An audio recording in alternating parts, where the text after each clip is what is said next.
Yan's morning began with a delirious shock. He stood stunned at what lay before him. Standing on the steps of the university, a place usually crowded with people, yet today not a single soul was in sight. The first thing he did was run to his classroom, but it was left in utter disarray.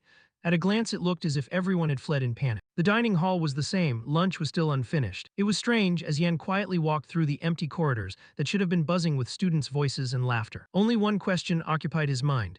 Could he possibly be the only one who came to campus today to form classes? Leaving the grounds, Ihan walked home because there wasn't even a bus outside. The scene was eerily quiet. He told himself perhaps it was all a nightmare, and the best thing now was to sleep to clear his head. When he got home, he climbed to the correct floor, opened the door and shouted, "I'm home." But his mother didn't even answer. That made him even more uneasy because his mother was always home at this hour. His eyes began to scan the house and stopped at the clock, the hands pointing exactly to 2:45 p.m. What confused Yan even more was that it was the same time when he left school. To be sure, he pulled out his phone to check, and the clock also showed a similar time, 2:45 Monday, right after October. He tried to calculate how long it took to get home. Probably about 2 hours, but oddly the sun hadn't moved. Then a thought flashed through his mind, as if the world's time had stopped. Ihan stood motionless at the window, backpack still on his shoulder. Looking down the street with a skeptical gaze, he was right. A strange voice sounded, and Ihan heard odd sounds in the silent air, like wings flapping, followed immediately by the click of high heels on the floor. Behind him, a beautiful girl appeared. She told Yan that time on Earth had stopped for everyone except him. Ihan widened his eyes in surprise and asked who she was, since she was the only person he had met all day. "I'm the one you've been thinking about," the beautiful girl across from him said with a smile. But with a pea-brained guy like him, of course he couldn't understand the joke. After hesitating, he blurted out, "Are you a thief?" The girl rolled her eyes, offended, pointing at her white wings and pure white dress. "Isn't that obvious?" The sand-filled head of this god was actively at work. "Oh, so are you a cosplayer?" A correct answer would have been perfect. After a few seconds to regain her composure, she solemnly introduced herself. "I am an angel, a messenger of God. My name is Lita. I have come to explain everything to you. Basically, you are the one who got left behind." The words made our home seem as if hit by Maha's final silence move. From being left behind, evoking painful memories. Left behind during an elementary school field trip. Then in middle school and university, Ihan continued to be forgotten like that. He feared the feeling of abandonment. He had once not been invited to two-day student events where Korean students freely mingled within their majors. The news Lita brought weighed heavily on him. He dropped to his knees, crushed, with tears welling, wondering why it was always him. Ahead, Lita only smiled and said that everyone had been taken to another world, and this place was left with only him. Ihan looked up, puzzled as to why he remained. "Oh, it's because a great catastrophe is about to befall Earth." She then explained, "This planet has reached its experiential limit, and now humanity can use mana. Meaning from now on you will have access to the Akasa Chronicle, in other words, the status system." To a guy, of course, Ihan thought that explanation sounded like a game. But the next thing was the important part. Mana's appearance was accompanied by monsters, beings that couldn't be killed with ordinary weapons. If humanity in its current state faced those monsters, the consequences would be catastrophic. Therefore, God stopped time and sent people's souls to another world for training. Their bodies remained safe while their souls were transferred to a new dimension. There, people would learn to use mana and fight the monsters. Ihan raised his hand and began to ask, "Can't we kill the monsters with guns or bombs? After all, humanity's current civilization isn't primitive." Lita replied, "Because they are made of high-grade energy, even nuclear bombs are useless." Now Ihan began to understand the reasons, but wasn't something still a little off here? Everyone else is gone, so what about me? But Lita's answer made him furious. She said it was an irreparable mistake. The gate had closed, and even God didn't notice him because he had used concealment techniques too well. Ihan screamed, red-faced, "There's no way God could be that stupid." Then like a child he collapsed to the floor, kicking and punching, shouting in disbelief at God's actions. In short, he begged, "Send me to that world and teach me to use mana." Lita waved her hand, saying God was very sorry about the matter and had decided to give him a reward. But he didn't want to hear it, he just wanted to go to where everyone else was. Unfortunately, it was too late. She said they would return in 10 years. "Now I'll prepare food for you, wait here." He was stunned to hear he'd live alone for 10 years, wondering what to do here. She suggested he should train and prepare for the monsters, which made Yan anxious. "But I don't know how to use mana." "Then train your body." Lita's face smiled as if this were a joke to Yan. So this life was essentially beyond saving. He still pleaded to be sent, but that was impossible, at least with the current power of a single angel. Thus despair surged, Ihan screamed, tears streaming down his face. And thus the solitary life on Earth of a rookie boy began. The Earth now seemed dead with no people in sight.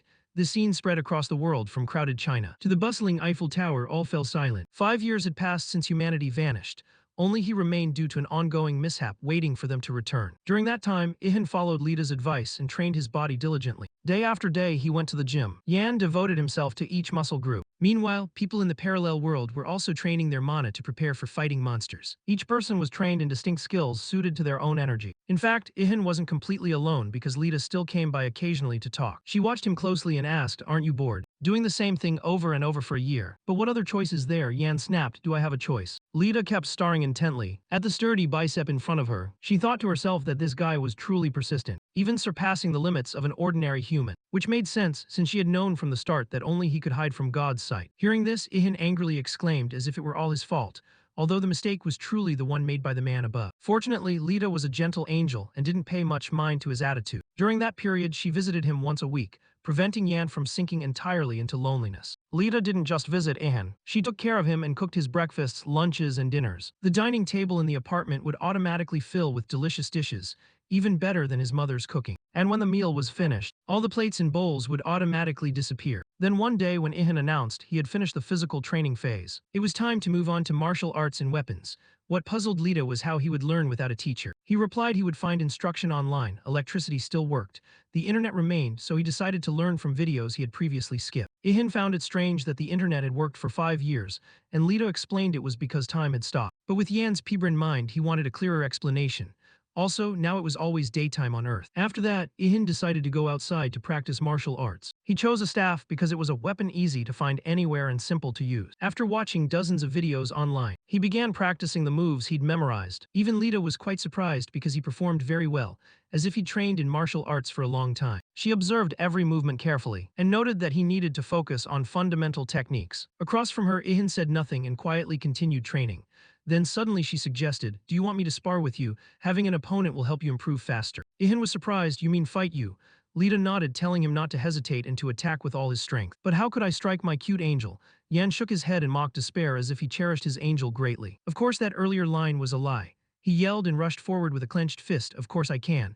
The punch carried 9 years of loneliness and frustration, but the attack was completely useless. With a single gentle swing, the cute angel sent Ihan flying to the other corner of the training ground. "Now I get it." Lita told him not to worry and to keep training. Injuries are just free gifts. And so time flew by like a dog running across a field. 10 years had whooshed past. The angel thought that at this level, Ihan wouldn't have trouble facing low-level monsters. And even when he reached higher ranks, he would be able to use mana because she had personally trained him, so there should be no problems ahead. Of course, many things would change when the catastrophe occurred. Farewells were exchanged. Ihan shook Lita's hand and asked, "Will I see you again?" But she said it was entirely up to him. This was the day of that fateful moment. Ihan couldn't wait any longer because the day everyone would return was very near. He even bargained for a special outfit for the grand occasion, thinking it had been a long time since he'd met anyone besides Lita, and he felt somewhat excited. Though sad to part with the angel, the moment had arrived. He closed his eyes, waiting for life to return to how it was. After waiting a while longer, nothing happened around him. Ihan cracked open an eye to see what was happening, but he kept waiting and waiting. It was truly beyond expectation. As for Lita, she had flown up high at that time, and glanced back down to check on Ihan, then froze. With a puzzled expression before her, Ihan still stood alone in the stadium by himself. Below, he began to grow angry, demanding an explanation for why no one had returned. Lita replied with a reluctant sweet smile, "Hee, it seems there's been another mistake." Ihan crossed his arms, furious, and shouted, "I hate you." His shout was so loud it could make the birds faint. Then he rolled on the ground like a child, crying, "How long do I have to wait?" Tears streamed down his choked face. "I know I have no other choice, but this is truly unbearable." From that day, time sped by dizzyingly. 10 years, then 20 passed like a gust of wind. Anyone experiencing it would go mad. Soon 50 years passed and still no one returned. The earth remained silent. Nature, without the hand of humans, had become wild. Ihan had no choice but to continue training tirelessly. Now a single strike from him could even crack stone. Staring at the hands gripping the heavy hammer, he perhaps told himself he had unrivaled hatred for life and no equal. Throughout 50 solitary years, Lita remained by Ihan's side at all times, appearing on a nearby meadow and never forgetting to praise how strong he had become. Ihan didn't care much. He told himself that after 50 years of solitude he had stopped counting time, his face understandably sullen because he didn't know how long this would continue. The angel worried about Ihan's mental state. She asked, "Are you okay?" Without turning his head, Ihan answered, "I can't even remember what my mother's face looks like anymore." That truly pained Lita. She apologized that it had happened, even though it wasn't her fault. Then Ihan lost control and shouted, "How much longer must I wait?" He said he was tired of martial arts. Lita flew after him. "A catastrophe can strike at any moment, so you must not stop training." But she suddenly realized the person before her had fallen into despair. Lita couldn't bear to believe he'd given up and tried to encourage him, hoping he would keep waiting for humanity's return. Ihan was tired of martial arts and recalled what he'd been doing recently. He read books all day long, from modern literature to business books and basic sciences like history, geography, physics, chemistry, and art. When the library ran dry, he moved on to learning other languages to prepare for his planned travels around the world, starting with China, rich with fascinating things and millennia-old culture. Then he went to Russia, the US, and a string of other countries, Throughout that journey, Lita stayed close so he wouldn't feel lonely. Ihan learned many languages along the way. During that time, he also read most of the world's books from Europe, the Middle East, Africa, hundreds of nations. One day, Ihan told his companion, "This is my last book and now I don't know what to do." If that's the case, Lita suggested, "Why don't you try taking a break for a while?" But Ihan said that's never an option. "I still have so much to do before the catastrophe arrives." After centuries of solitude, Ihan still held on to the belief that one day humanity would return. Everything he did was to prepare for that day. Lita prayed to God, "Lord, please bring humanity back while Yan can still endure." Sunlight filtered through the dense canopy. Below, a wild boar running through the bushes suddenly felt a sharp pain in its flank. It collapsed, breathing its last breaths. After finishing the books, Ihan tried leatherworking and blacksmithing. He told Lita it's not too hard to start and a wild boar is the perfect beginning. Then he asked, "If I kill all the animals, where will the monsters come from?" Lita said he could hunt the species she permitted, but if he wiped them out, the world would fall out of balance. She meant to say more about monsters, but luckily stopped in time. Ihan noticed that and wondered why she stopped. "Are you teasing me? Well, just pretend you didn't hear anything." Ihan returned to his main task, continuing to process the boar's carcass. Meanwhile, Lita thought to herself that he was strange. There was nothing he couldn't do. 274 years had passed since humanity was transported to another world. That length of time was beyond imagining even for an angel. It was surprising a human could spend 100 years preparing for the future. Her thoughts were interrupted by Ihan's joyful shout ahead of her. "Done on the first try and with results like this, truly talented." Lita exclaimed in amazement, "Ihan, you really are an extraordinary human." Time passed and humanity still had not returned. Waves lapped the sandy shore. The air was cold and Yan stood on the beach in a thick coat. Now he not only knew how to butcher wild game but also how to harvest sea creatures. One of his recent trophies was the giant sperm whale before him. Lita shouted angrily, "That species is rare and protected from hunting. So can you turn a blind eye this once? Just say this one died by chance and I only just found it." Time kept passing. 3 years later, Ihan had mastered leatherworking. While blacksmithing, he was still learning and would need more time. Reading books was easy, but practicing without a teacher was another matter. A single small mistake could ruin a whole day's work. Sure enough, proof lay right before him. An overforceful hammer blow and the sword shattered to pieces. Ihan screamed in pain, his face contorted as if from long-term constipation. In the months that followed, at first every sword Ihan made would break to fragments. It took him up to 5 years to forge a simple sword. At that moment, Lita stood beside him, eager to admire Ihan's first martial weapon masterpiece. She smiled and remarked, "This can't even cut a radish." He told Lita to give it back, but the angel refused. She wanted to keep the sword as a memento. She said, "God sent me to help you, so consider this a reward." Lita hugged the prize to her chest with fondness, sincerely admiring Ihan's talent. Over time, Ihan tried crafting all kinds of weapons, from longswords to spears, axes, hammers, and countless others. Another 50 years passed in silence as he toiled at that work. Ihan's patience seemed limitless. Whatever he undertook, he repeated until he achieved the desired result. He had endless time on his hands and a will forged over centuries. After centuries of hammering, he finally became a true blacksmith and successfully forged a perfect spear after exactly 100 years of effort. Lita marveled, "Your perseverance is astonishing. This is the finest spear I've ever seen." But she added, "When mana appears, there will be materials even stronger than steel. Then I'll make a new one." Ihan replied as if it were no big deal, making Lita very happy that he never gave up. After the phase of forging and processing game meat, Ihan returned to martial training, immersing himself in combat simulations until he lost all sense of time. Lita watched his every movement, thinking to herself, "Ihan keeps improving constantly," as if many generations were combined into one person. Lita thought perhaps she needed to find something truly new to help Ihan, something he had never experienced. A fleeting idea of a romantic relationship crossed her mind. She even imagined being held by Ihan, a thought that made the angel blush with embarrassment. Then she snapped back, telling herself an angel couldn't think such lowly thoughts. At least that's what she told herself. Then she thought, what if it's an order from above? Then it's not a personal desire, so it's acceptable. She resolved that if he needed it, she'd do her utmost to help. Just then, the strange expression on the ferry above made Yan ask aloud what she was doing. While hovering in midair, she decided to pretend nothing was happening, quickly appeared below and asked, "Do you have something to ask?" By chance, the two stood so close they could feel each other's breath. Yan intended to say something but hesitated, while Lita worried, wondering if he had realized anything. But actually, Ihan only noticed that Lita's sword had begun to glow blue. Lita stared at her weapon in astonishment. She herself didn't understand what was happening. Suddenly, the sword moved as if it had a soul, slipped out of its sheath and hovered in midair before both of them in amazement. Lita couldn't believe her eyes because she had never seen anything like it. Only after a moment did she realize it was Ihan's first sword. Not wanting to lose it, she immediately spread her wings and flew up after it. Ihan tried to stop her, but Lita didn't respond. Suddenly, Ihan felt a clear change around him. Looking down at his hands, he discovered he was wearing the clothes from long ago, from when time began to stop. At the same time, the combat simulator vanished before his eyes at a visibly rapid speed. Ihan immediately understood. Everything was reverting to its original state. High above, Lita continuously begged God not to take that sword. She only took her eyes off it for a second to look down, and then was stunned to realize it seemed the catastrophe had begun. As for Ihan, he suddenly lost his balance and was lifted off the ground. He couldn't believe that. He was flying. Lita shouted, "Yan, wait, this can't be happening." She thought everything was happening too fast. They hadn't even had time to say goodbye. But what warmed the angel's heart was that Ihan's first sword was still in her hands. After so long together, she had truly grown attached to Ihan, not knowing whether they would ever meet again. Lita was an angel, but she was also a girl who had fallen in love with the person she was sent to help. Standing in the sky, she shouted loudly, "We haven't even kissed yet." Meanwhile, Yan watched his companion drift away, wondering if this was truly their final farewell. They had been together for so long, and now there wasn't even a final embrace. This parting was too sudden. Ihan suddenly wondered if he reached her level, would they have a chance to meet again. They parted in regret, still hoping they would reunite one day. The moment arrived, the streets were about to fill with people again. It began with a strange light appearing at the deserted bus stop, which in an instant turned into busy citizens going about their work. Another beam of light also appeared in the university lecture hall. Students and lecturers suddenly sat in their seats as if they had never disappeared. The cafeteria began to bustle again. People looked at one another in surprise. The campus was once again crowded like it had been back then, hundreds of years ago. Ihan stood in the middle of the courtyard and closed his eyes. He couldn't believe the day had come. He was no longer alone. When he opened his eyes, the first thing he saw was a personal status screen in front of him.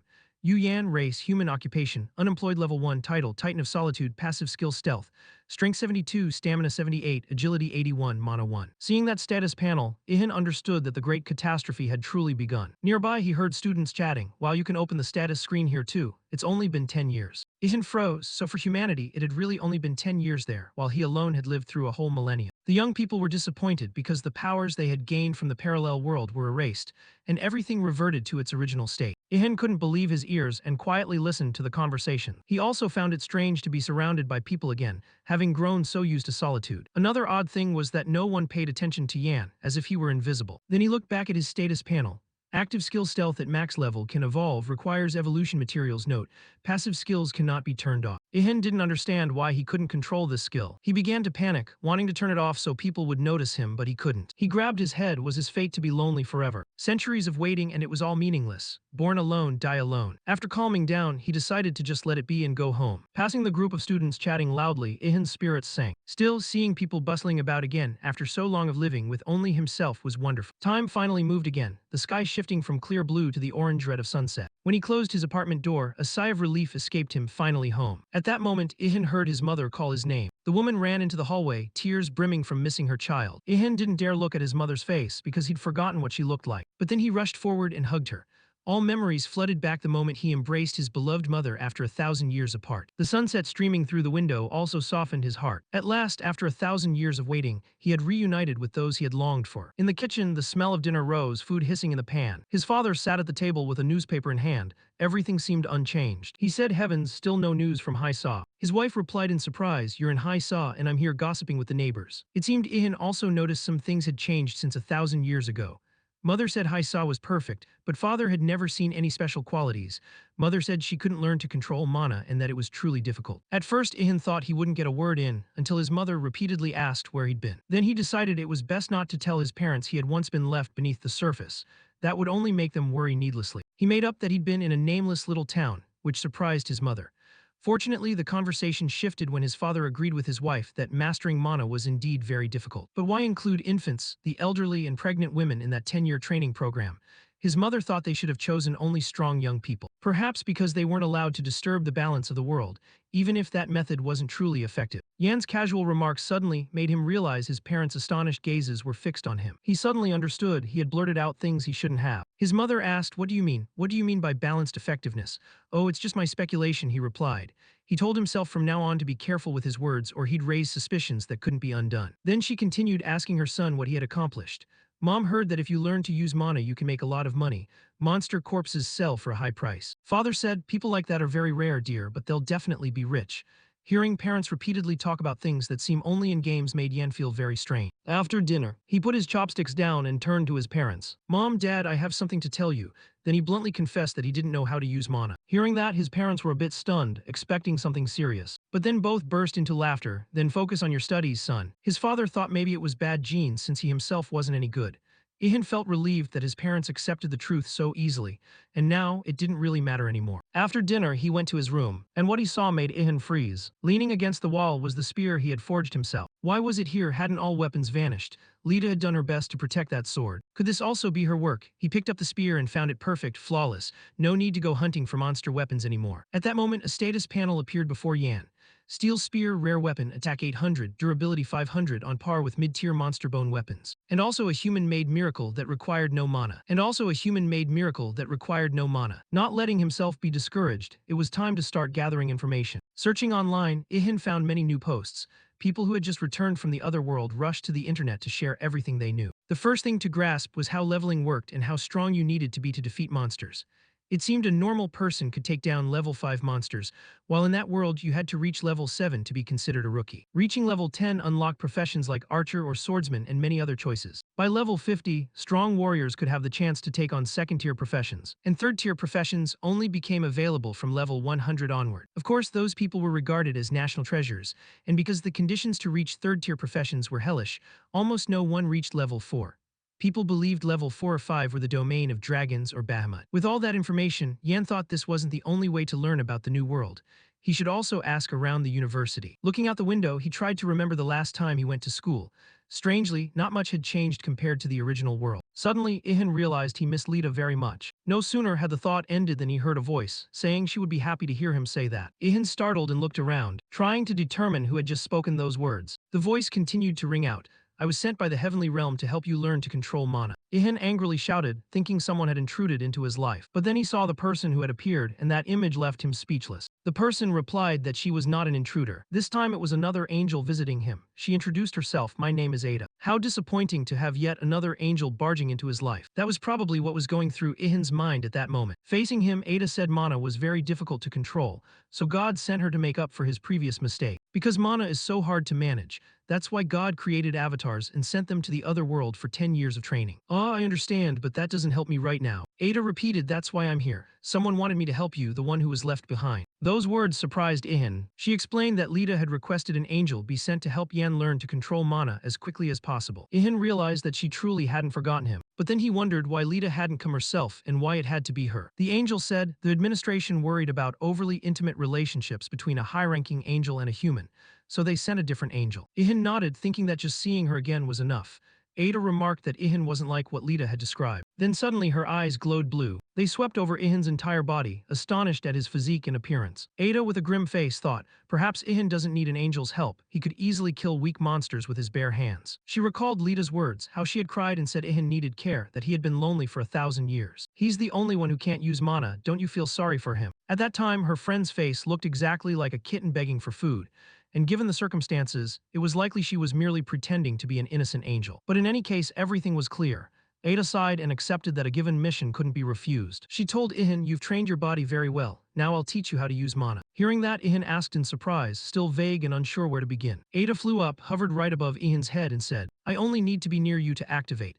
Because I am a supreme being, all your mana-related stats will increase tenfold merely by my presence. Before, even 1,000 years beside Lita brought no results, because that great catastrophe had not yet occurred. Holding a tablet, she estimated the process would take about a year. Ihan, annoyed that an angel kept sitting on his head, asked, so are you planning to sit there for the whole year? Of course not, I have been granted stealth before lower beings, so don't worry. But what bothered him most was how he'd bathe, or have any privacy with someone following him like that. She wouldn't even leave him alone when he used the restroom. Most notably, with Ada always present, he couldn't even access his private stash. The trouble was, she didn't care about the bodily needs of lower beings. In short, act as if you're alone and be comfortable. Ihan was stunned to realize she could read thoughts. Ada replied casually, you can jump around like an idiot or play games, I don't care. Wait, what did you just say? How do you know about that? The angel answered, high beings aren't interested in human pastimes. But Ihan didn't believe it since she was clearly smiling. Now he only hoped Lita would return, though that couldn't happen. Ihan and Ada would have to live together for a year. The next morning, he went to university for the first time in 1,000 years. Ada was still sitting on his head. Of course, no one around could see her. Ihan wondered, are you really planning to sit there 24 hours a day? Maybe no one can see me, and you should focus on your current task, which is going to school. He muttered, am I the only one who can see you, or are you deliberately teasing me? Suddenly, Ihan noticed people in military uniforms walking by. Seeing the army moving through the city made him think life hadn't fully returned to normal, or perhaps never would. The state was mobilizing the military to prepare for the arrival of the monsters. But Ihan wasn't sure that would help, since Lita had said only mana could repel the powerful monsters. This was the university, and it had been a very long time since he last attended classes. Back in the present, Ihan again felt invisible. None of the students in the hall seemed to notice him. He opened the system panel again to try to turn off the stealth skill, but his face showed frustration because there was no way to disable it. Ada thought it was not a bad skill, it could be considered a pretty neat gift. They communicated without words thanks to Ada's mind reading. Ihan snapped, "This is a skill for losers, if anything." Suddenly, he overheard a conversation between two students. "Did you get a skill yet? I got one, but I almost failed it." Ihan immediately asked the angel what they were talking about. Ada explained they were combining a little mana and a tiny bit of combat experience to try to obtain skills. Like how people search for something to fight monsters with. Ihan looked at the other students and saw that they all already knew how to use mana, wearing sad expressions. Suddenly, he realized he could eavesdrop on every conversation thanks to the stealth skill, and even his gaze went completely unnoticed. So from a look of disappointment, Ihan began to feel pleased that he could easily extract information. Shortly after, he caught an intriguing conversation, and no one knew exactly who she was. One student said, "When the monsters appear, we'll all find out." Ihan concluded she must be a female student who had shown outstanding talent in that other world, hence the special nickname. The students were wondering when a dungeon would appear, and even if it did, they had no way to enter it. Ihan immediately asked the angel, "What is a dungeon?" "It's a genuine trap created by God himself, with real monsters inside." At first, God put food inside to lure monsters in, and when there were enough for a dungeon, he closed the door and they'd be trapped inside. Unlike monsters, humans can freely enter and exit a dungeon if they meet the requirements. A dungeon is a place where people can hunt monsters relatively safely. Yan was stunned by that information. He asked, "Why not lock them all up in there for safety? Wouldn't that solve it?" Ada answered, "Dungeons have a limited lifespan, and if not dealt with quickly, they will collapse on their own. Also, there are monsters too intelligent. They won't fall for traps or can break them, even create traps of their own to catch humans.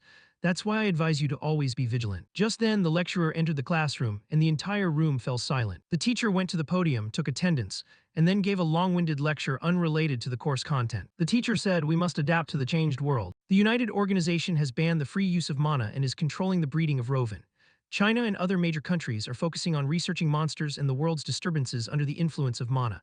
Depending on South Korea's actions, many companies will go bankrupt, but some will rise." The professor kept talking while Ihan thought he talks too much. "I'm here to study. Was it worth spending all that money just to hear this? So what value does a bachelor's degree have in the new world, where mana matters more than paperwork? When will the new curriculum include subjects related to mana?" Hearing his thoughts, Ada interjected, "The best way to train is to hunt monsters." Ihan replied immediately, "I don't want to do anything that puts me in danger." Ada said, "We're in the early stage of the catastrophe and the monsters are still weak. The more weak monsters you kill now, the better. Take the chance to level up your mana." "But I'm still level 1 and can't use mana," Ihan said, confused. Hearing that, Ada hesitated to say something. After a moment's thought, she said, "You have great physical condition. You can take down monsters below level 25. Ihan froze in surprise, as if he hadn't realized he was that strong. Suddenly, Ada realized something and said, "Perhaps now you have a chance to practice." At the same time, all the students turned their gazes toward the windows. Ihan moved closer to get a better look, and discovered the campus had been flooded with giant insects. Everyone, including Ihan, panicked. At that moment, the catastrophe truly began. Ihan both anticipated and dreaded this day. The X moment had finally come. The monsters swarmed across the earth. Even those who had seen monsters before were stunned. The angel said, "Training is over. Now humanity must survive on its own." Among the students, screams rose nonstop. Someone asked, "What should we do now?" Another asked, "Where should we run? Why hasn't the military arrived?" A few suggested forming hunting parties, but everyone was terrified. They saw someone become the first victim through the window, and that was the last straw.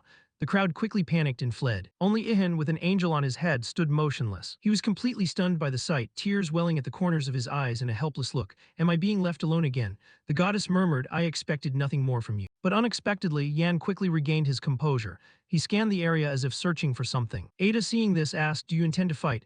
"Ah, they look even weaker than the sperm whale I once took down." Ada explained that monsters differ greatly from ordinary animals. Their armor is thick and their strength superior. Even so, these were all below level 20, so they wouldn't give you trouble. While she spoke, Ihan immediately snapped off a chair leg from his desk to use as a weapon. He swung it a few times and nodded in satisfaction. Ada thought to herself, with strong spirit and solid muscles, anything below level 25 should be no problem. Ihan continued practicing with a makeshift staff. His movements were so decisive that the angel nearly lost her balance from the wind generated by each swing. Afterward, he upgraded the staff with some available materials and was completely satisfied with the result. Ada had to ask again, "You crafted a suitable weapon by hand in such a short time. Did you learn blacksmithing?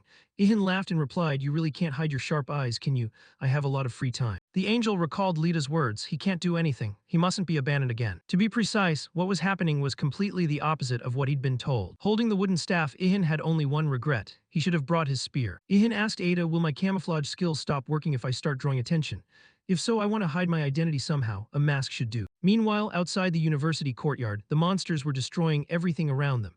The professor's statue was quickly hacked in half by creatures that looked like mantises but far larger and much stronger. Ihan didn't hesitate any longer. He immediately rushed outside to hunt and attack the first monster from above. Wearing a mask and holding 4 makeshift wooden spears, he lunged forward like a true superhero. His strike was extremely precise, landing straight on the creature's neck and sending it crashing to the ground. After the first kill, the status board quickly appeared.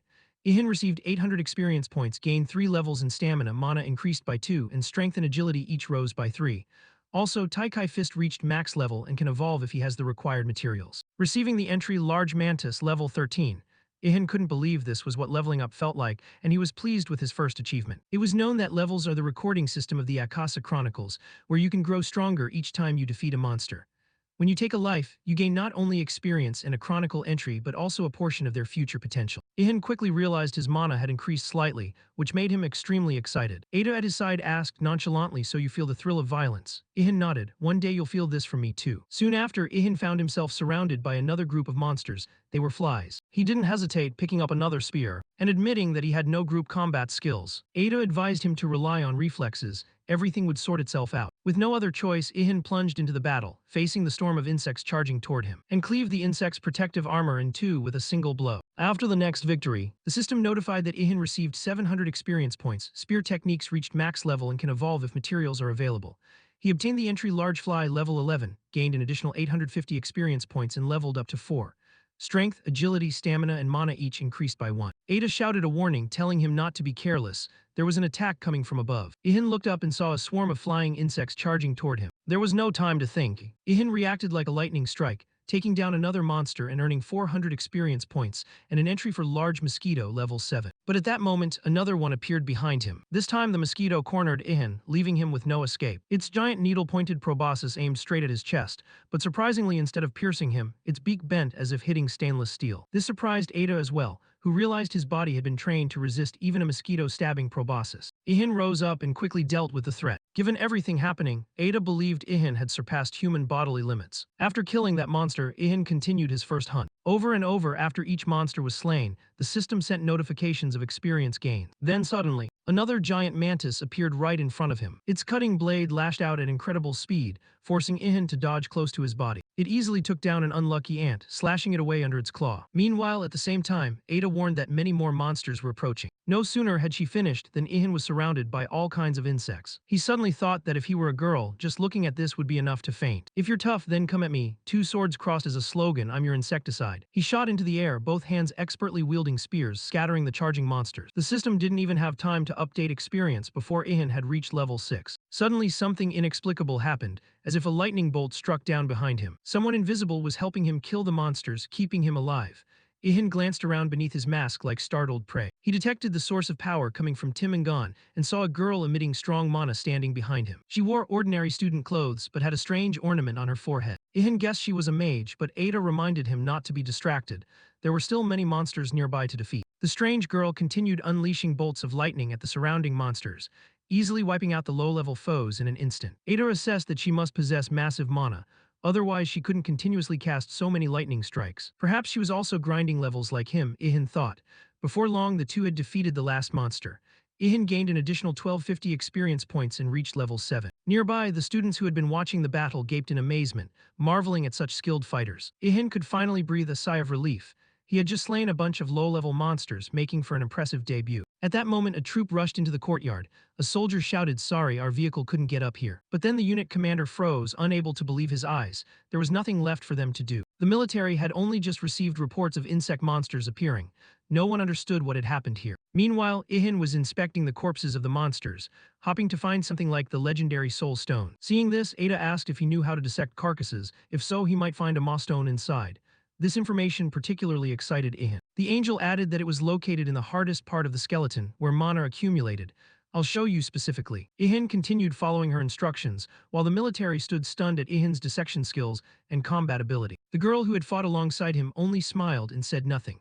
She stood behind the crowd as if she were merely a supporting character in a novel. With Ada's guidance, Ihan extracted his first Maw stone and learned it was the basic material for crafting all items. After a while, Ihan finally noticed a strange sound. He looked around and froze. A crowd of students had surrounded him, all holding up phones to record. The one who was always overlooked before had become the center of attention. It must be said that Ihan's current feelings were truly indescribable. Suddenly, the sorceress stepped forward as if she wanted to say something. Hesitating briefly, she tucked her hair back and asked if he could help her dissect a corpse. This was the first time he had met the queen. Ihan was speechless, his mind blank, but he quickly composed himself and asked, "How much will I be paid if I help you?" She replied, 30% is your share. Of course, Ihan agreed immediately, without hesitation, and set to work. The students started whispering, "Is that girl really the queen? How is she so strong after just one day? Don't go near her, she can shoot lightning." But many others wanted to get struck by Gulun Chi's lightning, hopeless really. While dissecting the monster, Ihan thought, so she was the girl from the rumors, indeed powerful. Suddenly he heard a conversation, "Who is that? Light is coming from his palm." The student spread rumors that he had used a blade of light to kill the monsters. In truth, he wished he could do that, but unfortunately it was just nonsense. Ada asked how he felt. It seemed his stealth skill had worked well enough that no one remembered what he had done here. That stung Yan a little. He began to focus more intently on dissecting the monsters to search for Maw stones. Very quickly, success came. The queen was very pleased with what was found, a purple-hued stone that looked wondrous. "My share is done then, now I should leave this place." He turned to the queen to speak, but the exit had been blocked by the military. They said there were matters that needed to be verified. The group's captain was about to say something to him when a bolt of lightning struck him in the back. The one who had acted was none other than the queen. She couldn't let her friend be harassed, so she helped Yan distract the troops. Her face was hidden by a mask that always wore a mysterious smile, making her true emotions unreadable. Nearby students gawked at how cool she was. Some were smitten and even wanted to receive a bolt of electricity from her. "I should leave before things get messy." With a sullen look, he slunk away carrying the luggage he'd collected. Actually, he wanted to be famous, but the crowd seemed not to see him. Where did that masked guy go? Ihan waved enthusiastically over here, but no one recognized him. The students immediately spun a legend that the masked hero had escaped at the speed of light. Ihan seemed upset, unable to hide his spirits sinking, but Ada thought that ending was perfect. "Strange, everything's fine, and yet why does my heart feel so sad?" That night he returned home. EA curiously asked what he planned to do. "Well, I think I'll make some light armor. Making a full set is hard, but at least I should protect my limbs. But processing materials from monsters is extremely difficult. I think it's best to find a true master blacksmith and ask for help." Of course, that guy wouldn't listen. "What are you talking about? The best blacksmith on earth is me." Ada remembered Lita's words again, that it was pitiful for a guy who couldn't do anything. She covered her face with her hand, unable to believe she'd been so easily fooled by her friend. Ihan said, "Could it be you're missing Lita like I am?" "I am thinking about Lita, but not in the way you think," she replied. The two, one human, one fairy, continued examining the pile of insect corpses. Seeing Ihan watching intently, EA asked, "Do you know anything about ManhwaRecap?" With an eager look, Ihan shook his head. "Never heard of it, but it sounds pretty cool." With that eager expression, Ihan shook his head. "Never heard of it, but it sounds pretty cool." He understood it was a new skill and immediately wanted to learn. He hugged his little fairy tightly, pleading to become her apprentice. EA said she'd teach him if he stopped shaking her. "How can I teach you if you keep holding me like this?" "Haha, sorry." Ihan scratched his head awkwardly while EA was baffled, not expecting to be abused like that. She began to explain. "ManhwaCraft are mana crystals like gemstones. They can be used to craft weapons or armor with special abilities. Basically, the craft developed from traditional blacksmithing, but with added magical elements." With a face as if about to drool, Ihan immediately grabbed her waist and begged to be taught at once. God, is this guy obsessed with learning a trade? The angel couldn't help herself and lightly slapped Ihan's face, reminding him she'd promised to teach him, so don't worry. She sighed. She should probably send Lita a few loving words when she returned to the heavens. EA could only think inwardly that the little one had tricked her into babysitting this hopeless guy. She continued, "Before you begin crafting, you need to prepare materials and a magic stone with special attributes. Something like a dragon's heart, for example." Ihan was stunned. "A dragon's heart sounds epic, like in a game." She explained that you place the magic stone nearby to synchronize, then begin forging. Thus, after completion, you crush the stone and smear it over the surface. The remaining sand will take the basic shape. From that point, the item becomes a magical artifact. Such armor or weapons would grant plus 30 attack and plus 50 defense. Ihan shouted with joy, "Is it really that easy?" But the angel emphasized that was only the basic form. There is a higher tier that can embed special skills, but that tier is much more difficult. Of course, with his current mana level, he couldn't do it yet. Even so, Ihan still begged to hear more. "With the motto you won't know unless you try," Ada explained that. To transfer skill into an item, the smith must channel mana into the magic stone. If the mana runs out too quickly during the process, the forging will fail. But if done correctly, he could create dream weapons with fire attribute skills, lies, or armor that restores stamina during battle. However, choosing skills depends on the maker's will. The mana amount and the stone's quality are also crucial. Ihan thought it over and realized the most important thing seemed to be a strong will to achieve what you want. He decided to try without hesitation and got to work with the items before him. Before long, the bracers and greaves were completed. The system notified him that he had learned the mana crafting skill, which surprised Ada since he managed it despite never having that skill before. Well, as long as you grasp the theory, you can practice it.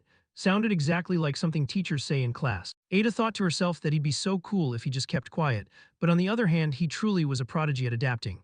If he learned other things that quickly, he'd become extremely powerful. After thinking, Ada asked, "You finished the armor, so what will you do with the rest?"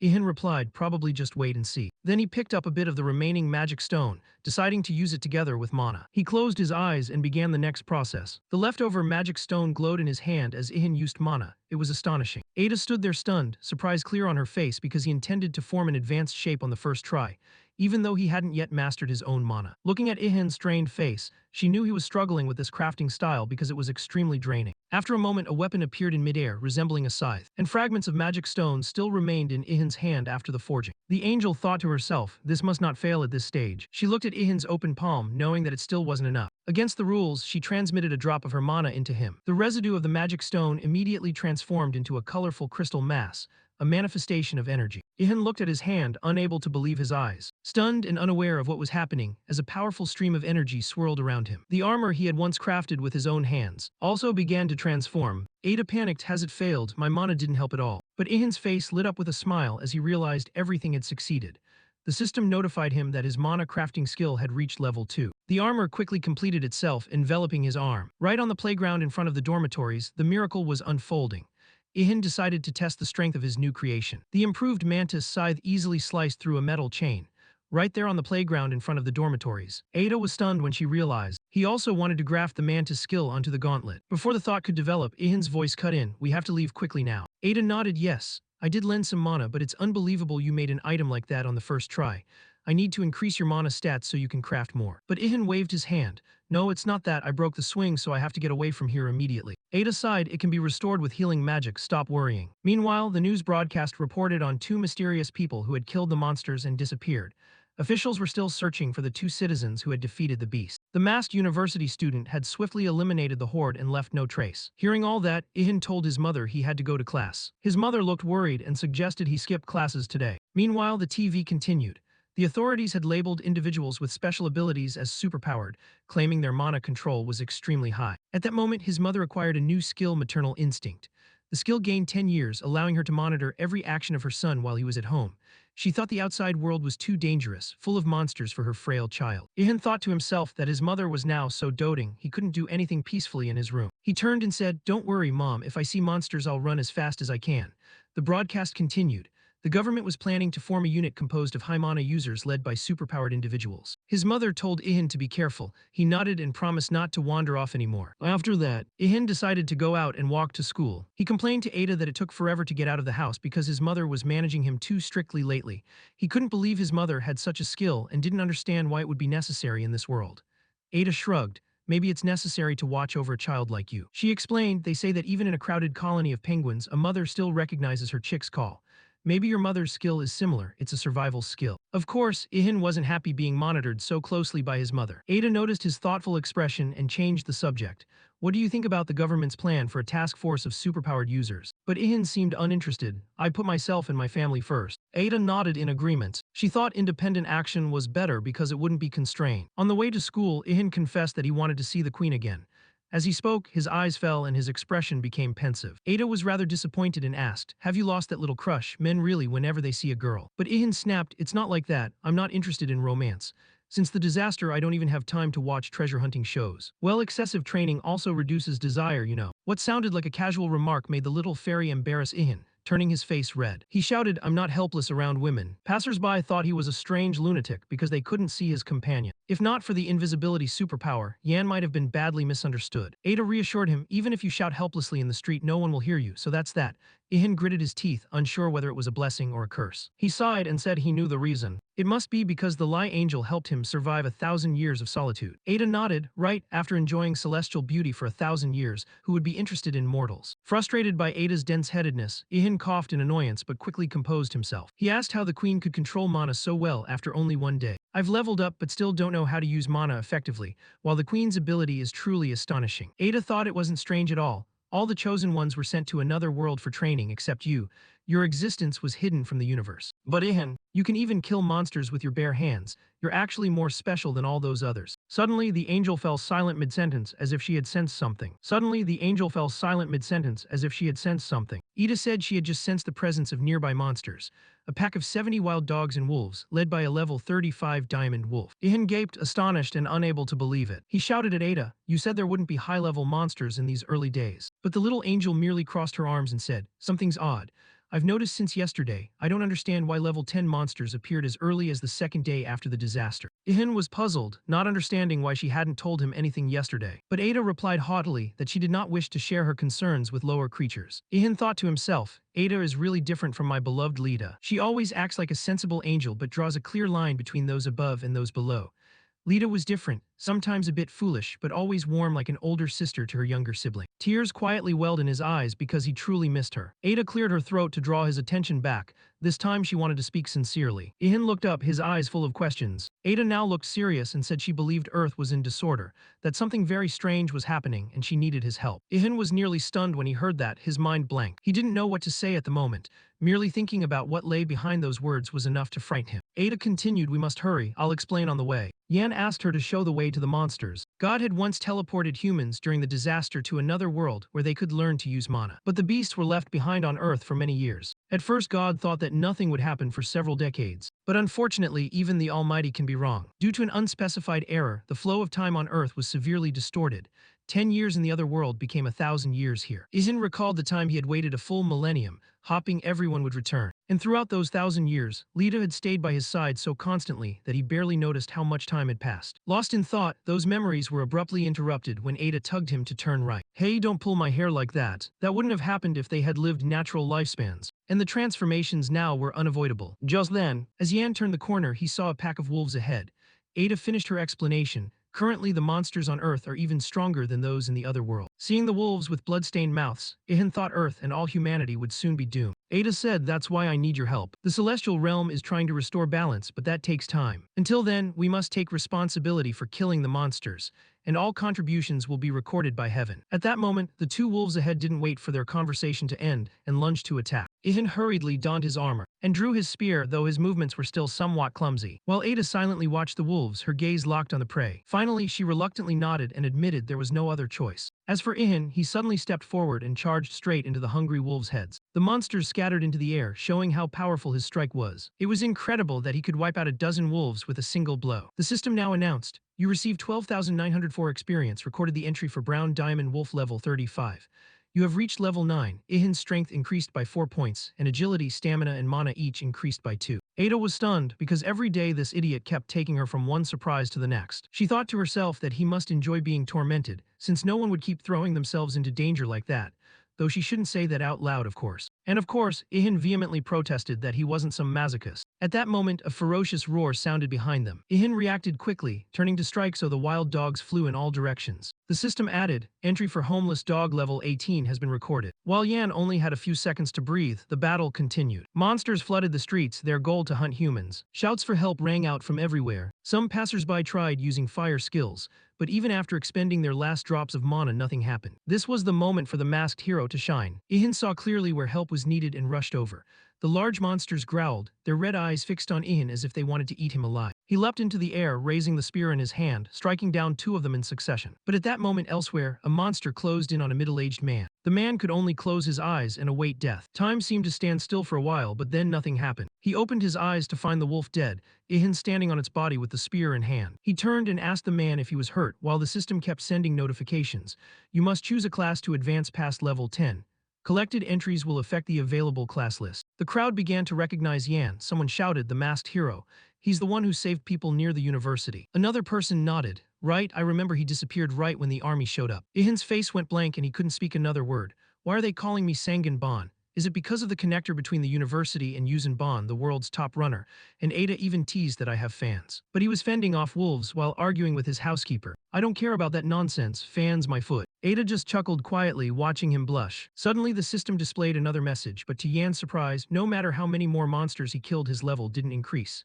Then he realized the reason. He had to choose a class to pass level 10. At that moment a wolf lifted its head and gave a long howl.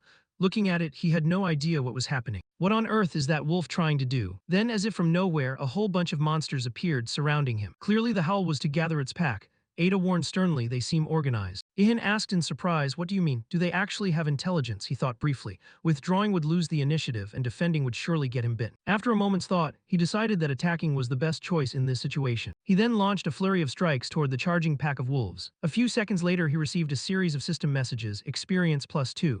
Suddenly, a large wolf leapt from behind, but ambushing our guy was too easy to pull off. Ihan managed to turn around in time, and gave it a well-deserved wound. However, only then did Ihan realize the monsters were not diminishing. He stared at the dense mass of monsters ahead, as if they kept calling reinforcements from elsewhere. But Ihan didn't lose heart. With a few more sweeps of his spear, 2 more monsters fell at his feet. Spectators watching the battle were astonished. They couldn't believe those 5 starving wolves could be defeated in an instant. Then suddenly, a fierce growl sounded behind them. Everyone turned at once and saw a wolf even larger than the previous ones. Its eyes betrayed a hunger for human flesh. Beneath the beast, a man lay face down on the ground. Ihan asked Ada, is it taking a hostage? He asked casually, but unexpectedly Ada thought the same, and it seemed this wasn't the first time it had done so. Ihan smiled in a vile way. After all, none of that mattered anymore. He knew there was no one else who could handle these wolves right now. The hostage was terrified. He kept crying for help while the crowd shouted, phones waving as they filmed Ihan. Everyone wanted to see how SB would deal with the beast. Ada warned, your decision will determine whether people see you as a hero or a villain. However, Ihan bluntly said he didn't care about that, nor was he interested in how others judged his actions. As he spoke, he lunged forward and attacked the wolf. The monster's head flew from its neck and the hostage was freed at the same time. The battle was swift, like how brothers use their beater. Immediately, the system notified him of 6,700 experience. Entry for Sly Wolf level 32 was recorded. Nearby, after their leader died, the remaining wolves were no longer as eager as before, but still growled menacingly. If someone is in danger, I'll definitely save them, Ihan said to the crowd. Still, I'm not omnipotent and I don't think I'm a hero. Looking at the wolves, even he didn't understand why he had said that just now. After analyzing the situation, Ihan concluded the wolves were preparing a coordinated attack because they thought he had lost his weapon. He cracked his knuckles lazily, ready to deal with the remaining monsters. A giant wolf charged forward, jaws open as if to devour him, but it seemed it had made a big mistake. I'll show you what decades of martial training can do. With a casual swing, the wolf's teeth went one way, its jaw another. The sight suddenly made him long for the familiar image of gentle Lita from years past. In stance, he was ready to face any monsters who dared charge. Nearby, Ada watched Ihan and thought he wasn't the type to sacrifice himself to save others. But he always made quick, more rational decisions than others, so his effectiveness was often higher. She truly had to thank La. She had raised a very impressive monster. She stared in amazement at Ihan's combat technique and realized it was all self-trained. Each strike targeted an opponent's weak point directly, taking them down extremely quickly. The crowd kept exclaiming, so strong it's unbelievable. Sunbin, keep it up. And the wolves howled pitifully at each tender swipe Ihan gave them. When the pack lay at his feet, he finally exhaled in relief. He couldn't believe the battle was over, but at that very moment another surprise awaited. A soldier with a rifle aimed straight at Ihan's head ordered him to stand still and not move. The situation stunned Ihan. He turned around and saw himself surrounded by a battalion, countless barrels pointed at him. The crowd was outraged. What the hell are you doing to Sun? He just saved everyone from those monsters. The unit commander, a female soldier, was also flustered by the chatter. She couldn't believe what she was hearing about Ihan. Could one person really take down so many wolves? Minutes later, the scene was cordoned off with emergency yellow tape. The commander bowed and apologized to SB, saying it was all a misunderstanding. We really didn't intend to shoot, we were just afraid more monsters would appear. Fortunately, it ended well, she said. Then she continued, pointing as if her mouth had no cooldown. Did you know an entire military unit has been looking for you? We need you. But before she finished, a subordinate interrupted. Lieutenant, you should look ahead when you speak. At that moment, no one could see Yan anymore. The commander stomped and shouted, as rumored, he really is fast. In fact, Ihan was still nearby. His stealth skill was just so excellent they couldn't see him. Continuing his work, he pulled out his spear and stabbed into a wolf carcass, thinking he should have brought a knife to skin it. But before that, he needed to find a place to forge. Sunbin, you're still here. The commander quickly found Ihan after a brief search and shouted. She wondered if he had some grudge against the military or the country, which was why he was hiding like this. But Ihan's shake of the head startled her. He replied, I even cheer for Korea at the Olympics and World Cup. Then cooperate with us, she said. But Ihan firmly refused, plunging the lieutenant into deep disappointment. She was saddened by the refusal and wanted to know why, but he only placed his hand on the wolf's wound, thinking to himself that if he agreed he'd be buried under questions and missions. Even Ada agreed when she heard those thoughts. Hey, are you reading my mind again? Isn't your thought written all over your face? Guessing the mind of a lower creature isn't hard, she replied. All the while the female commander kept staring at him. She must have been wondering why the guy kept talking to himself like an idiot. That said, Ada fully agreed with Ihin's decision. It's best not to cooperate with the military or government. Even if they organized, they weren't real warriors like him, so acting alone would be far more effective. However, there was one thorny issue to solve. Looking at the number of wolves he'd slain, Ihan scratched his head in embarrassment. Handling everything solo like this was a bit exhausting, wasn't it? And so time passed on the street where the monsters had appeared. Below, the female commander complained to her subordinates that no one listened to her just because she wore a uniform. Should I just quit my job? Just then, Ihan approached and the lieutenant's complexion changed completely. She smiled and asked, have you changed your mind? Will you work with us? But Ihan only asked, do you want to buy these wolf carcasses? If so, I'll help you butcher them. He thought to himself that selling on the spot would be more profitable than lugging them home. The commander didn't immediately understand. A subordinate had to remind her, Lieutenant, monster corpses are very valuable. She immediately agreed, yes, we'll buy them. She also asked, do you want to sell those mana stones too? Of course, Ihan refused immediately. Looking at the heap of monsters on the ground, the commander wanted to inspect the quality before buying. She stepped closer and froze when she realized everything was almost intact because Ihan had killed each one with a single strike. Having fought monsters before, the army knew using firearms would ruin the materials and make them useless. Watching the way Ihan skinned the wolves with such skill and speed, she couldn't help but admire him. She also took the chance to pull out her phone and record a video. She sent the video and immediately called her superior. Did you see the clip I just sent? Sunbo's skills are exactly as rumored. Lieutenant Han Yoring, bring that guy here at once. A shrill voice shouted on the other end. But he said he's not interested, sir. However, the lieutenant's answer was ignored by command, making Yoring break into a sweat. He even told me to go seduce him. If you're paid, you work. She walked over to Ihan, now finished with her work and striking a seductive pose. But Ihan guessed her intention and said, job's done, now pay up right. With no other choice, she sighed and said she would report the transaction to her superiors. Ihan was pleased that everything was finally settled. He looked at his palm, happy that the Mana Stone haul wasn't bad. Do you think this looks tasty? Ada, it kind of looks like chocolate, doesn't it? The angel shouted a warning not to eat it, saying if he did he might fall into a berserk state, unless he wanted the monster's power to possess him. Ihan intuited someone would surely try a taste and turn into a monster because it looked so delicious. Meanwhile, the lieutenant had already reported the deal to her superiors and proposed paying Ihan 37 million world in cash. Staring at the glowing briefcase, Ihan couldn't help himself. He wanted to haul it home immediately. Ada thought they probably paid so much to avoid offending him. If you've checked it, could we? She thought to herself that now she was in uniform so it was different, though she'd been quite bold before. But Sunbo paid no mind to her seduction and turned away. You're very kind, but I'm sorry. The only thing I love is money, haha. Faced with her relentless pleading, Ihan had no choice but to use his secret trick. A device appeared in his hand and he pressed a red button. In an instant, the place was flooded with blinding light that made everyone's eyes close. Seconds later, when they opened their eyes, the hero had vanished without a word. He left just like he did at university. Actually, I was standing right beside them. I just activated stealth mode, he said. Ada asked, did you distract them to activate stealth? Where did you get that device? Ihan replied, that's a secret. They left the area and Ada whispered to Ihan, more dangerous monsters may appear soon, since heaven begins a thorough inspection in just one day. The soldiers kept chattering among themselves. Where did Sunbo go? Once at a safe distance from the scene, Ihan decided to review his recent achievement. All right, now I need to choose my first character class. After the selection tab, a menu of professions appeared. 1 was Copycat, 2 was Brawler, 3 was Swordsman. Thus a long list of classes scrolled, filling the page. I'll put the Assassin class on hold for now. I already have enough stealth skills. Any more stealth and I'd really disappear. Ada replied that it's probably because he hasn't mastered his aura control yet. So the stealth skill is always active now and doesn't require mana. Ihan hesitated facing the 23 available class choices. Ada, do you have any advice? Ada was surprised that several days after they entered the Akasa Chronicles, the system had only unlocked 23 classes. With more time, there would surely be 30 or 40 classes by now. The angel spoke, then fell silent to think, considering what to suggest to Ihan. After a moment she said, you could choose the Lancer class since you still use a spear, or any class that uses close-range weapons wouldn't be bad. Or Grappler, the Brawler is good since you're skilled in melee. Yan recalled he learned those things because Lita had suggested them. He also remembered the angel praising his rapid progress. Back then she clapped and said, today you stood your ground for a full 3 minutes, a new record. Actually, I learned these skills mostly from taking hits from L, didn't I? Ada read his thought and said being trained by an angel is an extremely rare opportunity, so he was very lucky. But Ihan replied, if I were truly lucky, I wouldn't have been left alone on Earth. The angel advised him not to worry too much about choosing a class, because when he levels up he'll be able to choose a second subclass, and even a third subclass. She meant not the main class. Ihan asked, I searched online and couldn't find anything about subclasses. She answered, don't waste time on stuff online, there will never be information about them. He asked curiously, have you had bad experiences on the internet? After a moment's thought, he decided to choose the swordsman class and was about to press number 3. But at the last minute he changed his mind and decided becoming a mounted lancer would be best. Ada wanted to know why. Ihan enthusiastically explained, damage output depends heavily on the weapon, so having a weapon is better than fighting unarmed. The angel nodded, your reasoning is sound. If you later find good materials, you'll be able to craft even stronger spears. Ada thought to herself that she had intended to suggest that profession, but Ihan had decided on his own.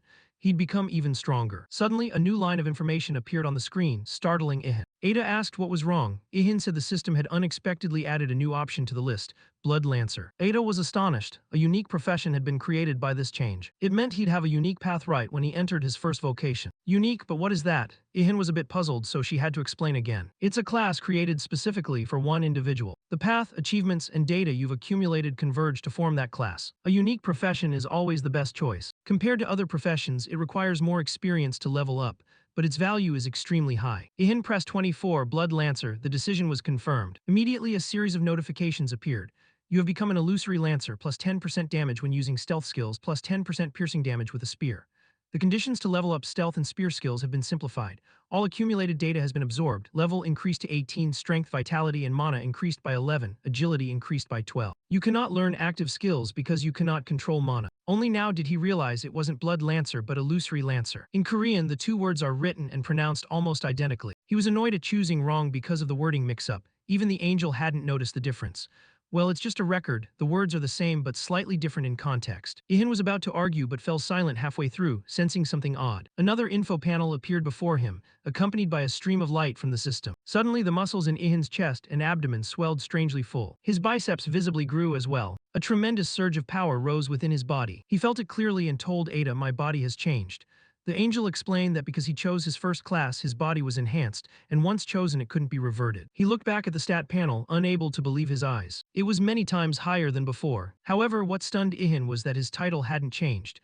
Would he be the loneliest person in the universe forever? Ada asked whether he had received any active skills. Ihan answered no. Hearing that, she said most people who pick their first class don't get active skills immediately, so don't worry. But with your growth rate, I suspect even at class 2 you might still lack mana.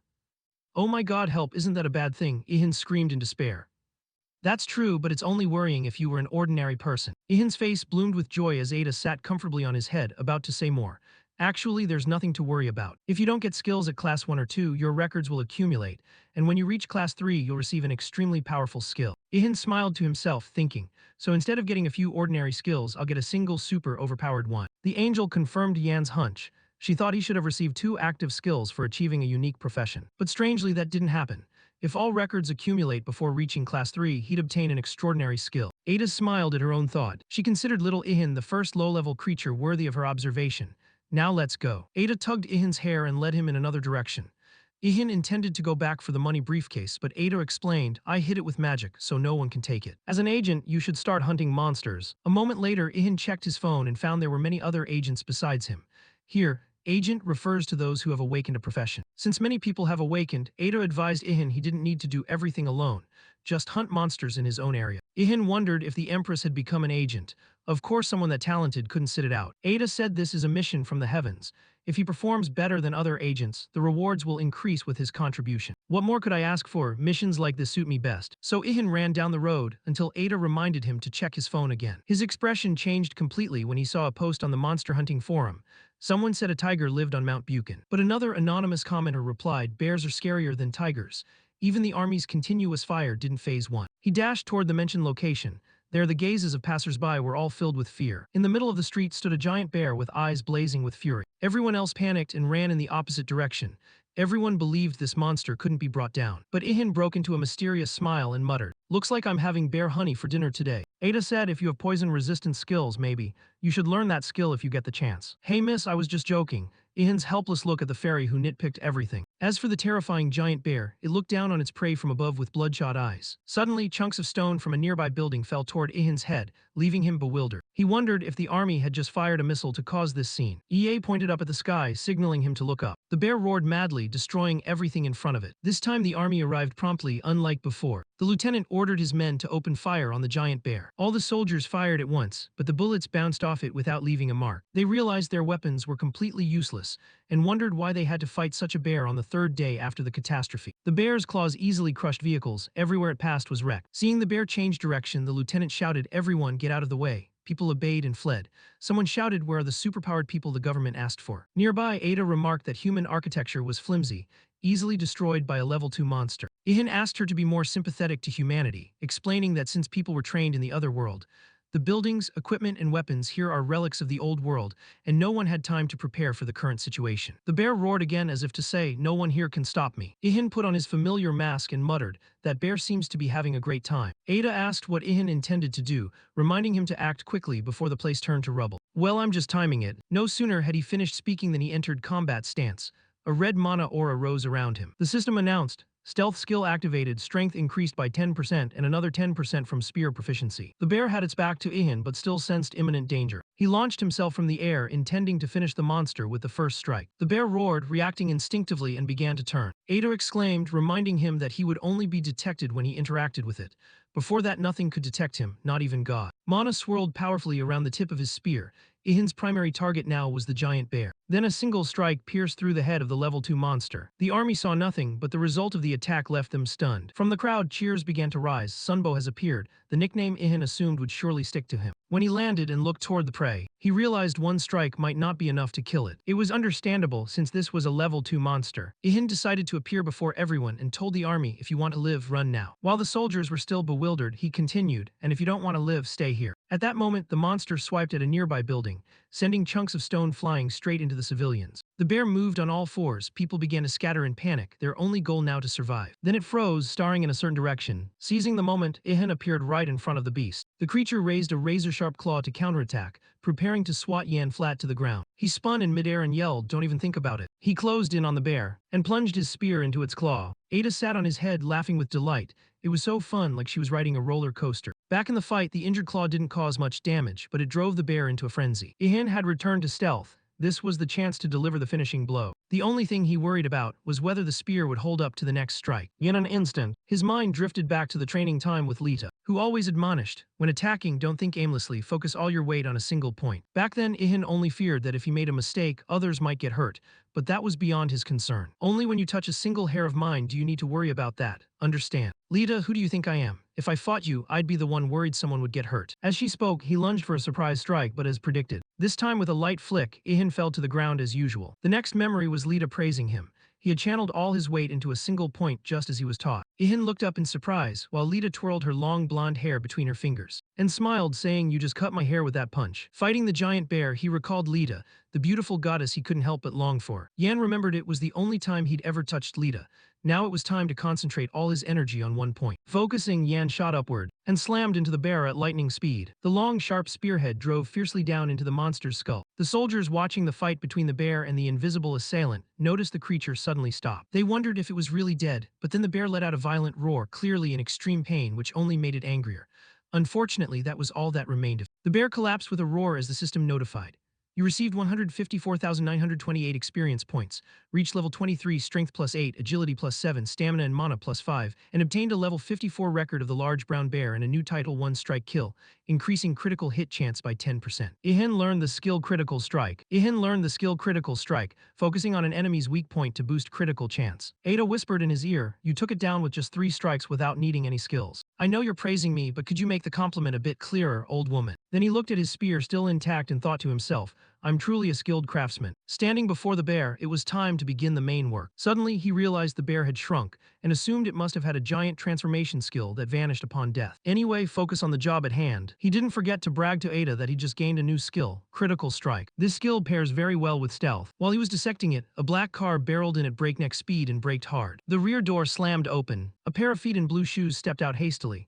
A voice called out, "We're here, leave everything here to us." Ihan and Ada turned their heads, surprised at the newcomers. It seemed other powered individuals had arrived to deal with the level 2 monster. A group of 5 approached the army, and a hush fell over everyone. One of them asked skeptically, so you're saying the monster's already been taken down? Hearing that, some in the group looked disappointed.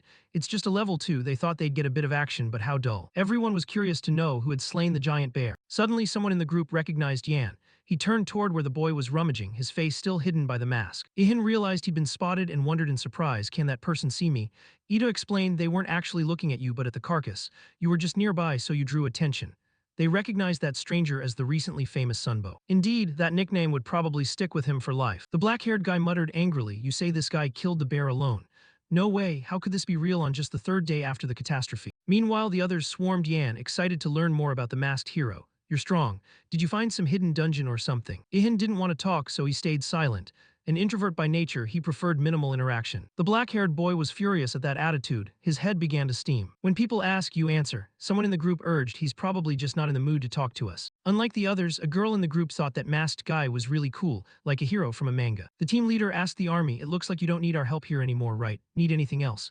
The soldier replied, other areas still need support. If you can, please go assist there. Ihan heard it all and thought to himself, he talks so comfortably with strangers, must be an extrovert. If I tried that, I'd probably mess up at the very first step, let alone the rest. At that moment, footsteps sounded. It's the team's captain. He addressed Yan, pleased to meet you. My name is Jujun. Ihan was bewildered. Is he going to shake my hand? Why would he do that? He seemed to realize the other had social anxiety. Jujun continued, when I saw you take down that bear, I knew you'd already surpassed me from this first mission. However, I'll catch up to you soon. Remember my name. Ihan asked back, how do you plan to surpass me? Jujun was taken aback by the question, stunned for a moment before replying. In a world where power denotes rank, it's not hard to tell who is the strongest. I believe that one day I'll stand at the top of the leaderboard. When it was Ihan's turn, he froze, speechless at the other's thought. What a ridiculous reason. Does this guy want to be a hero or a superhero? After a few seconds, Ihan asked back, why do you have to compete like that? Can't you improve without others? If you want to grow, focus on training yourself, practice at home, or hit a punching bag. There's no need to drag others in. If you want to overcome something, you must first overcome yourself. So Ihan lectured him at length. He thought, do you know I've trained for 1,000 years and still don't have the confidence to flaunt like that? And you sit idle yet dare to delude yourself as the strongest. Ridiculous. Well, that was what he'd say if he had the nerve. For now, Ihan only dared think it in his head. This left Ada speechless as well. She didn't bother replying. At that moment, Ihan looked around and realized everyone had left. He touched his ridiculously cool mask and said to the angel, what the hell did you just say? I'm totally fine. Only when there's no one around does this old man dare to confidently show personality. In the end, instead of getting lots of magical stones as usual, Ihan was left with a few bare pelts. Suddenly, a soldier stepped forward and addressed him as Lord Sunbow. Before he could ask anything, Ihan replied, they're all mine. Actually, that's not what I meant. I've just got another suggestion for you, the soldier began, explaining quickly while waving his hand. Basically, he wanted Ihan to install a support application. If you install this program, you'll be able to track the locations where monsters have appeared on the city map. It would be very useful for hunting them. Yan asked, isn't that a state secret? The soldier replied, for the safety of the people, we hope at least this will help minimize damage caused by the monsters. Hearing that, Ihan said nothing more. He turned and walked away, leaving the two soldiers staring after him. A subordinate asked the commander, should we let someone like that roam free?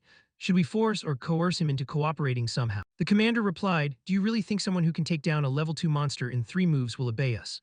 I've seen a false superpower in another world rule an entire nation alone, and a single monster could utterly destroy that country. He believed that young man would only grow stronger.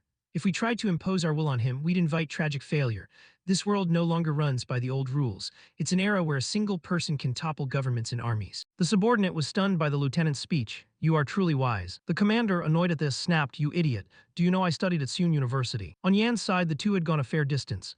Ada told him that soldier back there was really smart. He seems very experienced. I don't know, I think he just overestimated me, Ihan replied. But Ada thought the opposite, because if the army had forced Ihan to cooperate by force, he would surely have wiped out the whole unit just for not following orders. Now the army no longer has the ability to control Ihan. The fact that the soldier recognized this and chose to propose cooperation instead of coercion was the best choice for both sides. It seems Ihan still hasn't realized how strong and valuable he is to the current world. Meanwhile, Ihan was staring at his phone screen and suddenly exclaimed, Ada, look. He pointed to the red dots. 3 monsters just appeared at the same time. What do we do now? Ada replied nonchalantly, why think when we can just kill all 3? Exactly what I mean, let's fight. Using the map on the phone, they quickly found the spot where the first monster appeared, a deserted building. The first monster was a giant rat. Yan easily dispatched it very quickly. Next was a giant praying mantis blocking the road. Finally, there was a large black bird. Ihan used his spear to give it a hole through the middle. After everything, Yan still didn't understand why after defeating all 3, his level remained at 24. A notification popped up, because these were much weaker than the wolf and brown bear he had previously defeated. Ada explained, your unique class requires a much higher amount of experience than normal.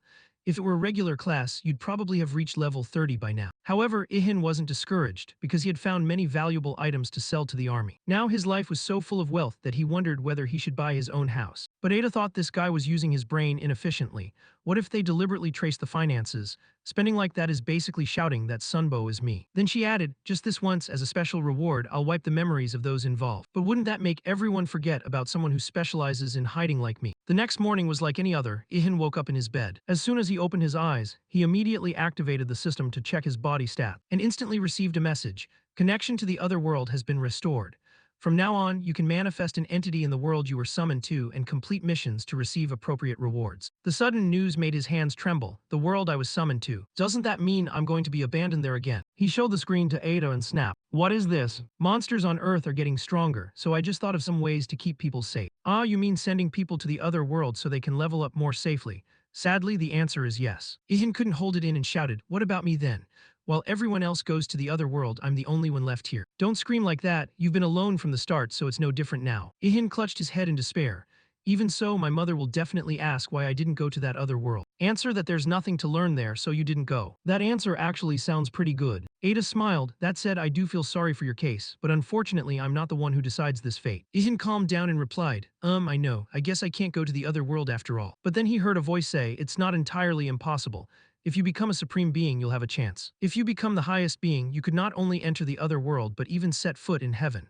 Then you'd be on par with the angels. Ihan was shocked by that news, because if I become a supreme being, I'll be able to see Lai again, right? The angel thought irritably to himself, as if they were a pair of lovers separated by distance. Ada's head was buzzing like a disturbed hive.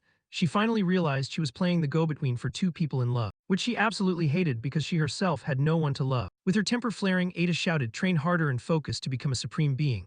Only then can you enter the other world and reunite with the one you love. Yan asked, how long will it take? And he was told the process would take less than 1,000 years. Ihan breathed a sigh of relief.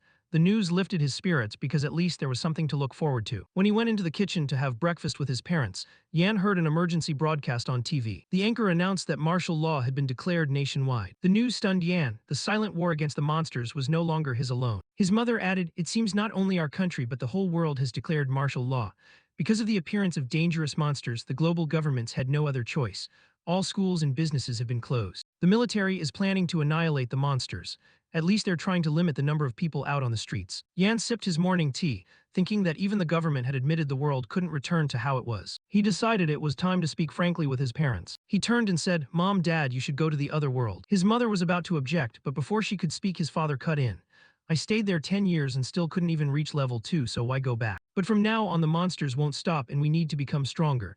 At least that place is safer than the current Earth. His father said nothing, only nodded. I'll understand. If that's what you think, I'll see you again soon. Remember never to give up, and do your best until the end. As soon as he finished speaking, he vanished with a snap without another word. His mother was not so quick to let go. She said, I'd be happy if you gave it a try, but don't be reckless. Ihan quickly changed the subject, praising how delicious breakfast was.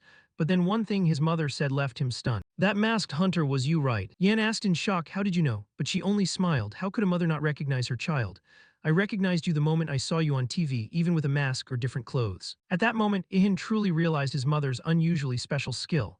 The penguin skill lives up to its reputation. Unable to hold back, he told his mother that the world had abandoned him and was gently comforted by her. She didn't know why he was so strong, but she was still worried for him, so be careful. Mother knows you understand how terrifying the monsters are, right? Ah, and there's something even scarier than monsters, people. There will be many bad people out there, you should be careful with them. Ihan smiled, very happy to have talked with his mother. Saying that, his mother stood up. It's good to see you at breakfast. I have to go now, don't do anything too dangerous. Ihan waved to his mother and told her, take care. When his mother vanished into another spatial dimension, he looked around the empty kitchen. His gaze landed on the sink full of dirty dishes. At least she could have washed them before leaving, right? He put on gloves and began washing each plate, his mind stirred by thoughts. His parents had gone to the other world to gain experience. Even if he couldn't go with them, there was still plenty to do here. Just then, Ada's voice cut through his thoughts. I have to go to the heavens briefly to claim a quest reward. Ihan asked her to pick up some ice cream on her way back. Ada flew off, stunned by the odd request. Ihan stood by the window watching her go, relieved to finally be alone. He flipped the light switch on. He remembered that last night he'd paid cash for a small room to use as a private workshop. Although it lacked full tools and equipment, he wanted to start experimenting immediately. If he didn't process them soon, the skin and bones would decompose quickly. He planned to use metal, but lacking materials he improvised with what he had. This amount of materials should be enough to treat the bones. Ihan thought to himself, but processing them would take too long. He wondered when he'd ever finish the equipment. Just then, Ada's voice rang out, "You can use magic. Why did you come back so fast? Did you get the ice cream?" However, when he saw the angel's smile, he went still. Ihan looked at the person across from him in alarm. Ada had revealed her true form and strode toward Ihan, arms crossed and eyes full of irritation. Ihan shouted in bewilderment, "So you also know expansion magic? Who do you think I am? I've always used shrinking magic." "Anyway, forget that for now. Quick, hold out your hand to receive the reward." Ihan wiped his dirty hands on his shirt, still a bit dazed. He reached out to shake Ada's hand. The moment he touched the angel, a thought flashed through his mind. Ada's hand was cold but very smooth. At that instant, a notification appeared. The first quest from heaven was complete. All stats increased by 1, and he received the special reward, the eternal flame. Ihan immediately asked what it was, but Ada only smiled and remained silent. In truth, she was just trying to add a little drama for him. Then she pointed toward the fireplace and told him to look. Ihan exclaimed when he saw flames rise in the hearth, wondering, "I didn't even light it, how is it burning?" Ada promptly explained, "The eternal flame is a fire that never goes out and continually grows. It is a precious flame of heaven." Ihan cheered, "Amazing, and undying flame is exactly what I need." Ada nodded, saying she knew. Lita had specifically instructed this. She recalled when Lita begged her to bring gifts to Yan, hauling out a whole pile as if Ada were a porter. She muttered that in heaven, Lita cared a great deal about him. Ihan was astonished to learn it was all sent by Lita, while Ada was annoyed. Those couples really ought to be sent to hell. But Ihan paid her no mind, still admiring the gifts from heaven, thinking privately that Lita truly understood him. At that moment, Ada added that she had brought one more piece of good news. "Because you can't go to the other world, heaven assigned you a second mission." The angel revealed, "From now on, Waihan's task is to create dungeons right here on Earth." Waihan was stunned. What the hell does creating dungeons even mean? A flood of questions filled his mind, leaving Waihan frozen for several seconds. Finally, he only managed a reluctant, "Well, that sounds kind of interesting. But sorry, I don't think I can do that. I only know how to cook ramen, want some." "But you can't just refuse like that." Ada held up a finger and said, "This is an order from heaven. The mission has been assigned, so you must create the dungeons." Waihan thought for a moment about how to approach the task, but the next second he shouted as he realized something. "This is your job, not mine," Ada muttered. "Actually, it's for the Earth, so saying it's for you isn't exactly wrong." Hearing that, Ihan grew even angrier. "Heaven told me to wait 10 years and then it turned into 1,000. They also said at the apocalypse's outset the monsters would be weak, but that turned out to be a lie. In short, nothing went according to your plan." Ada tried to explain that when God stopped time on Earth, that situation affected all living creatures. They developed immunity to that power, causing the dungeons to operate differently than originally intended. Of course, Waihan couldn't be calmed by such cursory explanations. He yelled, "Is that all the explanation you have for what's happening here?" So the two of them argued. Ihan claimed the angels were frauds, while Ada insisted this was for his benefit. For thousands of years he had honed his skills, especially blacksmithing, which had reached a divine level. Apart from the angels, only he could create dungeons. Why? Waihan, of course, didn't believe it and didn't want any part of this matter. But then he suddenly realized Ada had been praising him a lot. How convenient, she was probably just saying that to heap work onto me. Thinking that, he didn't hesitate to point at her. "You're tricking me into working, aren't you?" But Ada calmly replied, "This is a mutually beneficial situation. We complete our goal and you receive the mission rewards. What happens if I do nothing?" In response, Ada said that then the monsters wouldn't be drawn into the dungeons and humanity would have to live in a wild, dangerous environment. Ada presented the blueprints and the raw materials. She explained that heaven would supply everything necessary if he needed it. Hakanum and Elhydra are two of the materials used only by higher beings. They haven't appeared on Earth yet. Ihan had to gape at the enormous size and rarity of these gems. Inside the next gift were entirely new tools of the highest quality. Seeing them, Ihan's mood changed completely, excited to own such high-end equipment. "So I can use all of them as I please." Probably only loaned temporarily. You have to return them when the job's done. Although he didn't like it much and didn't understand how tools alone could create dungeons, Waihan decided, "Just dig up the ground and it'll be fine, nothing difficult." But before that thought finished, Ada raised her hand to stop him. She explained he only needed to craft magical devices that would attract monsters' attention, which would then alter the surrounding terrain and form the dungeons. A blueprint appeared. "You must complete a destructive trap based on this." Additionally, Ada emphasized that this is not an easy task. After a moment of silence, Ihan finally spoke. "Just looking at it, I can tell it's going to be very difficult." But immediately after, he smiled confidently.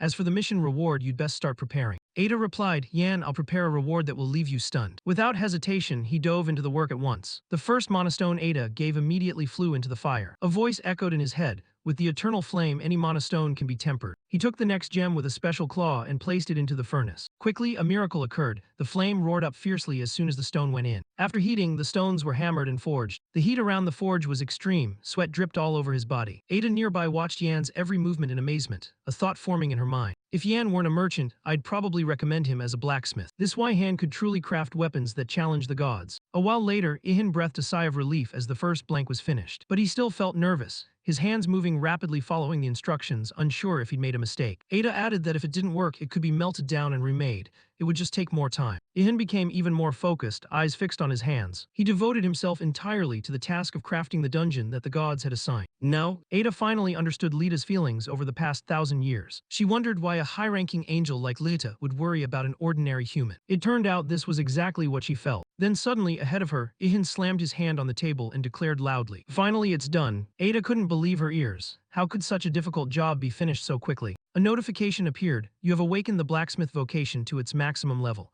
You have received the title Legendary Creator. All crafting activities efficiency increased by 20%. Ada was still stunned because time had flown for her. She asked skeptically, "Already done?" Ihan replied irritably, "What do you mean already done? It's been 5 hours." The angel thought to herself, "I really watched him work for 5 hours. It made me lose track of time. But for this task, 5 hours is actually very fast." Exasperated, Ihan tossed the product to her for inspection. Ada rotated the cube in her hands with an unbelieving expression. It was so perfect it seemed impossible for a human to have made it. "Well then, I surrender." Ada said it met certain standards, and that blunt remark made Ihan very pleased. After a moment of silence, Ada said, "It's time to use the crafted item. I'll call the other angels to help." This left Ihan speechless with astonishment. Angelic friends, so is leader among them, and as always the answer was no. After a while, Ada returned with a ring of mystical light circling above her head. "I know this one. That's the phosphorescence I used to see when I was a child." But putting that aside, the other angels had appeared as well, summoned by Ada. They couldn't believe a human could craft a destructive trap. It was even finished faster than expected. Of course, what convinced them was that it came from Waihan since it didn't smell heavenly at all. As for Waihan, he thought angels really are all beautiful. When Ada was small, I didn't notice, but seeing her at full size now, she's truly beautiful. On the other side, Ada clapped to signal Waihan to hurry. "We don't have much time, start as soon as possible." Then she instructed Waihan, "You only need to focus all your mind on completing and activating the destructive trap.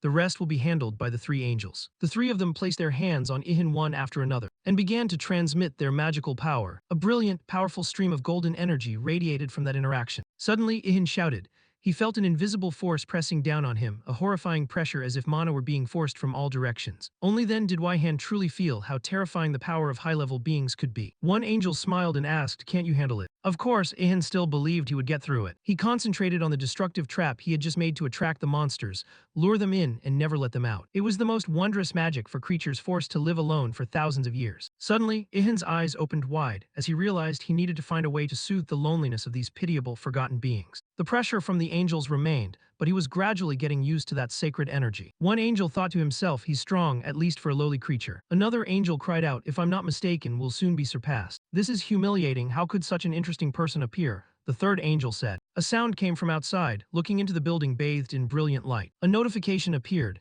"You have completed crafting the Earth Colony destructive trap. The mana crafting profession has been raised to level 7, and item quality has improved." Ihan looked up at the finished product, unable to believe he had really done it. Impossible could he succeed on the very first try. The angels continued to speak, some astonished, others skeptical.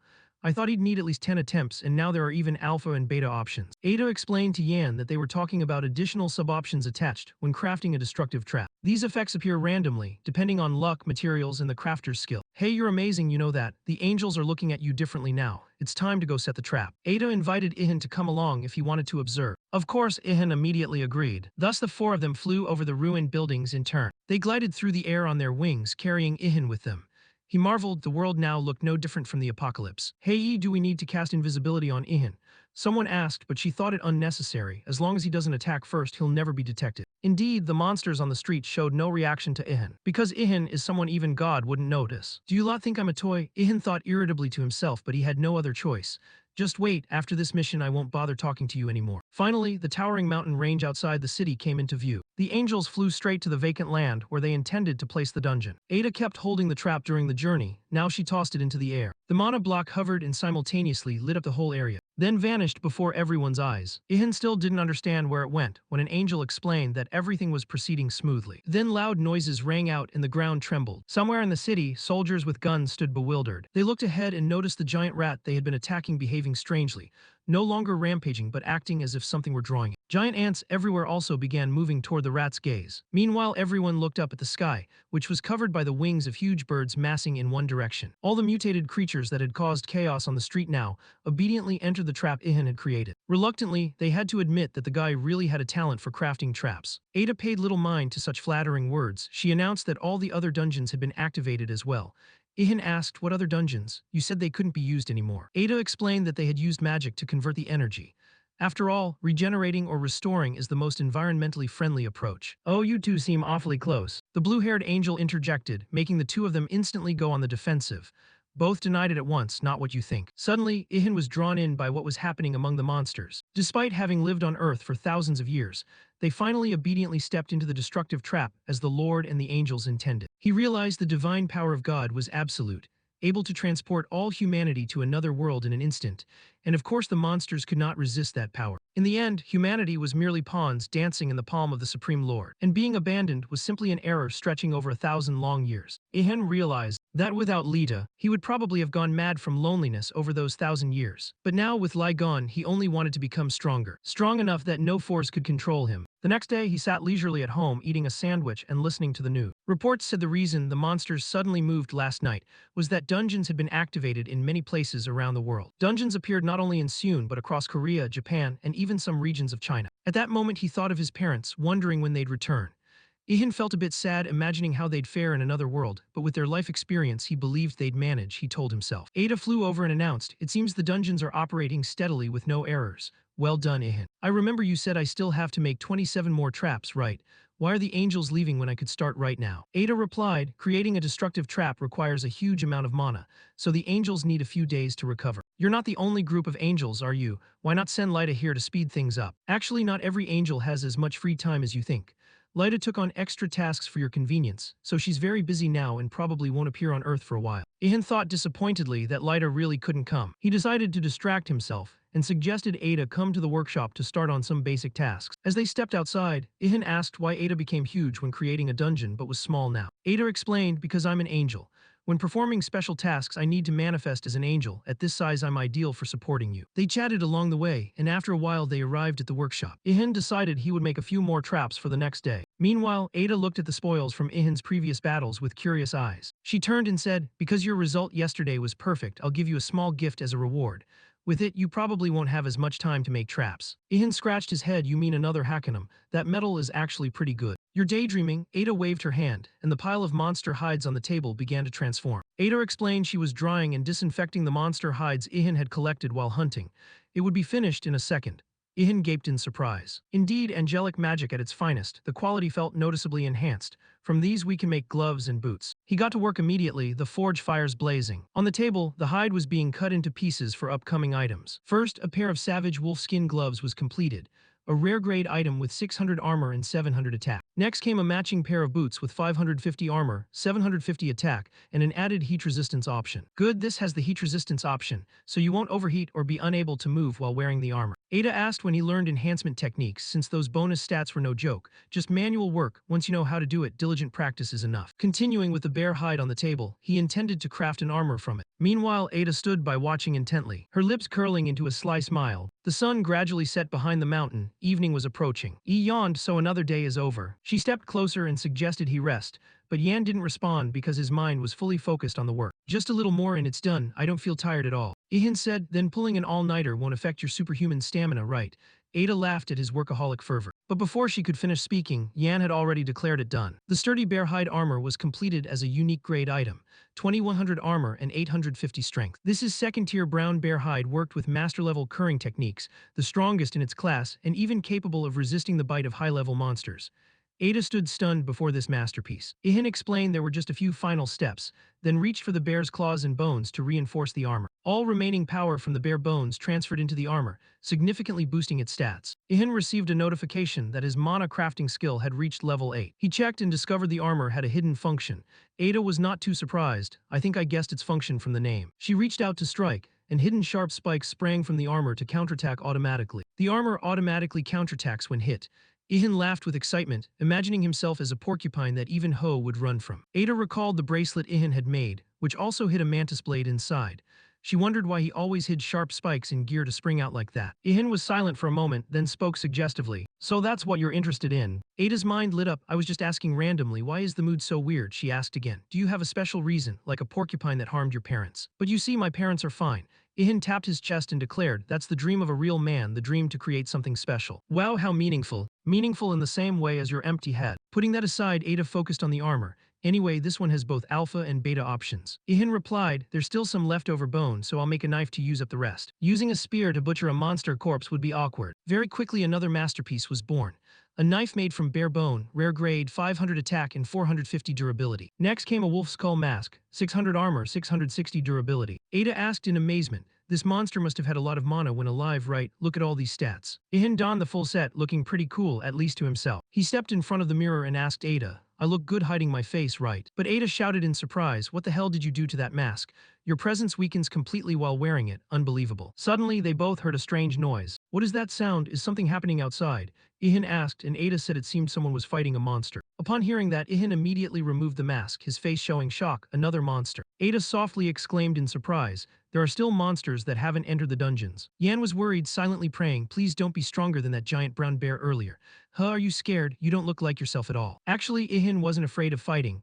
What he dreaded most was processing monster corpses, especially if it was stronger than the previous bear and he'd have to skin it for new armor. Fighting is still less terrifying than handling a corpse. He pulled out his old spear to inspect it closely, telling Ada they'd need to fix it before heading to the battlefield. After completing the reinforcement process, the steel spear reached first-rate quality. 1100 attack, 715 durability, with an added option to increase critical rate by 20%, an achievement he produced entirely without using mana. Ihan was very pleased that with just a few adjustments, his attack had increased by 300 points. He planned to refine a few more things, but Ada stopped him, saying it was time to go hunting. Ihan sighed, thinking this angel could be annoying at times. When they stepped into the square, they were met with the scene of severe devastation the city had suffered. People were frantically running the other way to avoid the danger. Only Ihan rushed straight toward the threat. Ada stood beside him, pointing toward the appearing monster. A giant leopard with blazing red eyes was spreading terror throughout the city. It roared furiously, swiping its claws at the military helicopters. Soldiers kept shouting, the anti-tank missiles are useless. A senior commander ordered anyone who had reached level 2 to charge in with melee weapon. Watching the army's actions, Ihan wondered, besides the soldiers, do people who reach level 2 also have to fight? Before he got an answer, a nearby soldier, level 2, complained that it was easier to gain XP in the other world, and facing powerful monsters on Earth was overwhelming. Indeed, a single sweep of the leopard's claws sent more than a dozen people flying into the air. Even level 2 warriors couldn't easily overcome a monster of equal rank. But Ihan had no intention of abandoning the place. He wasn't the type to willingly sacrifice himself for others, but he also couldn't leave everything to chance. If trying a little harder could save people, he'd do it. The thought flashed, and Yen shot off at a speed the naked eye couldn't follow. He tore through the crowd, fleeing the battlefield. The leopard continued its rampage, its fierce gaze fixed on the military. Ada reported, this monster is stronger than the giant level 2 brown bear from before. At that moment, the army fired up the tanks. The first shot hit the creature squarely in the head. The soldiers began cheering, thinking they had taken it down. But when the smoke cleared, they were left staring in stunned disbelief. The leopard's head was completely unscathed. The leopard's rage erupted. It turned toward the tank, poised to pounce. In an instant, its gigantic paw struck, immobilizing the tank. Then it lifted the war machine high and opened its jaws as if to devour it. At that very moment, a streak of light zipped by. Ihan sprang from the ground, lunging at the leopard with blinding speed. In his head rang, never have I been more grateful for the invisible ability than now. The leopard's blazing red eyes were right before him. In a moment, the spear would pierce through. Thud, the leopard screeched in pain and released the tank from its claws. The system announced it as a critical hit. The crowd below murmured, it's SB, he hasn't gone to the other world, we're saved. The tank plummeted to the ground. Ihan stood still for a moment, observing the situation. The leopard roared in agony, severely wounded in the eyes. After a brief pause, Ihan decided to retreat out of danger by kicking off and flying into the air. The army commander shouted, open full fire now. At the shout, a barrage of gunfire rained down on the monster, hopping to take it out at the right moment. As Ihan moved toward the tank, he saw soldiers trapped inside. Without hesitating for a second, spear in hand, he sliced the tank in half as if it were a log. The soldiers inside looked up in horror. But Ihan reassured them, if you don't want to die, hold my hand tight. They grabbed onto him. Ihan hugged both of them and leaped off the tank, landing safely on the ground, where a deep dent remained from the impact. The two soldiers recovered their composure and thanked Sunbo from the bottom of their hearts for the spectacular rescue. Well, I'm not doing this to be called a hero.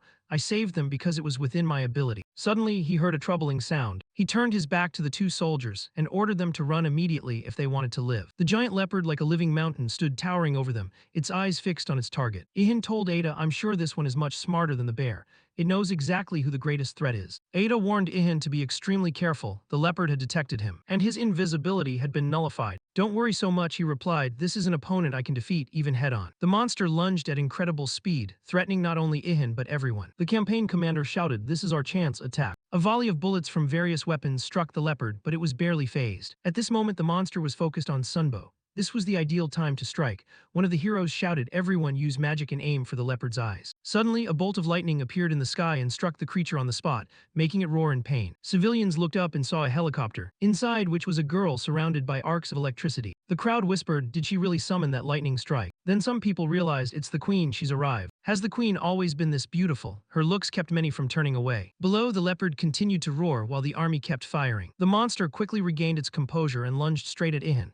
But he did not retreat, as if he had been waiting for this attack. The leopard's claw with razor-sharp talons came at tremendous speed, but Ihan managed to spring back and dodge. He leapt into the air, avoiding the first strike. One of the leopard's eyes had still not recovered from the previous blow. He decided to attack that exact spot to finish off the remaining sight. The crowd followed Sunbow's every move, worried that if he died there would be no hope left. The queen in the helicopter also kept her eyes on the leopard, trying to pick out Ihan's figure in the chaotic crowd. Suddenly someone in the crowd pointed and shouted loudly. Beneath the leopard on the asphalt, blood began to pool. At a glance, the leopard's head was covered in sharp quills like a porcupine's. Actually, Yan using the power from his armor. "I think my investment paid off, right? Ada, you agree, don't you? There's something I need to tell you. You look absolutely terrifying, you know that, unbelievably dreadful." But Ihan didn't care. In a life-or-death situation, appearance no longer mattered. But it'd be best not to let Lita see him like this. At that moment, the leopard roared, the sound echoing across the area. Its head whip knocked Yan far away, making little Ada nearly vomit. The leopard charged when it saw them thrown aside, aiming to smash Ihan into the building opposite. A collision sent fragments of the structure flying. The spikes on Ihan's armor disappeared, but he managed to spring back in time. Cartwheels through the air and counterattack. This time, sharp spikes appeared under his soles, pinning his feet into the giant leopard. All the while, he kept a firm grip on his spear, delivering a series of direct stabs at the opponent. The system kept announcing critical hits. Your critical strike skill has reached level 2. The military watched closely and saw the leopard begin to slow down, and immediately the order to open fire was given. People below, even those with sticks and poles, all joined in. Whether it was effective or not was uncertain, but morale was certainly high. Against a level 2 monster, attacks from level 1 people are nearly useless, but relentless hammering wears anything down.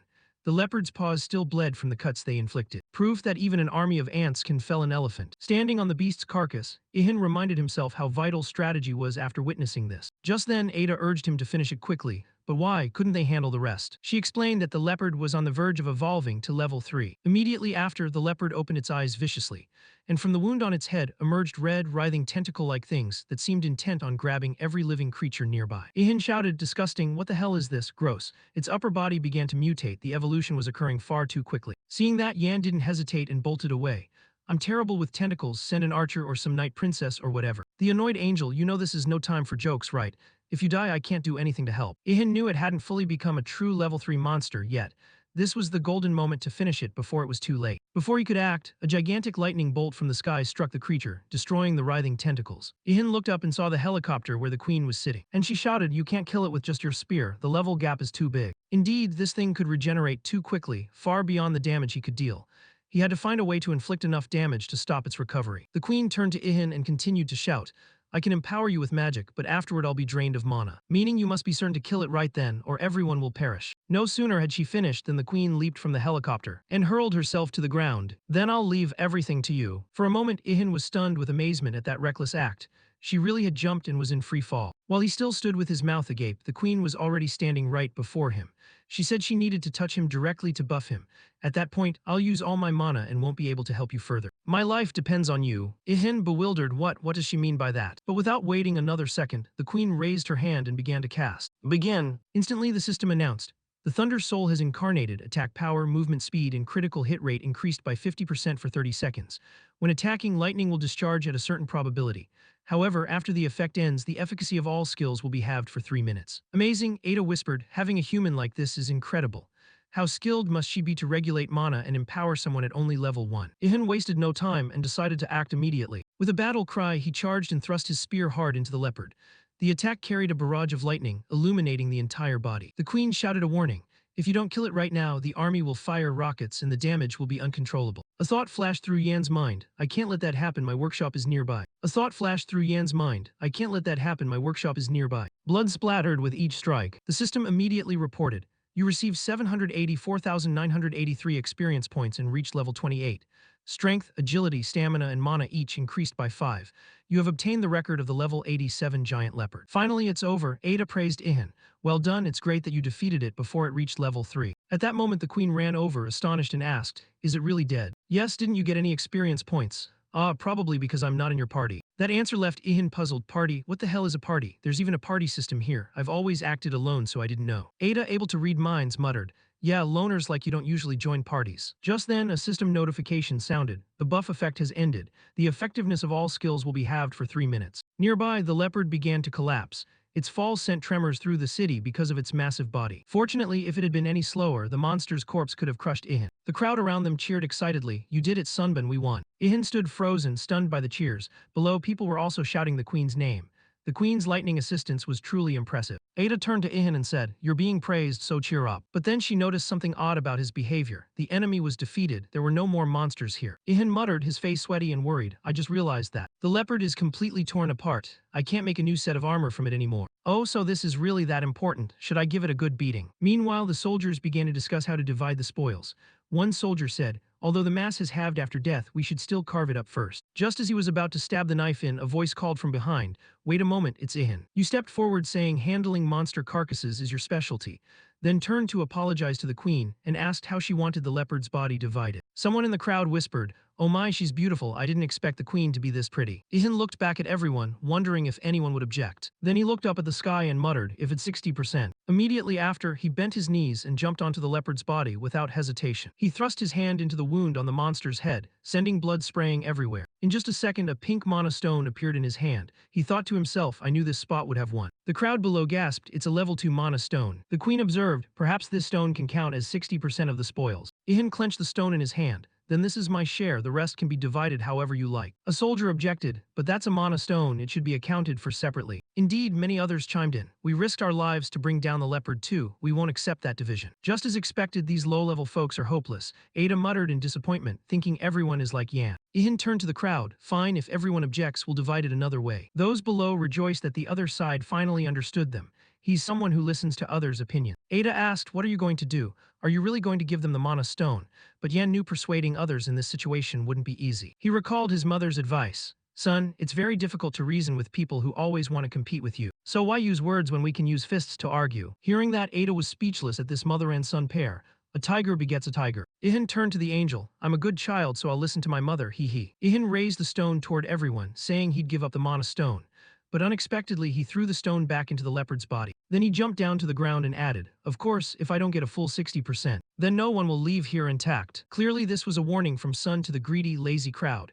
They thought he was mild-mannered, but apparently not. The crowd began whispering anxiously, regretting their actions, because even together they couldn't do anything to that hero. After a quick discussion, a few people stepped forward and told Ihan, take the mana stone. One soldier added, take whatever you want. Although they couldn't see the hero's face, they were sure he was pleased with the crowd's change of attitude. Then Yan jumped back onto the leopard's body to search for mana stones. Just then, the queen spoke from behind. If you give me the share from the processing, I'll give you 40% of my portion. Ihan found that reasonable and agreed immediately. Time passed and the leopard's carcass was neatly arranged nearby. Ihan thought they'd need a truck to carry all this. Before the thought finished, the queen had called, apparently to request a vehicle. He thought to himself, she must come from a wealthy family or be a business owner. After all, she arrived by helicopter. A timid soldier asked, Brother Sunban, could you help process our share as well? This turn of events put Yan in a bad mood.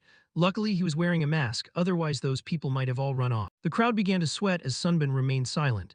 If he took their share right now, they'd be helpless, there's no way to fight back. And so, please for help echoed through the street. Don't be like that, please help us. Sunban, please help us. We can't skin it ourselves, and if we try, we'll probably ruin it. Ada scolded, you were about to snatch his mana stone just now, and now you're on your knees asking for help.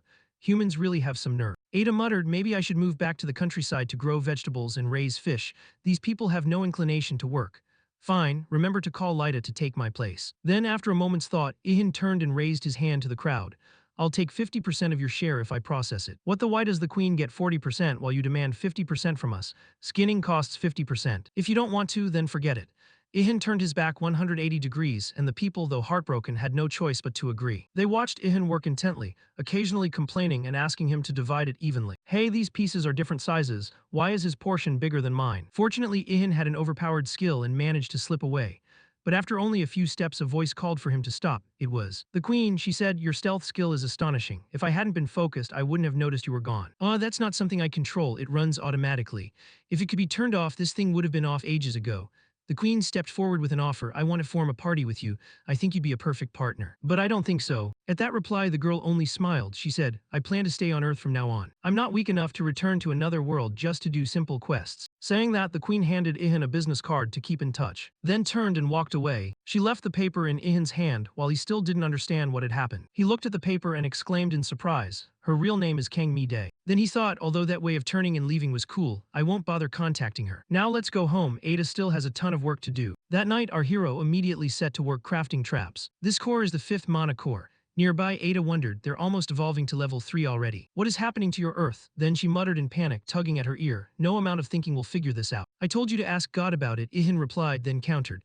But you weren't harmed earlier, so why are you making such a fuss now that we're home? Of course I must maintain the dignity of a higher being. How could I show attitude toward those lowly creatures, even though nobody can actually see me? Then Ada suddenly realized something and peppered Ihan with questions. Why are you so calm? This is your Earth's problem, isn't it? Don't you understand how dangerous it is for level 3 monsters to appear in a world with only level 1 heroes?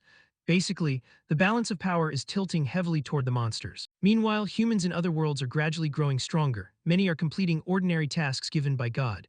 That growth rate is reasonable, but monsters on Earth are evolving much faster. Actually, I'm not calm. Ihan replied, it's just that worrying more won't solve anything. Then he asked the angel about the situation in other countries.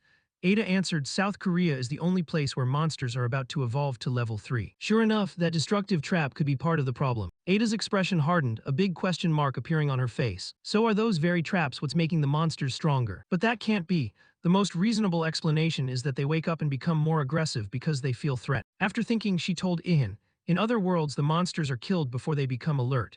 That means their evolution mostly happens inside dungeons. And due to the endless crossbreeding there, increasingly deformed and dangerous creatures appear. They eat each other and evolve with a very small probability. This is what makes dungeon evolution slow. Ihan was stunned by this wild information, truly a legitimate criminal den inside the dungeons. But Ada explained further, if the monsters aren't confined to dungeons, they'd eat humans instead of their kind. In short, outside, their evolution would be faster because they wouldn't need to eat each other. Yan remarked, so dungeons are necessary for humanity, right? Ada nodded. Yes, meaning that the fact you create trap-filled dungeons brings great benefit to mankind. After hearing that, Ihan's crafting sped up even more. He realized he had to urgently create many more destructive traps before the gods returned, and dropped another magic stone into the eternal flame. The angel asked, do you think just doing that will forge a new item? Ihan replied, of course not, it's not that simple. Simply making it for the sake of making it would mean nothing. The reason I craft things is to have new experiences. She had never thought of that, but it made sense. Ihan had lived 1,000 years in an unchanging world, alone and silent on Earth for such a long time. She wondered how he must have felt being the only one left. Now Ada understood why he craved new experiences so much. But then she suddenly panicked, asking herself what had she just been thinking. Did a superior like me just feel pity for an inferior creature? Ihan looked at the little fairy beside him with a huge question mark over his head, watching her buzz around like a dragonfly. Ada pointed and said, hey, you be strong. If you're stronger, you can experience anything and help many more people. Yan replied softly, I know. He knew well what he needed to do in this situation. Become stronger to help humanity escape its current plight. So all day long, Yan worked diligently in the workshop. When everything fell into darkness, the angels returned after recovering their mana, and he had finished crafting a batch of traps using manual mana techniques. Once completed, the angels took those traps to place in the dungeons of various countries. Ihan suddenly wondered which country the dungeon would be created in. He hoped no dangerous monsters would appear in the middle of a city anymore. Even if a level 3 monster appeared because of a destructive trap, it wouldn't be his fault. Ada said after reading Yan's thoughts, you're undertaking a very important mission now. I know, thanks for worrying about me, Ihan replied. While Ada fell silent, maybe she thought this human had it rough, but what does he know about being tired? Training for 1,000 years on Earth is nothing. He stretched, turned back toward home, and said he urgently needed to sleep. As soon as he arrived at the apartment, Ihan went straight into the bathroom and looked into the mirror with a weary face that made his thoughts hazy. The TV in the living room was still broadcasting news about the defeat of level 2 monsters and the severe destruction from the battle. Ihan then stepped out and asked, Ida, do you think I've gone a bit fat lately? The angel frowned, you're only noticing now. Every time you level up, your body develops, so don't be too surprised. That's true, I even think I'm more handsome. Oh please, General, your face means nothing to a supreme being like me. But for humans, it's probably handsome indeed. After saying that, Ada regretted complimenting him when she saw him start bragging about his appearance. Look at my muscles. The angel tossed a bag of potato chips at him. Get out and watch the TV for me and put your shirt on. Don't joke around so seriously, Ihan laughed, then said he'd go to sleep. Before leaving, he didn't forget to remind the little fairy to go to bed early too. The bag of chips in Ada's hand was flung, scattering all over the floor, and she quietly bent down to pick up each piece without commenting on the hero's joke. When Ihan left the room, Ada muttered, HMPH, that body and face mean nothing in the eyes of a higher being like me. She believed that Ihan's greatest value lay not in his looks but deep within. Hey, what am I thinking? Saying that is basically praising his inner beauty, right? Ada thought angrily. In her mind, the image of Lita suddenly appeared, someone who had been impressed by Yan.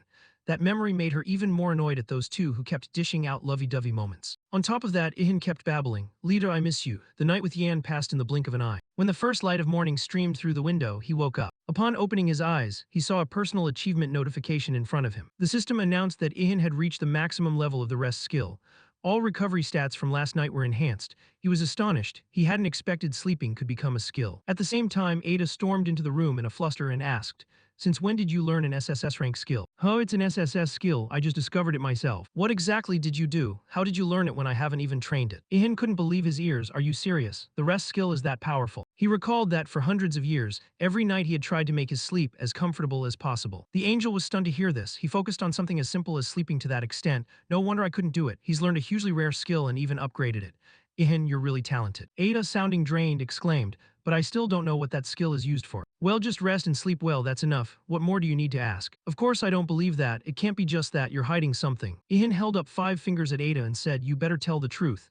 If it's only that, why are you so surprised? Be obedient and I'll care for you, okay? Be obedient and I'll care for you, okay?" Ihan was just joking, but Ada's sly expression showed. She pushed her glasses up and grew serious. "All right, it's time to tell you about skill evolution. Just like reaching a new class level, skills can also evolve, and those evolution paths reflect the user's life experiences. That's how the chronicles operate." Ihan raised his hand like a student. "Please explain it more simply, like I'm a child." The angel showed 2 images, one before and one after skills evolution.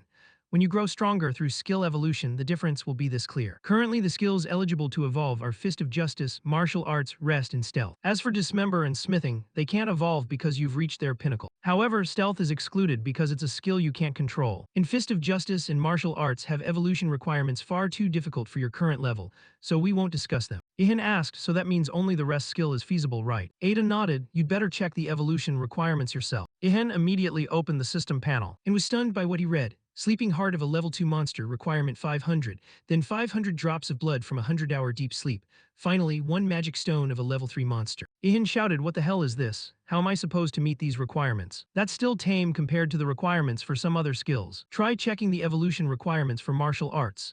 Ada said, pointing to another part of the system screen. "The system requires killing level 3 monsters with a critical hit, currently 0-500, and there are many other tough requirements below." In conclusion, Ada said briefly, "If evolving martial arts is Everest, then the rest skill is just Mount Baden." Ihan yelled, "But climbing Mount Baden isn't exactly easy either." Although Ada was sure he could do it, Ihan didn't believe in himself. "You're overestimating me. I still can't use mana and I'm only level 28. Ada thought and realized that was completely true.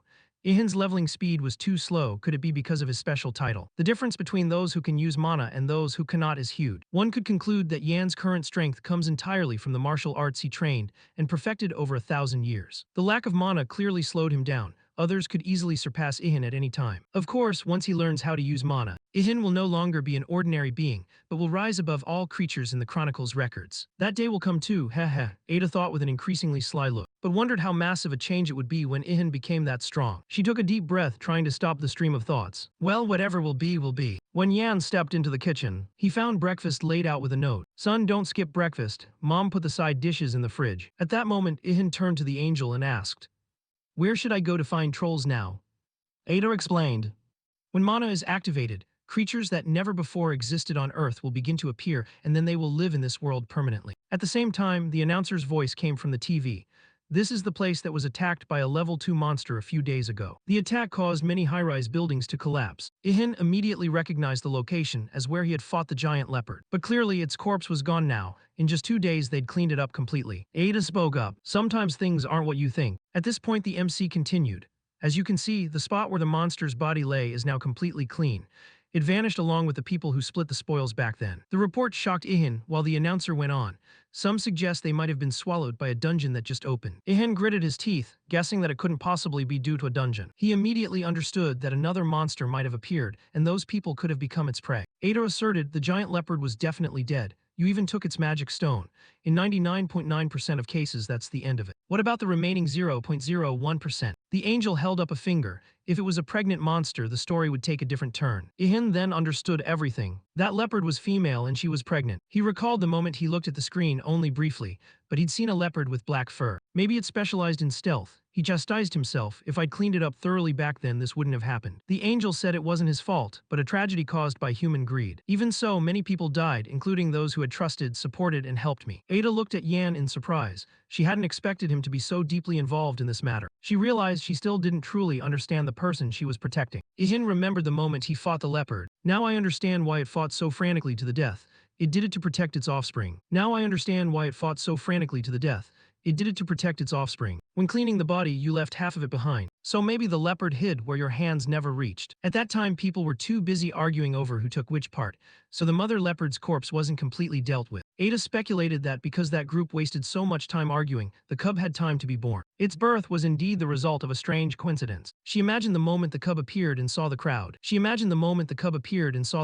I hope that's not true, but if the theory is right, then a level 3 monster has likely been born, hasn't it? Ada judged, judging by the stealth skill, it's definitely a level 3 monster. Ihin stepped forward and turned off the TV, and the angel nearby asked, do you think you can do it? Doing it alone will be tough, but if you prepare well you can try. Ihin answered calmly, then suddenly shouted, if the opponent uses stealth, then of course I cannot afford to lose. Just as expected from the stealth master Ihin, E's joke made him frown. Don't call me a master. Anyway, with such a broken skill, that leopard probably didn't have any others.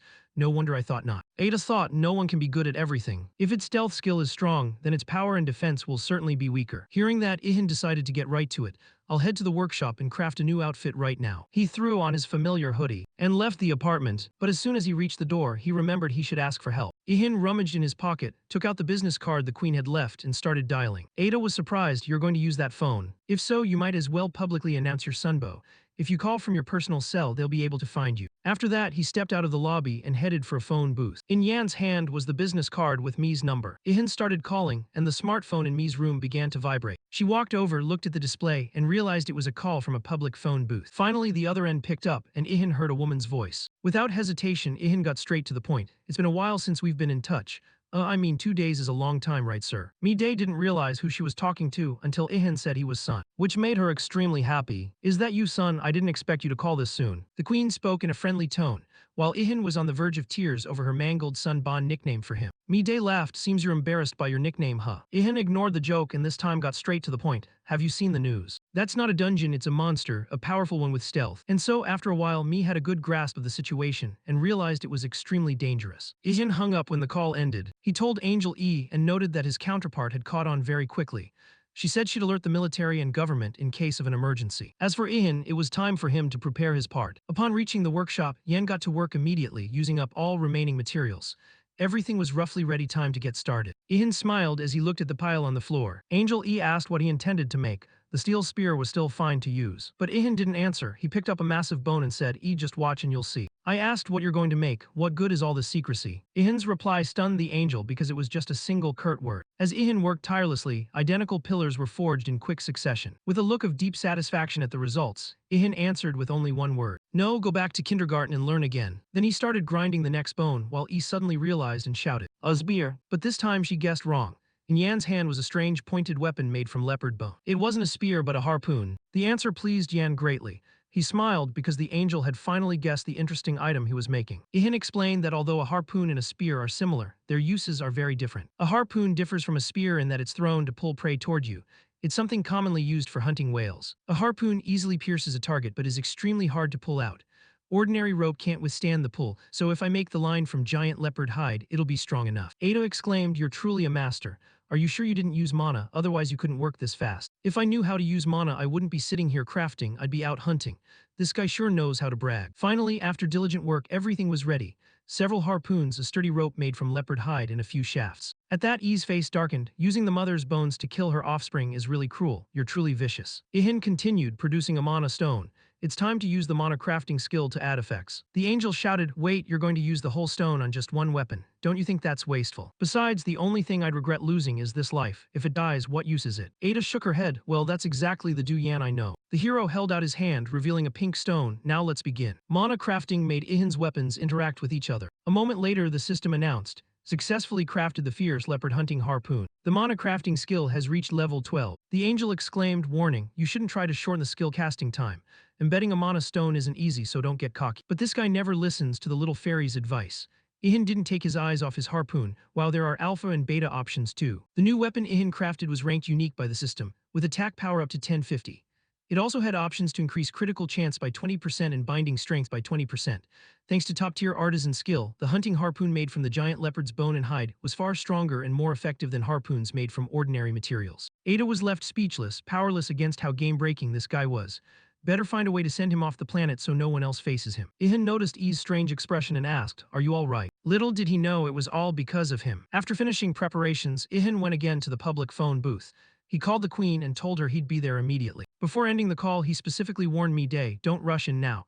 Because it has stealth ability, it's very dangerous." It was born almost immediately after its mother died 2 days earlier, so the cub is certainly still hiding nearby. When Me asked why In thought so, of course it was to take revenge on those who killed its mother, especially me and you. Because we were the ones who killed that giant clouded leopard back then. Because we were the ones who killed that giant clouded leopard back then. As she spoke, the car she was driving passed Yan, but neither recognized the other. But do you have any concrete plan? After a moment of silence, Day asked again and received Yan's nod. Got a plan, but I can't give details yet. Basically, I'll make it so it can't use its stealth skill anymore. Not long after, Ihan arrived at the exact place where he had fought the giant leopard. Ada beside him immediately sensed the monster's presence nearby.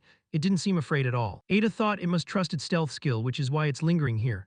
Also, it probably hasn't sensed you yet. With a strong swing, Ihan slammed the heavy post down onto the road. This time, let's see how relaxed you can be. He shouted as if baiting it to attack him, but nothing happened. So he lifted the post and slammed it down again, deliberately making noise, but it still didn't attack. It should have acted by now, Yan thought. I deliberately exposed a flaw, so why? It seems it still hasn't found you. That means your stealth is 1 tier higher than the black leopard's skill. And the posts and harpoons were hidden by skills when you accidentally created them. Oh, that's tough. Setting traps right in front of it and it still can't see them, there's no cure for that. The angel clapped with an impossibly smug face. You were born to be an assassin. Next time choose assassin as your secondary class, and if you listen to me you'll disappear from this world for good. But that's something to put aside for now. Yan suddenly noticed something suspicious and immediately grew serious. He noticed a faint gigantic paw print with sharp claws imprinted on the road. Indeed, the leopard truly couldn't see him. It calmly walked right past Ihan, and Ihan knew this was the moment to execute his plan. The leopard's red eyes flashed in the twilight. At the same time, the system announced that the hero's damage stat had increased by 10% thanks to stealth and spear skill. Makes sense, Ihan thought, since the harpoon also counts as a spear, so I still get the skill effect. Without hesitation, he drew the harpoon from his back and launched it at the leopard with full force. The throw was pinpoint accurate. The weapon flew straight into the target. Immediately, the harpoon's tip pierced the beast's body, making it roar in pain. While the leopard growled, Ihan told Ada, "It's only half the size of its mother, but it's definitely a level 3 monster. I got bonus effects from stealth and spear skills, yet the harpoon only went in halfway." Ada replied, "If this monster were normal level 3 it would be worse.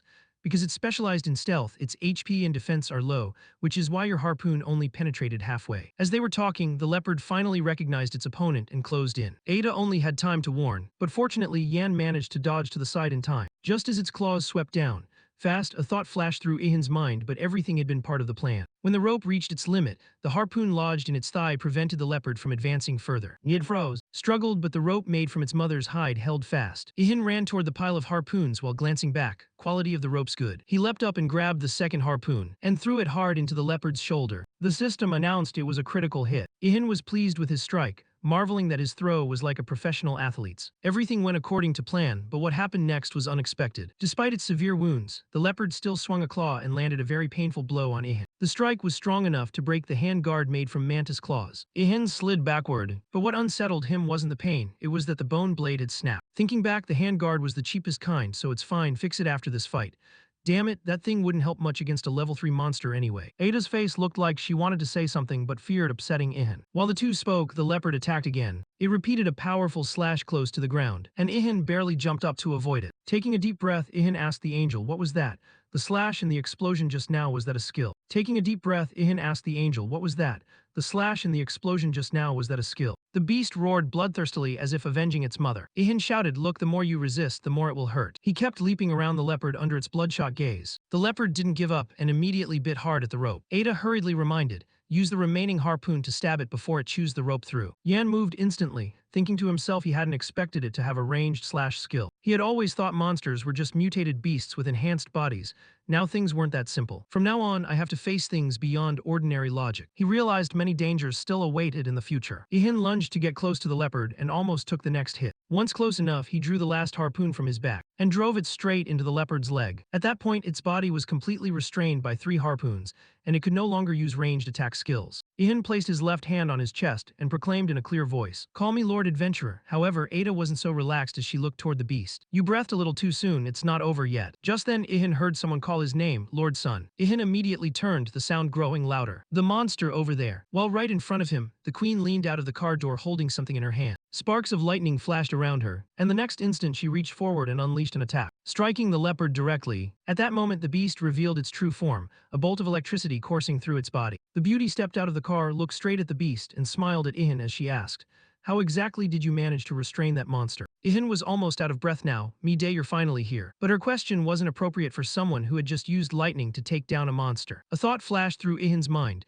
This girl is definitely not an ordinary hunter. The power of that strike was too impressive for a level 1. But now was not the time to overthink. At the same time he felt movement behind him. It was the leopard, gradually recovering from the twin lightning strikes and now able to move its legs. It seemed the superhero had to coordinate attacks now. Ihan planted another stake into the ground without hesitation, preparing to attack the leopard once more. A harpoon in hand, it quickly lodged into the creature's body. Now the leopard was held fast by 4 ropes. With another leg secured, he turned to Me-day, "Attack it whenever you get the chance. It's very strong, the stakes won't hold for long." He turned to Me-day, "Attack it whenever you get the chance. It's very strong, the stakes won't hold for long." Me replied, "I can use lightning right away. But if you want something stronger, it'll take at least 2 more minutes." "All right, then give me a warning before you unleash the big strike." With that said, Ihan rushed at the leopard, which writhed in pain trying to break the shackles. Its body was entirely focused on its prey. "It hasn't run out of mana yet," Ada warned. Ihan knew that as well. The leopard's blood-red eyes fixed on the target with utter hatred. That look, Ihan had seen countless times during solitary hunts over 1,000 years on Earth. Whenever driven to the brink, their life force flares most fiercely. But that fire blazes wildly before vanishing into nothingness. Each time he recalled those memories, Ihan felt shaken. Sun's next strike landed squarely on the leopard's head,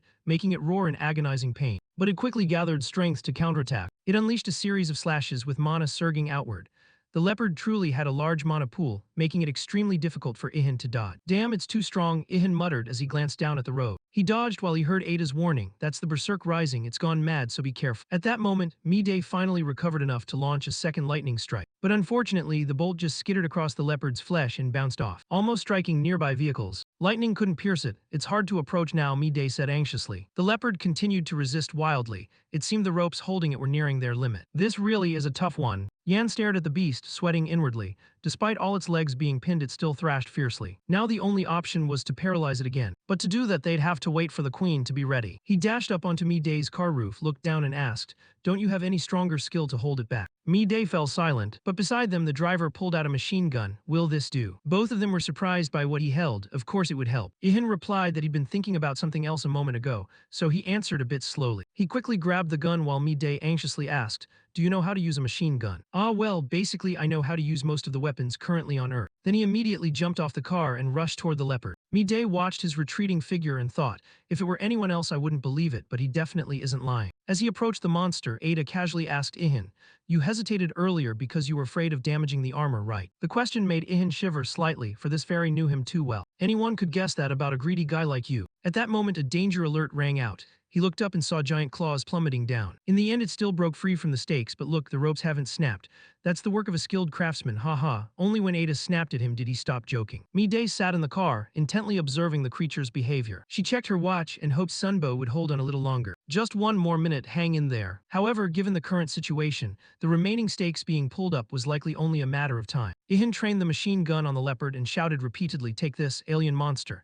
Ida immediately corrected him. "This is a product of Earth, damn you." Ihan's first shot hit the creature's eye directly, causing it to lose balance, slam to the ground, blood spraying from the wounded eye. At that instant, the system announced, "You have reached maximum level in the shooting skill." Ada exclaimed in shock, "Wow, you jumped from rookie to challenger rank in a single strike." Me-day in the car was also stunned. How could such a severe wound be caused by a normal gun? Did he buff the weapon while I wasn't looking? Normally, weapons have no effect.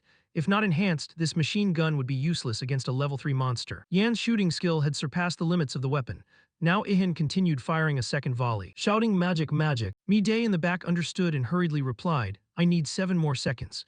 Her hands had already gathered successive bolts of lightning aimed at the battle. The countdown began. Ihan fired continuously while retreating rapidly. With only 2 seconds left, he threw the gun to the ground and leapt backward. By then, the leopard had broken free from its shackles. All the stakes had been pulled from the ground, nothing now restrained it. Its jaws full of fangs lunged straight after Ihan. He understood that he was now the bait to distract the monster from me. What seemed like it would be very difficult, but at that moment Me-day had recovered enough power. She shouted, casting a 3-tiered lightning skill that struck the leopard's head. Before everyone's eyes, everything was bathed in the blinding light of the bolts.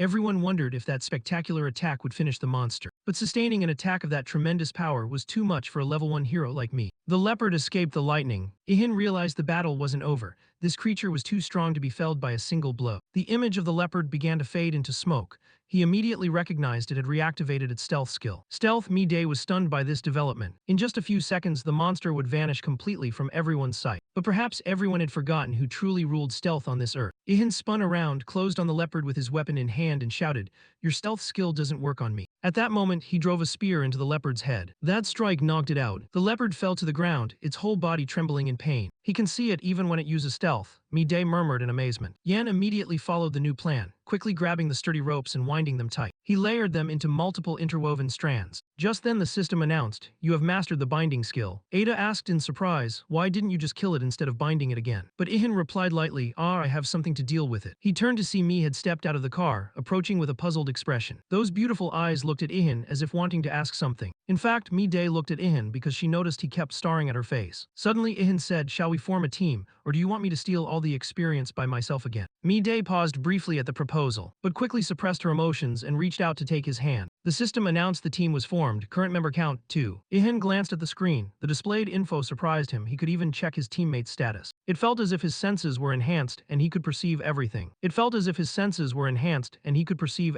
Knowing it was true, Yan still couldn't admit it. He cleared his throat and regained his voice. It's just that I haven't done it in a while, so I forgot." After a while, Yan approached the leopard, which was tightly bound. It lay motionless on the ground with one eye squeezed shut. He stepped to the creature's head, drew his weapon, and softly said, "Farewell, little friend." With a single stroke, the beast permanently lost its remaining eye. When it fell, he received a system notification that he had gained nearly 3 million experience points, reached level 36, and all stats increased by 10.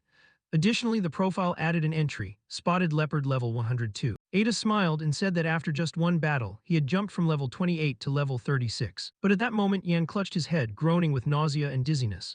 It seemed to be a side effect of leveling up too fast. He turned to his companion and anxiously asked if he'd taken all the experience, since the amount gained was still so huge. Ada explained that a level 3 monster is totally different from level 2, so it's not surprising. Compared by points, jumping that many levels is still modest, given his special profession. After a while, the headache faded and Ihan decided to start processing the leopard's corpse. He quietly apologized, "Sorry I couldn't protect you, my dear. If I were a bit stronger, I wouldn't have let you get hurt like this." So Ihan began harvesting parts from the leopard. He inwardly regretted to death that the bullets had shredded the skin. Suddenly, when he cut into the leopard's head, he fell silent in surprise when he discovered a blazing red mana gem inside. Ada exclaimed in astonishment, "Both the mother and the leopard have mana gems. That's very rare, you really are unbelievably lucky." She explained that mana gems appear only when the monster's mana doesn't dissipate from the body at death, and the chance of appearance is only about 17%.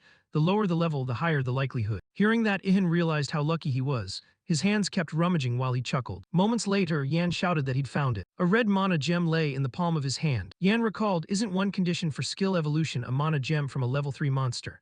Now that he had this, only a few more conditions would be needed, right? But Yan wondered to himself whether he should share it with Mi-Day. He thought this as he glanced at the girl, still struggling with her headache beside him. She rubbed her head and said she received about 1.2 million experience. But when she learned Ihan got as much as 3 million, she was a little surprised. She thought she might have received too much, since she hadn't contributed as much compared to what her teammates had done. "No, without your help I couldn't have killed that leopard. I might even have had to risk my life," he said. His words put Mi-Day somewhat at ease. Then he asked, "Could you tell me your real name?" After a brief hesitation, Mi continued, "Or do you want me to keep calling you Sunben?" With an awkward smile, Waihan finally introduced himself. "My name is Waihan." "Oh, then you Waihan keep the mana gem. I'll take half the corpse if you handle the processing. By proportion the gem counts as 6 parts, so that's fair, right?" "Isn't that too little for her?" Waihan awkwardly asked her to reconsider, but she replied, "What's most important in the world right now? It's not being a mage or a warrior, but people who can process monster corpses. Even if you kill many monsters without knowing how to process them, you can't get valuable materials, and who on earth is as top-notch at that as you?" Hearing that, Ihan only smiled and drew his dagger to begin butchering the leopard. Meanwhile, Mi-Day called someone. "Yes, please handle it that way for me." The conversation was brief and she hung up. She seemed to have contacts everywhere. Ada advised Ihan to maintain a good relationship with this girl, because it's rare to find someone so perfect. Status, ability, and background. Ihan of course knew that, but it's not something you get just because you want it. He recalled his own loneliness and quietly sighed. Then he resumed the work, until the entire processing was complete. At that moment, a pile of trucks had just arrived before the two of them. Mi-dae ordered her subordinates to load the monster carcass onto the trucks, then turned and said that thanks to him, they were able to kill the beast before it caused more damage. As for Ihin, he also thanked her for her help, but unexpectedly right after that, Mi-dae leaned in and whispered to him, "Wai-han, please forget that we formed a team." Each word hit him like lightning to someone who had a friend for the first time. A thought flashed through his mind, wondering what he had done wrong, or perhaps she simply didn't like a clumsy person like him. Seeming to sense his thoughts, Mi-dae hurriedly explained that she felt unworthy to be his companion. "You're too strong, the gap between us is too wide. Still, I'll add that sooner or later I'll catch up to you. When that happens, I'll ask you myself to become my companion, okay?" After a brief pause, Yan replied, "We'll talk about it then." Mi laughed aloud, offering her hand and praising him for always being so sensible. When they shook hands again, the system announced, "The two-person team has been disbanded." In that moment, Ihin felt freed, but at the same time had lost a teammate, a bittersweet mix of emotions. He opened his status panel and saw the team window had disappeared. At that time, Mi-dae's driver ran up to remind her it was time to leave. "Yes, I know." She replied quickly, but asked her teammates to wait a little longer. She approached Wai-han and asked if he could give her his phone number. Seeing him hesitate, Mi-dae cleverly used her feminine charm, smiled sweetly, lightly brushed her hair, and promised she wouldn't reveal the secret to anyone. All of that left Wai-han flustered. He hadn't expected a beautiful girl to make the first move. Images of Mi-dae in battle appeared one after another in his mind. He wanted to decisively determine whether he could trust her, and the answer was already clear. "All right, I'll give it to you." He faced the beauty and said with a casual air, humming happily as he entered his number into her phone. After that, the queen stepped into the vehicle, promising to contact him when the time was right. Our young man then whispered to Ada that it was the first time he'd had a girl's phone number, especially a beautiful girl's, and he felt oddly elated, which was kind of pitiful. A while later, back at the workshop, Wai-han opened the system to review his achievements, leafed through the pages and realized that just a few hours earlier he had never imagined killing a level 3 monster. Yet now it had become reality. Truly, heaven has eyes, do good and fortune will come to you. Ada only shook her head in exasperation at that, but admitted that such optimism was good. Below, Wai-han suddenly remembered the problem of Tron monsters not appearing on Earth, which hindered the evolution process. If it were someone else, they would have chosen to go to another world to deal with it for speed. Better left unsaid, touching it only brings more pain. It's all because that lord forgot. Ada explained that the mana concentration on Earth was increasing, so before long the Trons would appear. Hearing that, Ihin immediately wondered why Tron blood was needed to evolve skills. Could it be that Tron blood is required because it can heal wounds? Ada nodded in confirmation, then smiled faintly. Of course that only works if you can resist their deadly venom. "Oh, that's strange, each time it levels up," he muttered. "First it was normal poison resistance, then strong resistance, and now deadly poison resistance. Who knows what level it'll require next?" But the more pressing issue is that the level 2 monsters are asleep. They must be killed with a single blow to meet the requirement. Saying that, he looked at his spear and told himself it needed to be enhanced. "Hey Ada, could you spare some Hakanum for me?" The answer was no. Ada explained that would create a serious imbalance.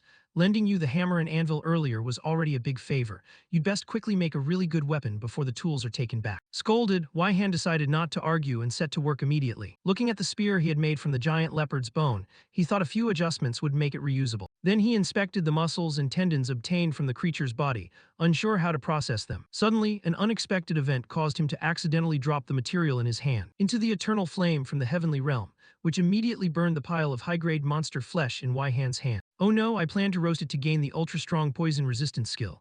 Wasn't that meat already rotten?" Ada was disgusted by Wai-han's thought, while Yan stood blankly, staring at the flame as if mesmerized. Could this be an effect of the eternal flame? Watching the tendons transform as they were put into the fire, Wai-han was astonished. "There's a processing method like this, why didn't you tell me sooner?" "Well, actually I didn't know either, so how could I show you?" Wai-han continued to stare at the flame with a hungry look. "Fire, please go out quickly." As he spoke, he used his claw to pick up a piece of glowing red material from the furnace, placed it on a heat-proof surface and exclaimed in amazement, "Incredible, the elasticity is absolutely superb. From now on I'll call you the Giant's Rubber Band." Ada curiously asked what he planned to use it for. Wai-han replied that though it's very flexible, it's also extremely durable. This new material gained fire resistance from being tempered in the eternal flame, and is also impact and water resistant. "With this, I can make a pip banker. Basically, the weapon I want to build will work like a gun, but instead of firing bullets, it will launch stakes. Combined with tendons, it will be somewhat like a crossbow. Though hard to use, its destructive power is massive, especially its piercing ability." Ihin decided to replace gunpowder with the elasticity of the giant rubber band, then tossed the material back into the undying flame. This is the optimal energy source. The drive will reach its maximum. Ada had to admit that Ihin's imagination was extraordinary. he always came up with ideas that surprised people. Ihan said he wanted to adjust this new weapon to match his strength, planning to use the leopard's fangs as stakes because they are sharper and harder than bone. Before long, small stakes made from a single large fang appeared on the table. It would be perfect if he reinforced them with the leopard's mana cores, but Ada thought the material was already strong enough. Of course, if you're confident you can defeat another level 3 monster before the Trons appear, go ahead and try. Of course not, he scratched his head, looking wistfully hungry but resigned. Bye Banko, next time I'll definitely find you your own mana gem. Ada thought to herself that this guy truly doesn't know when to give up. In less than an hour, the new weapon named the Destroyer was completed. All that remained was to attach the giant's rubber band to the stakes made from the leopard's fangs. Ihan explained that he had divided the power into 3 levels. As he spoke, he tested it, but even pulling the lever proved a struggle. This level of toughness is no joke. Oh Chu Choa, mom save me. Sorry, but your mother is in another world now. After exerting himself, the process of attaching the rubber band to the weapon was finally finished. After a final effort, the rubber band was finally secured to the weapon. He turned to Ada to ask how long it had taken so far, and the answer was 2 seconds. This will be very hard to use repeatedly in real combat, Waihan thought. Not to mention that level 1 already makes you call for your mom. At level 3, you'll probably be calling your ancestors. Even so, he decided to try level 2. A barrage of calling mom sounded, and it took a full 10 seconds to pull it. Level 3 took up to 2 minutes, feeling like he was about to die. At that moment, the system announced that the PER light weapon had been completed. The weapon had 1240 power and a unique trait. Its maximum blast at level 3 was 2900. It was crafted from level 3 leopard bone, teeth, and tendons by a master artisan. The firing system was excellent and required no mana or gunpowder. Its only drawbacks were being heavy and bulky. See, Ihan boasted to Ada, even without craftsmanship it still has an alpha option that reduces reload time and allows attack without using mana. But the fairy noted that with just the stakes, the weapon's length already exceeded 3 meters. Such a drawback is terrifying. Whatever others say, this weapon is for dealing with giants if they appear. And so, his workshop ran continuously from day into night, the lights never going out. Dawn broke the next day, and Ihan was still too absorbed in his work to notice the time. The system kept notifying him as he completed trap after trap, raising his mana crafting skill to level 24 and enabling him to create more sophisticated items using less mana. He casually tossed another trap behind him and said he'd finished one more. The newly arrived angels were astonished, staring with open mouths at the destroyer traps, each of which had added options. Ada said this was the 17th destroyer trap he had made, and since the initial goal was 28, only 11 more were needed. Watching how industriously he worked, like a tireless blacksmith, the goddess confirmed that his traps had exceptional features and large scale, which strengthened other destroyer traps across the world. However, Ada warned that if all monsters converged on the strongest trap, it would be a disaster. In that case, the other traps would become redundant. Think about it, what if the empty traps keep radiating mana in areas without monsters? Yan was a bit stunned. Would humans be trapped instead of monsters? No, the angel replied, explaining that Akasa's random records would intersect with the mana flow from the destroyer trap, thereby spawning new monsters. That means a super strong monster would appear, one capable of crushing all the previous destroyer traps. Only then did Waihan truly grasp the horror of trap overflow. Boo-hoo, for now I just want to hunt level 3 monsters. I once defeated a jaguar because its main ability was invisibility. But if I run into another level 3 monster, my current strength definitely won't be enough, Waihan thought anxiously. That's exactly why I told you to reduce the number of traps to prevent that trap overflow. One of the newly arrived angels frowned, complaining about too many unexpected events happening on Earth. And what annoyed him most was Yan's personality. Ada should better keep that human under closer control, but Ada immediately defended him, insisting that Ihan was not someone to be managed. My duty is to assist, not to bind or limit his abilities. What a stubborn woman. He said it straight to Ada's face, driving her mad. Summoned a sword into his hand and pointed it at him. Hey you should focus on doing your duty well. The angel was completely taken aback by this action, his face full of shock, teeth clenched as he stared at the gleaming blade pressed to his throat. Waihan was equally astonished. He had never seen Ada so angry before. The other angels agreed, saying Ku had meddled where he shouldn't. She's right, you better focus on your duty. Then one of the 2 remaining angels stepped forward to pull Ada away. Calm down, I'm sure Kay didn't come here to interrupt your work. Looking at the whole scene, Ihan realized the angels were no different from humans except that they were higher beings. Ada now seemed like an ordinary girl with clear, understandable emotions. After that, the group of angels left with the traps in silence. Kill was the first to dash straight into the sky without a word. Ada sat atop Ihan observing, and the 2 watched their silhouettes vanish into the cloud. Seems like I just showed you something I shouldn't have, Ada coughed and said. But Yan smiled, though surprising, wasn't it exhilarating? I'm quite surprised to see angels have their own emotion. Well, angels having emotions has been happening for a long time, even if they were small feelings. But didn't that angel go a bit overboard? It didn't look like the small feelings you mentioned at all. That's why you're amazing. Ada's remark left Yan completely baffled, not understanding what he had to do with it. Ada explained that she meant his talents and skills were so great they even made angels envious. At each word, Ihan didn't know whether to believe it was true. Then he quickly laughed and replied, "You seem to rate me a bit too highly, but I think you're serious. You're just underrating yourself too much. But that's not necessarily a bad thing. Because if someone can trust themselves absolutely, even gods can be challenged." Ada hesitated, then quietly stared at Yan without saying a word. Ada changed the subject, saying she had something to discuss regarding the reward for the destroyer trap mission. Ihan crossed his arms over his chest and answered that he only accepted monetary rewards. But Ada smiled mysteriously, asserting that he'd change his mind when he heard what she was about to say. "A new type of metal has just appeared in a dungeon on Earth, and of course I will tell you its location." This news immediately stirred Ihan's daredevil blood. "Come on, tell me right now." So the next day, Ihan packed up everything and stepped outside. He walked while scanning his surroundings, surprised to find there wasn't a single person on the street. Ada asked whether that made him recall the lonely days on Earth. "Actually, not exactly, because things are different now. Back then I didn't know when everyone would return, and there were still people like the Queen staying behind to fight monsters. The truth is I'm no longer alone." Yan felt more assured, and Ada was delighted by those words. The city receded behind them as he entered the forest under the continuous guidance of the female angel. Very quickly, a gate appeared before the two of them. Yan wondered whether this was the dungeon entrance. He felt lucky it was right in Korea, close enough to walk to, since in the current emergency crossing borders would be difficult. Besides, trains and planes couldn't be used. The news had mentioned this when the monsters first appeared. Yan even briefly wondered if he could build an airplane, but Ada cut off that wild thought and urged him to focus on the mission. At her prompting, Ihan set the idea aside and touched the barrier surrounding the gate. Immediately, an incredible thing happened. A system window popped up with an error, announcing that anyone below level 50 was forbidden to enter. "Hey, it says people under level 50 can't enter. Doesn't it remember I'm only level 36? Yet Ada's face remained oddly calm. "Ihan, who do you think I am?" "Oh, probably a loss-making angel or a defective product or something. Sorry, I'm a being higher than the creator and manager of the destroyer traps." After a brief argument, Ada concentrated her power on the dungeon entrance. She waved her hand, and the system immediately reported that the entry restriction had been lifted. Ihan pointed to the notification before him. "Awesome, Ada, you're more useful than I thought." Ada didn't forget to remind him to remember her invaluable assistance. Then Ihan reached out and tried again, and this time succeeded. He was instantly pulled into the dungeon, astonished by the powerful flow of energy surrounding his body. Looking around in amazement, he found himself in a cavern with stone walls, interspersed with some strange materials, likely the very thing they were searching for. How could something this marvelous be made? Ihan marveled. Ada reminded him, "Didn't you create this trap yourself?" Immediately, a pair of glasses appeared on the angel's face. She adjusted them and announced the start of the examination. "First question, do you know how the new monsters appear on Earth?"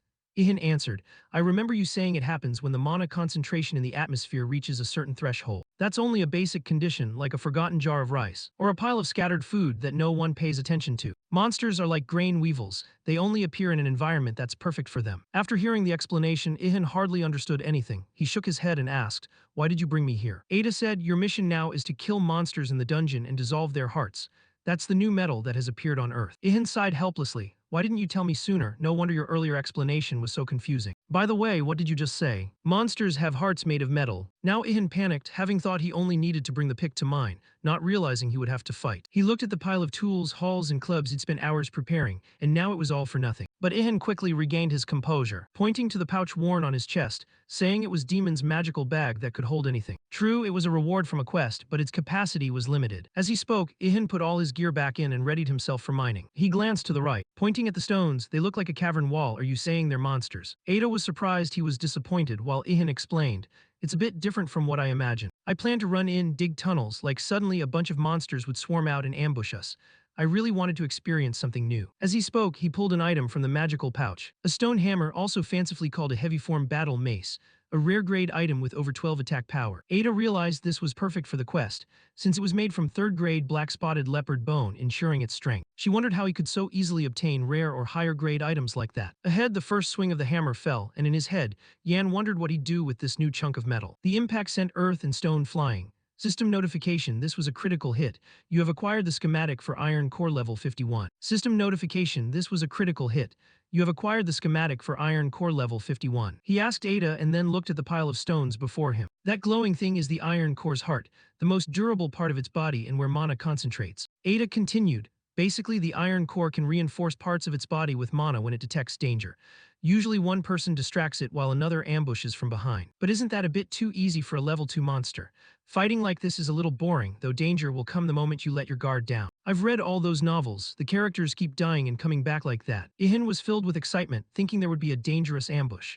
However, reality wasn't as imagined. There was no ambush or conspiracy. The system notified that he leveled up to 38, strength increased by 2 points, and agility, stamina, and mana each increased by 1. Hey, are dungeons always this dull? He recalled that he'd gone deeper, but the scenery hadn't changed, occasionally encountering a few stone monsters, all killed with a single blow. God, no adventure, no suspense, nothing at all. Ihan screamed in pain and collapsed under Ada's helpless gaze.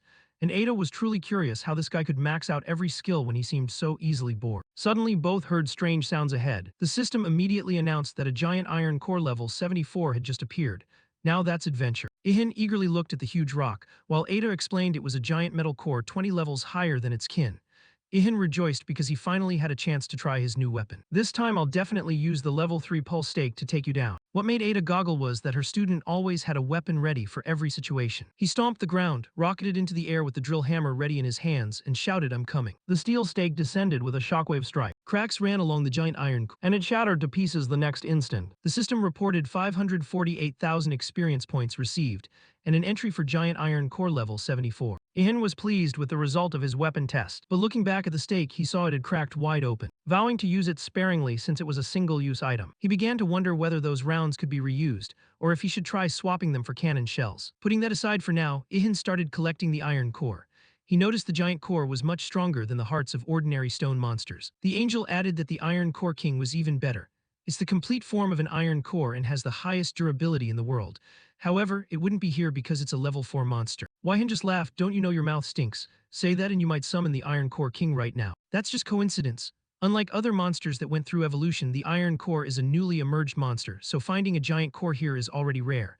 It definitely won't happen again. But your mouth really does stink, Madam Angel. Now look at that giant before us. Wasn't that what you were just talking about? Waihan reacted immediately, deciding to set aside the ice pie for now and unleash the violent heaven bullet with the force of a 1974-point strike. Thus, man and rock collided head-on, making the angel think he must be the only one in the world who felt such joy from fighting. Time passed and Waihan and Ada stayed in the dungeon for many days like that, reaching level 40, agility increasing by 2, while strength, stamina, and mana each rose by 1. Shouldering the hammer, Waihan asked Ada if that was all.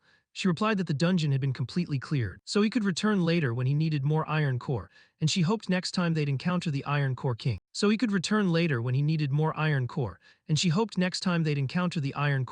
Ada explained she was just surprised to realize this dungeon had been formed from an old destruction trap, but it wasn't a big deal. Of course, Waihan was far from convinced. From her tone, he could tell something big was about to happen. A few minutes later, the two came back outside. Just as Yan stretched to ease his stiffness, loud noises came rushing in. It was someone familiar. 3 angels on a mission to place and retrieve traps. The news was quickly confirmed. The setup of destruction traps across the earth had been completed. Hundreds of thousands of dungeons around the world were sequentially activated, and the monsters on the streets began to disappear. They were drawn by the dungeon energy, so they willingly crawled in and became trapped. When predators were locked in dungeons, human civilization gradually began to stabilize again. That very evening, TV broadcasters reported that South Korea, Japan, China, and many other Asian countries had restored peace. On the other hand, there are reports that quests from the other world are also gradually declining. At that moment, Waihan turned off the TV, and Ada explained that higher-level creatures were lowering the rewards of otherworldly quests to force humans back to Earth. Moreover, the dungeons had been activated, so people had to return to slay the monsters. And now Waihan understood why the atmosphere was so noisy. His parents were about to return too. The angel was eager to see what new things this craftsman had created.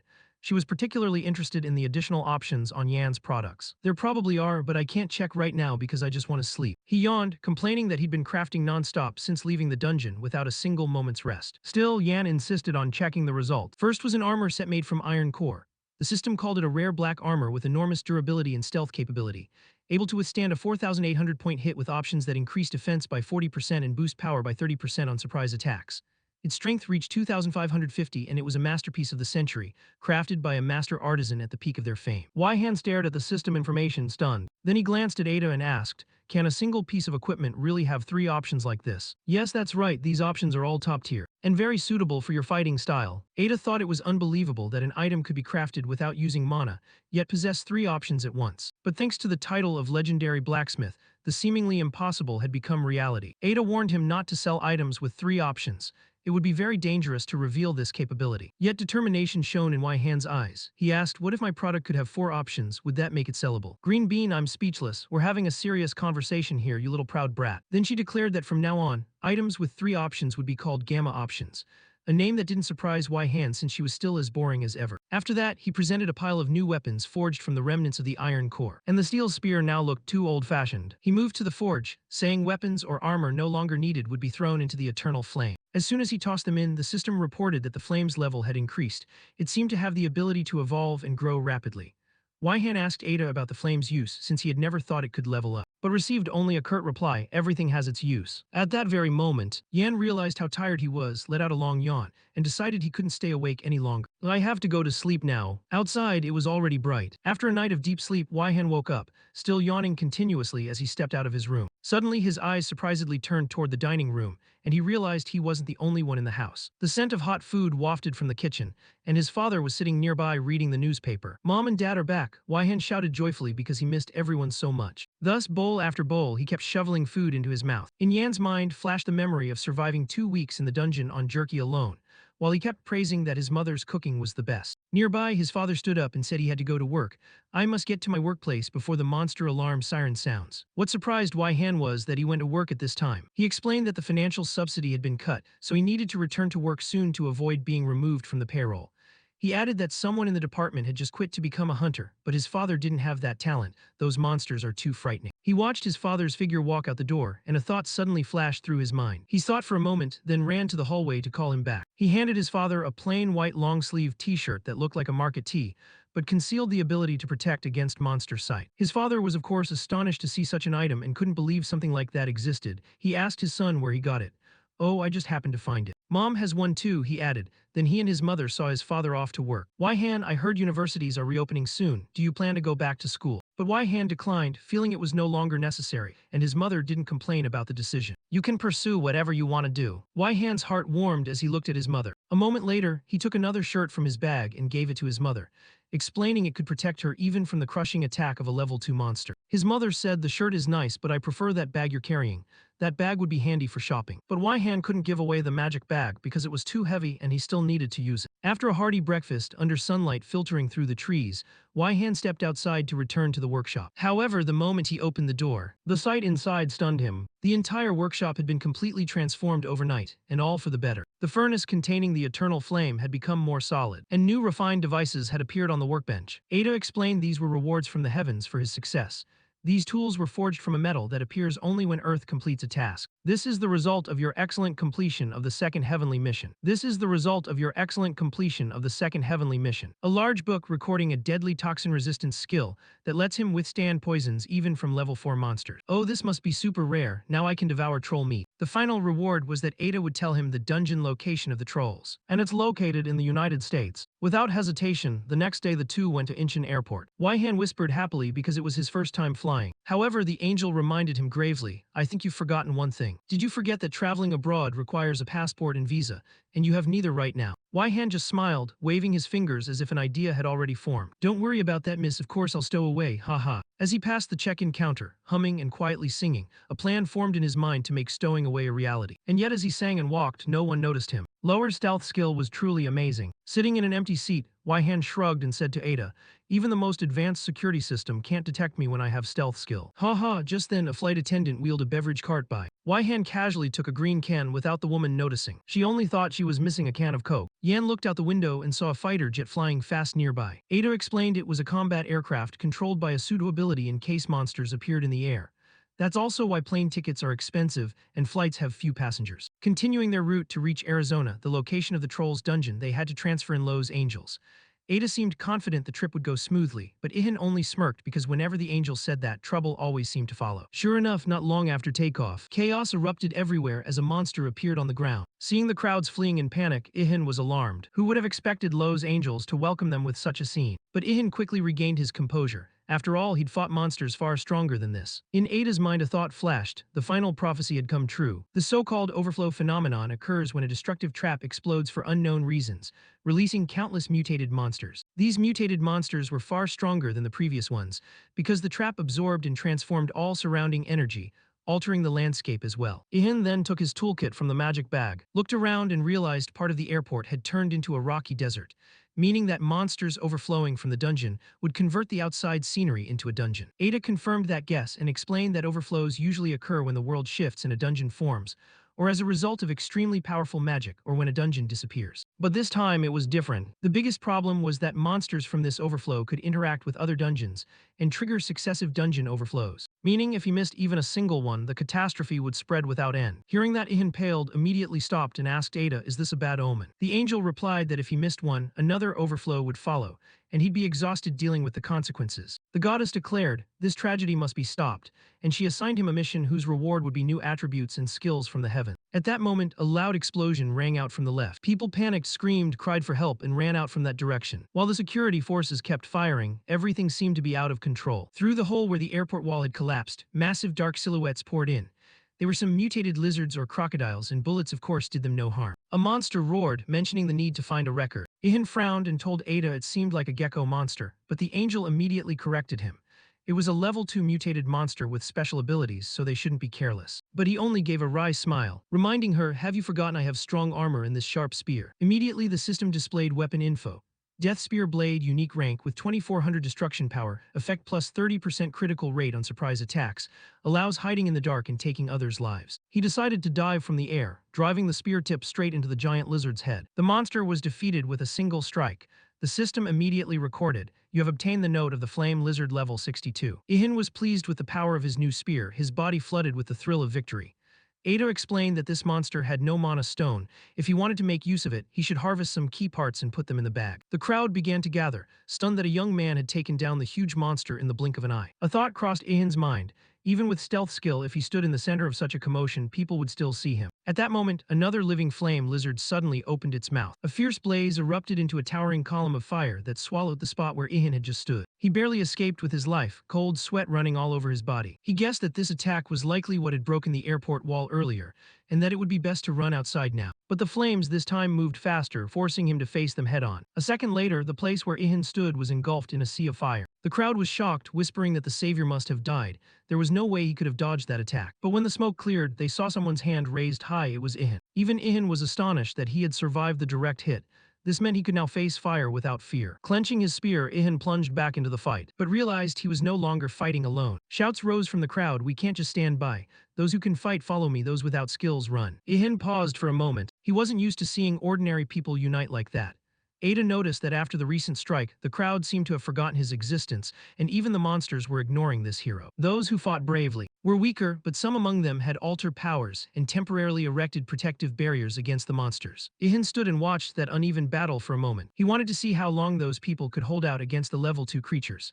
But soon it became clear they could no longer hold back the flame lizards. Another one sprayed fire into the crowd, and the man standing there was almost certainly going to be unable to escape. But Ihan intervened, without using any techniques beyond his expensive armor. The trembling man thanked his savior while Ihan leapt away, and delivered a fatal stab straight through the lizard's head. The giant monster collapsed, and before dying it let out a roar about something like a warrior's memory. Ihan smirked and replied, you better leave that memory to me. He landed another finishing blow, defeated the creature, and received 420,000 experience points. The flame lizards behind immediately realized he was the true opponent, craving his memory, for if they obtained it they could evolve. Ihan wondered, are all monsters driven mad by memories and evolving like this?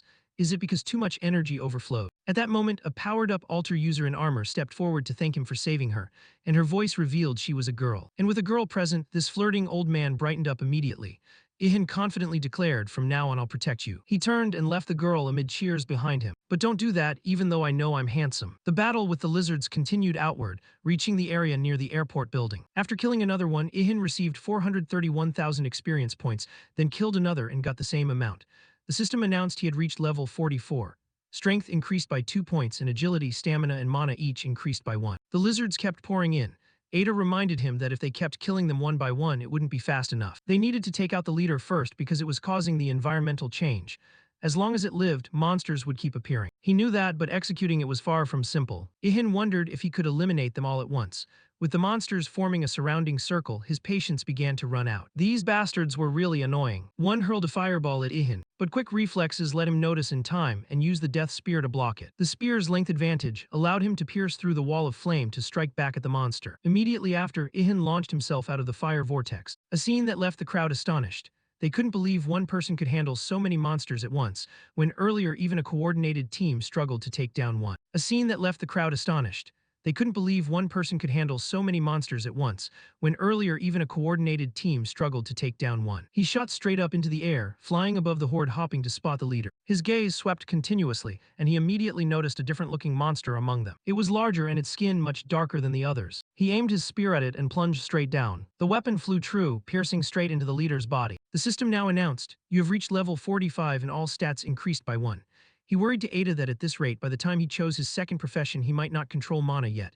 But she reassured him that at least until level 100 he'd be fine, though leveling would be a bit slow. At that moment, a loud explosion rang out. Someone shouted, "Run, it will explode when it touches a person." Someone shouted, "Run, it will explode when it touches a person." But before he could think, a giant lizard lunged at him from behind. "Do you mean these monsters can explode on contact with humans?" He grabbed the creature by the neck and, using all his strength, hurled it to the ground like a dog. In the next moment, a violent explosion erupted, sending earth and rock flying. The sight made the crowd think this fighting method was amazing, but if they tried to imitate him, they'd probably end up selling salt. Amid the epicenter, Ihan still stood. Meanwhile, the leader tore off a piece of the building and hurled it straight at him. It stepped up, each movement making the ground shake. Ihan lightly sprang up, evading the approaching shockwave. "Haha, balancing like this is a piece of cake for someone who once surfed waves to catch whales like me." Before everyone's eyes, there were only brilliant explosions. They panicked, believing this time the savior had surely perished, since no one could survive at the storm's eye. But in a moment, they saw him unharmed again. It turned out Ihan had anticipated the underground explosion. He reached into his miraculous pouch and shouted, "Time to switch weapons." In his hand appeared a one-of-a-kind weapon as if from a video game, the ice core capable of piercing through anything. Even the system was astonished that such a transcendent weapon had been forged without magic or gunpowder. Even so, the hammer was incredibly heavy, its strengths and weaknesses both magnified by its design. Ihan took direct aim at the leader, telling himself to end the battle here. A critical blow came crashing down, its terrifying power knocking even the giant lizard flat. It slammed to the ground but was still gasping, growling through clenched teeth. Seeing their leader in peril, the underlings recklessly charged in to rescue it. But the monsters weren't the only ones with numbers. The people who had been panicking moments ago intervened in time, blocking the assault to give Ihan a chance to finish the target. Two monsters rushed straight in after breaking through the crowd, but were sliced down by a sharp blade as Ihan switched to another weapon. The black greatsword of the foolish giant, a unique weapon with 2300 attack power and 2100 durability. The system immediately announced your swordsmanship had reached its maximum level and could evolve when combined with certain auxiliary components. Beneath the ground, the flame lizard leader was dying, and in its last breath still fantasized about the memories of a great warrior.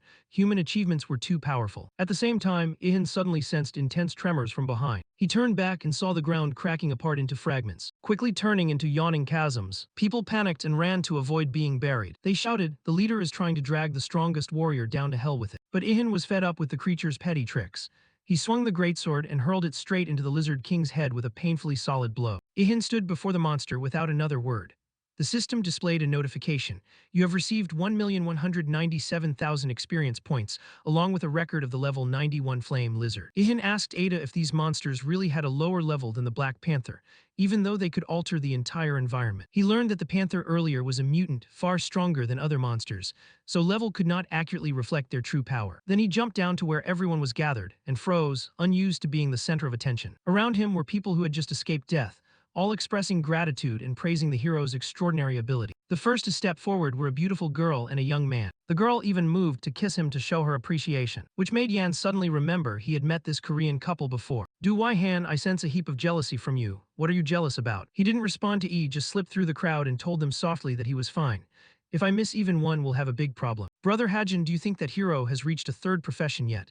But the young man answered that it was impossible. He had never heard of anyone attaining that level. Even so, he's still that strong. She thought he might even be stronger than Hajin. Meanwhile, Waihan kept eliminating the monsters one by one to rack up experience, thinking that even if he went all out there was still a chance one might slip through. "Last time I was certain I'd wipe them all out, but one still got away. It stood watching the plane for a moment, then ran into the forest. And after I turned back, a mutant disaster occurred because of it." This made E look skeptical. "Maybe you've been watching too many RPG movies.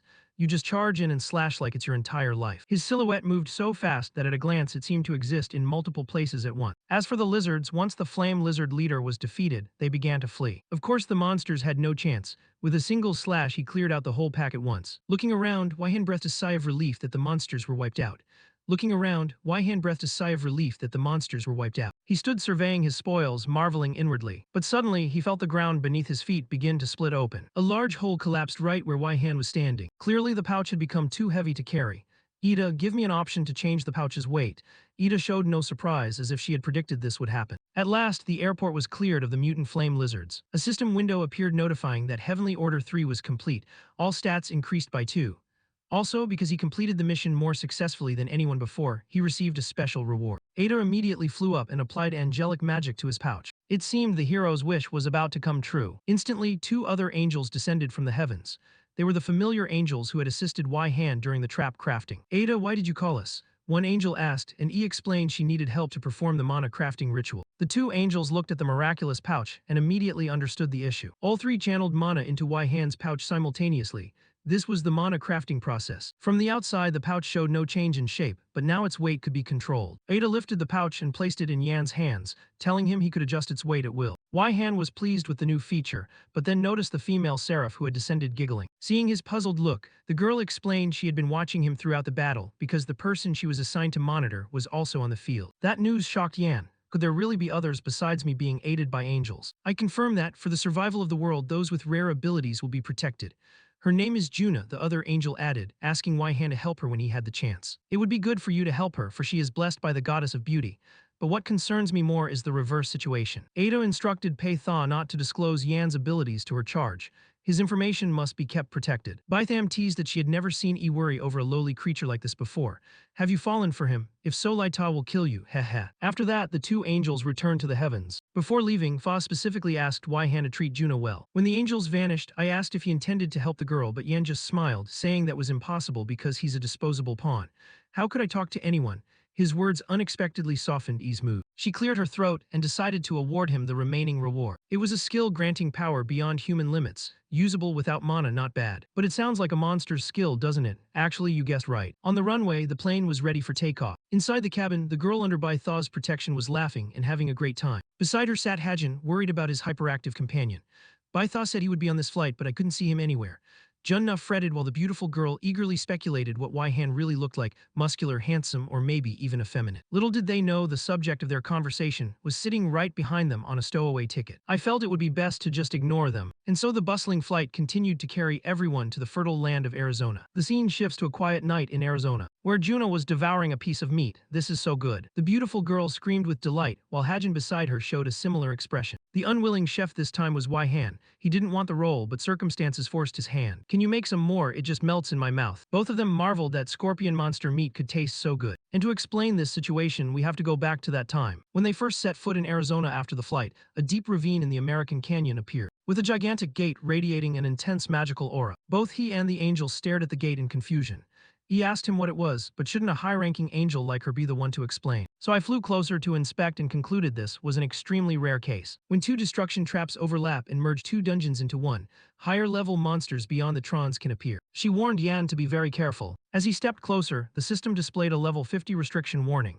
An ETA briefly explained that there would be 2 bosses inside and he would face 2 stages to clear this dungeon. Upon entering, a lush carpet of vegetation appeared before them. This dungeon was called the Highlands. Very quickly, after a few minutes of searching, a Tron appeared in front of Yan. Its face looked dazed, as if it had just woken from an afternoon nap. Yet when Waihan grew cautious, it suddenly yawned and seconds later collapsed into a deep sleep as if the world belonged to it. Waihan was astonished and shouted, "It lies down and falls asleep immediately. This is the most overpowered rest skill I've ever seen. Now you understand why we need their blood to evolve the rest skill." Seeing the opponent so vulnerable, Waihan sneaked up and made sure to bring his spear. He even remarked that his expression looked just like a thief's, utterly sneaky. With each spear thrust, the first troll was instantly slain by him. The system rewarded 560,000 experience points and a record of a level 72 Highland Clay troll. Not only that, he took its heart and blood, 2 of the 500 materials required to evolve the skill. The easy victory excited Yan, and he immediately went hunting thinking he only needed 499 more. Meanwhile, at the cavern entrance, Juna and Hajin's group had also reached the gate. They were surprised that such a large dungeon had a level cap of only 50. However, Angel Baitha reminded everyone this was a great dungeon, so they must be careful. Apparently, Hajin came all the way to America this time to seek scorpion blood. But the happiest was Juna. For her it was like a date, leaving Hajin flustered because she had never shown such interest in him before. And so the three entered the dungeon amid the ferry supervisor's extreme panic. The moment their group stepped in, the gate shifted from green to deep purple, signaling imminent danger. Back on the plains where Waihan was hunting Trons, flames blazed and a huge chunk of meat was half roasting. Waihan had by now set up a tent and eagerly waited for the dinner he'd just prepared over the fire. Perfect, it's just right. He'd only taken the first bite when E's eyes widened in shock. She couldn't believe he dared eat Tron meat, which is extremely poisonous. Yet instead of arguing, the guy offered her a taste. I know it's poisonous, but it's delicious, a bit chewier than beef but very tasty. While eating and opening the system window, he discovered the deadly poison resistance skill had upgraded to level 2. Doesn't that only prove the thing you're eating is lethal poison? When the meal ended and the fire died down, Yan leaned against a nearby tree and sighed with satisfaction. Oh, so good, and his cooking skill had just leveled up. Cooking monster meat truly accelerated his leveling. Then he suddenly asked 5 days have passed since we set foot on the troll plains, but we've only encountered them. I even built a fire to roast meat, yet no other monsters appeared. Ada proposed a hypothesis, though not certain. His stealth skill might be hiding both the flames and the smell of the meat. This made him exclaim in astonishment, since it defied all laws of physics. Then again, it wasn't surprising when his stealth could even fool God. The next day, he and finally found the 500's prey. Much had happened over the past 5 days. Ihan survived on troll meat along the way and faced many difficulties, especially food fatigue, but driven by the desire to grow stronger, he kept going. Ada thought he couldn't stop because troll meat continuously helped his poison resistance and cooking skills grow. Reading his thoughts, the angel mocked such melodrama. Just kill the last one and be done with it. Immediately, Ihan slew the final troll on the list. The system announced he gained 572,000 experience points, but could not surpass level 50 until he obtained a second profession. All collected records would only count after choosing the new class. The system also noted that the path opened would depend on achievements and records obtained. 4 choices were presented: Stealth Specialist, Melee Specialist, Novice Reaper, and Berserker. Ada congratulated him for finally reaching the threshold for a second class, but warned that many things would change from now on. It's time for class, she joked. First, the Stealth Specialist would greatly enhance his existing traits, making Ihan think that if he got stronger, his own mother might not recognize him. Next, the Melee Specialist can master any weapon, even turning their body into a weapon. But Ihan found that extreme. Did he really have to take hits himself? Third was the Berserker. You would not leave the battlefield until either the enemy or yourself died. But isn't that basically being insane? Ada emphasized that all 3 classes were rare and powerful. They didn't rely on mana, so he could choose freely. But Ihan quickly realized the angel hadn't said anything about the Novice Reaper class. Ada honestly admitted she had never seen anyone with this class. It must be a unique profession, though in reality it would be very different from its name. But it does sound pretty cool. Without further hesitation, Ihan immediately chose Novice Reaper as his second profession. After the choice, the system announced, the Novice Reaper is a mandatory stage to become a true Reaper, one who brings fair death to all things. It is also the only path because you chose to face death while still alive. You must prove yourself worthy of this position. The first task assigned was to kill 100 level 2 monsters and 1 level 3 monster with a single stealth attack. This made Ihan immediately regret choosing the Reaper profession. Now he understood why people couldn't surpass level 50. How could you defeat a level 3 monster with a single blow at this level? But after a moment's thought, he realized it wasn't entirely impossible. Ada folded her arms and wondered whether Ihan had figured out a way. Then suddenly a hammer appeared in his hand. I'll postpone evolving the rest skill, because if I use mana stones to enhance a weapon with mana crafting, it might work. At that moment, a powerful surge of energy rang out through the plains forest. While Ihan was still wondering if that would be enough, he heard a strange sound and turned around. There he saw a giant sand scorpion clamping Runa in its claw, and the girl was panic-stricken, calling out for anyone nearby. Baitha beside them also shouted, "That's why I told you to be careful." Hajin followed close behind but was completely helpless. The chaotic scene of the 3 surprised Ihan.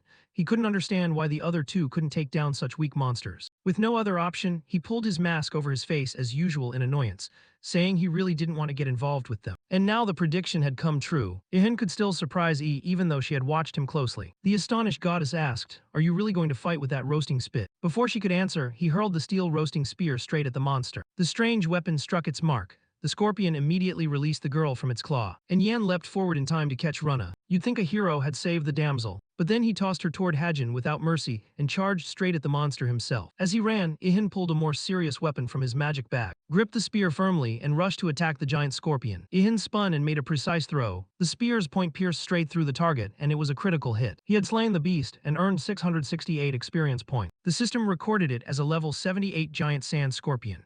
Ada reminded him the scorpion's deadliest weapon was its poison, but fortunately Ihan had lethal poison resistance. It was quite a battle. Looking down at the corpse, he smiled smugly. A giant sand scorpion, I bet its meat will be tasty.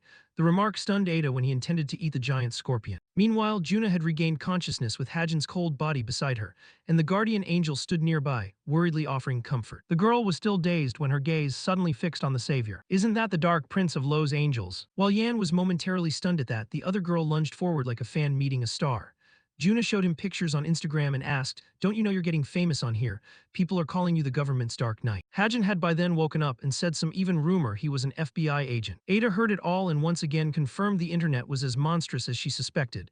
The young couple kept chatting, but Ihan paid them no mind. He returned to the scorpion's corpse and began dissecting it under the astonished eyes of the other two. They hadn't expected him to be so meticulous, so Ihan worked on it well into the night. Only when the full moon hung high did he finish. On the fire, a pan was grilling pale white pieces of meat, the fat sizzling and smelling so delicious that Juna's and Hajin's stomachs began to growl. They then realized they'd fasted all day. Ihan didn't hesitate to share but warned it was quite poisonous.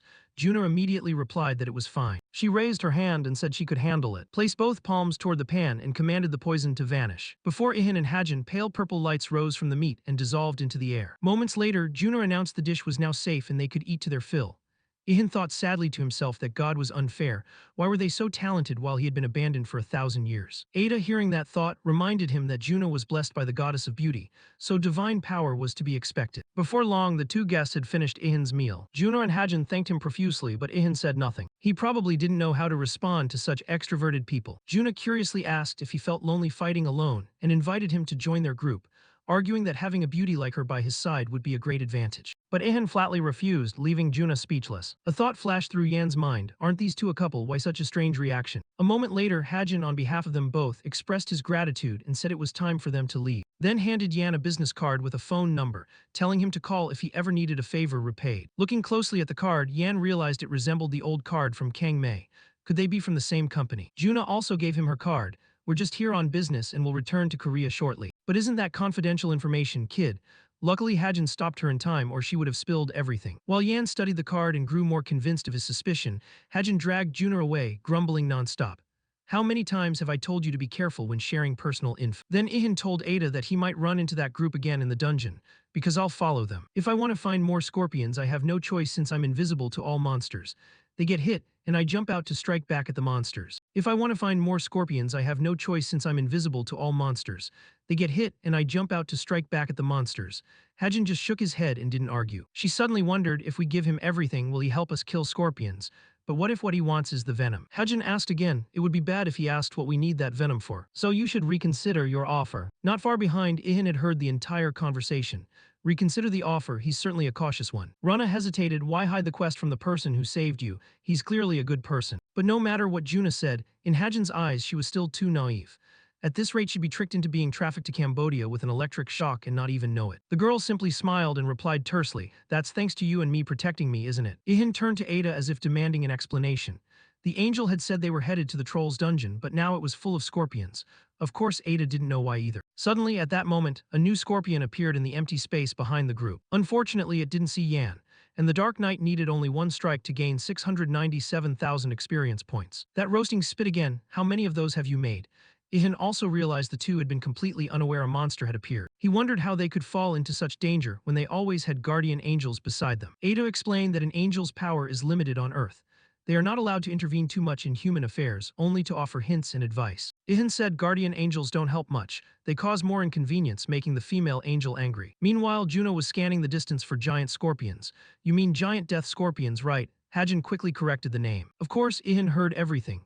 He was both surprised and excited to hear that name since it sounded powerful. His guardian angel was no less astonished, as if Ada had heard of it somewhere before. Just then, Hajin finally noticed the threat behind them. It was precisely what the two had descended into the dungeon to find. The giant death scorpion they had to overcome. Juno was stunned by its size, while Hajin urgently shouted, "This is not the time to stare, hurry, buff me with strength so I can fight. This is not the time to stare, hurry, buff me with strength so I can fight." A moment later, a magic sigil appeared beneath Hajin's feet. Receiving the power, Hajin wasted no time and charged the scorpion with his shield raised. Nearby, Ihan asked Ada in surprise, they're a tanker and a healer, so I probably don't need to intervene, right?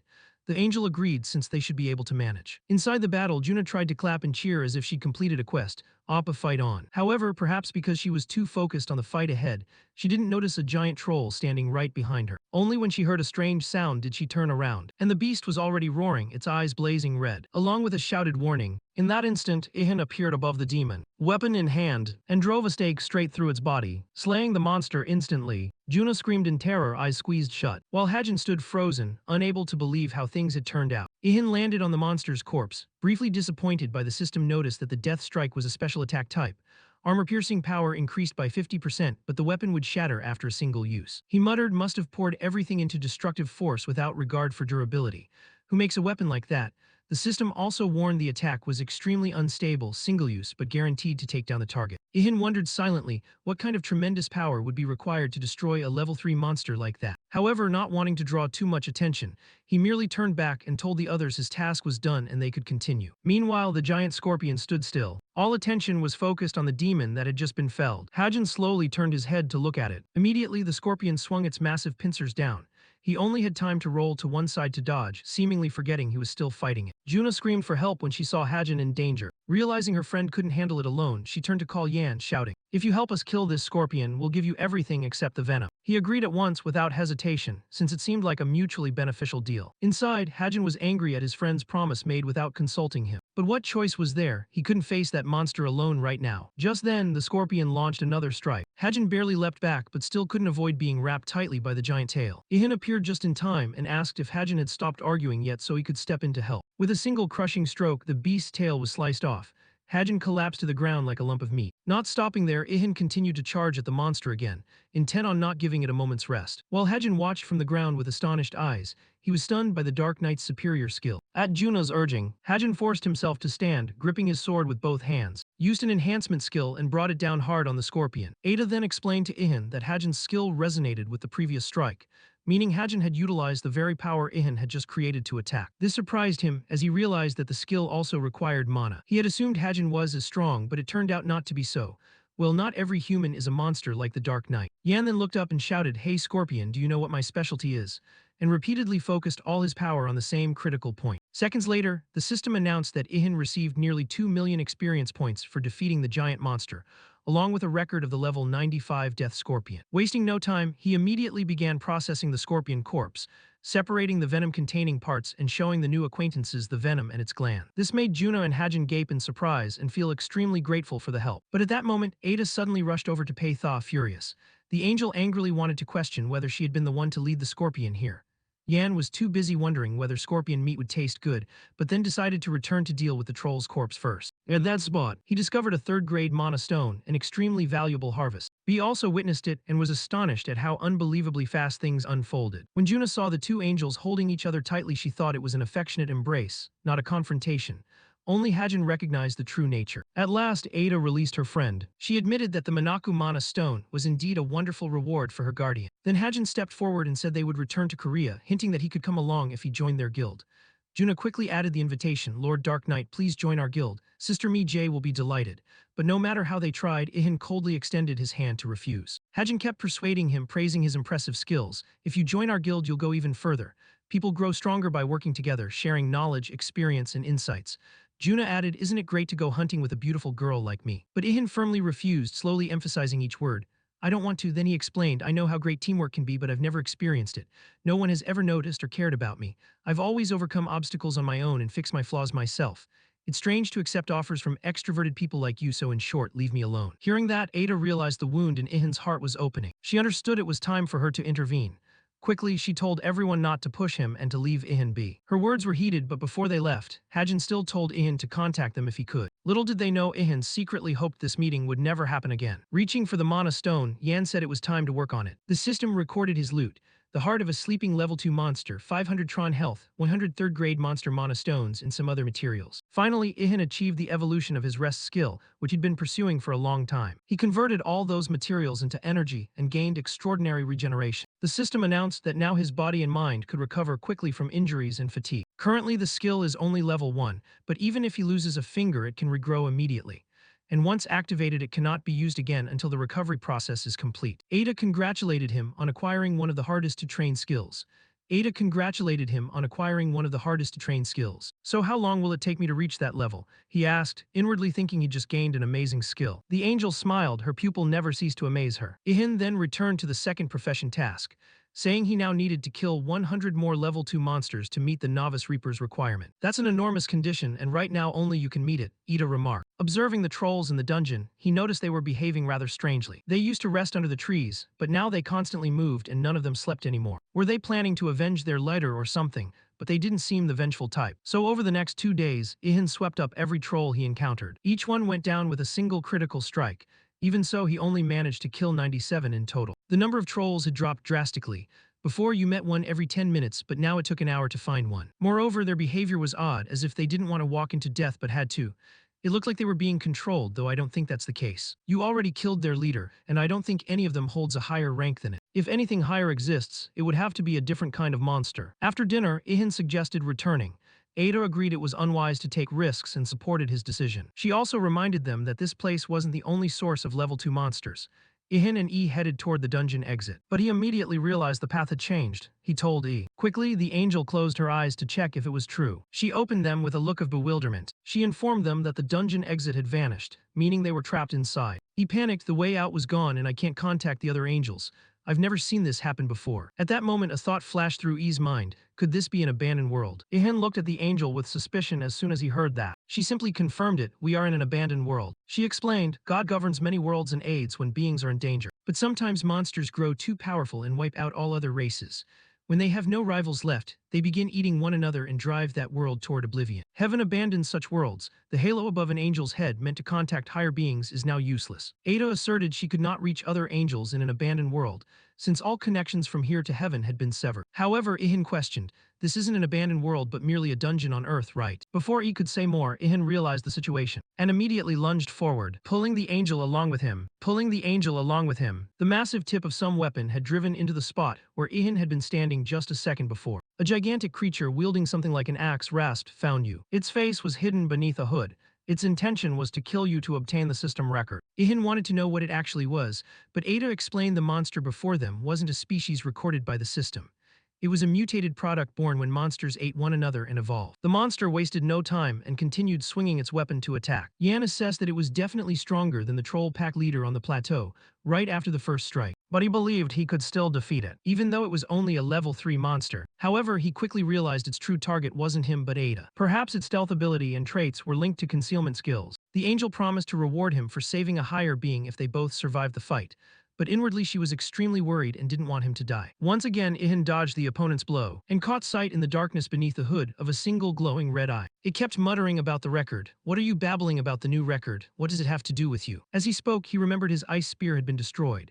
Now he only had his spear and relied on his armor as the sole shield keeping him alive. The monster thrust its skeletal hand toward him. Hand it over quickly, I need to take your record. Ada immediately flew over, warning that she sensed the opponent possessed magic. Ihan instantly flattened himself to the ground and touched it to probe. Moments later, that hand transformed into a series of sharp spikes, and he barely managed to spring up to escape. From above, he had a clearer view and noticed black mana swirling around the foe's body. So he identified a strike point, gathered all his strength, and lunged his spear at the target, delivering a critical blow. That wounded it. Damn, that's all the critical hit did. Ada was not surprised. The level gap between them was nearly 100.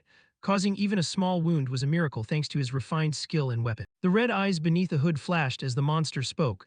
Weakling, I will steal your record. They collided, weapons striking repeatedly with sparks flying. Ihan realized the opponent was truly too strong and he could not easily defeat him. But he concentrated more intensely than ever.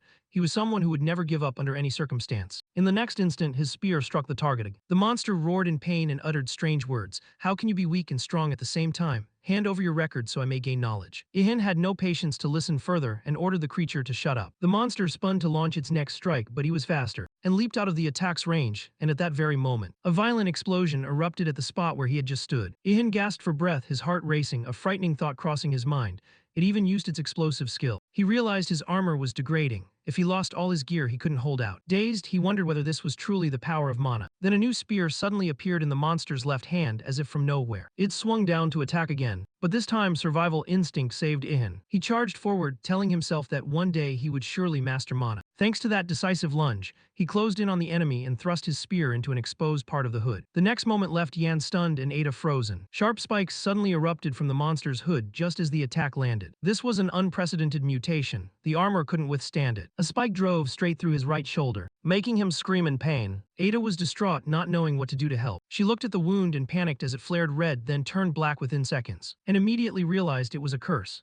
Even Ihin's strongest toxin resistance could not stop it spreading through his body. The angel frantically thought of ways to save him, and seconds later Ihan saw her hurriedly fly upward. Ada exclaimed that he would find it harder to fight if it kept targeting her.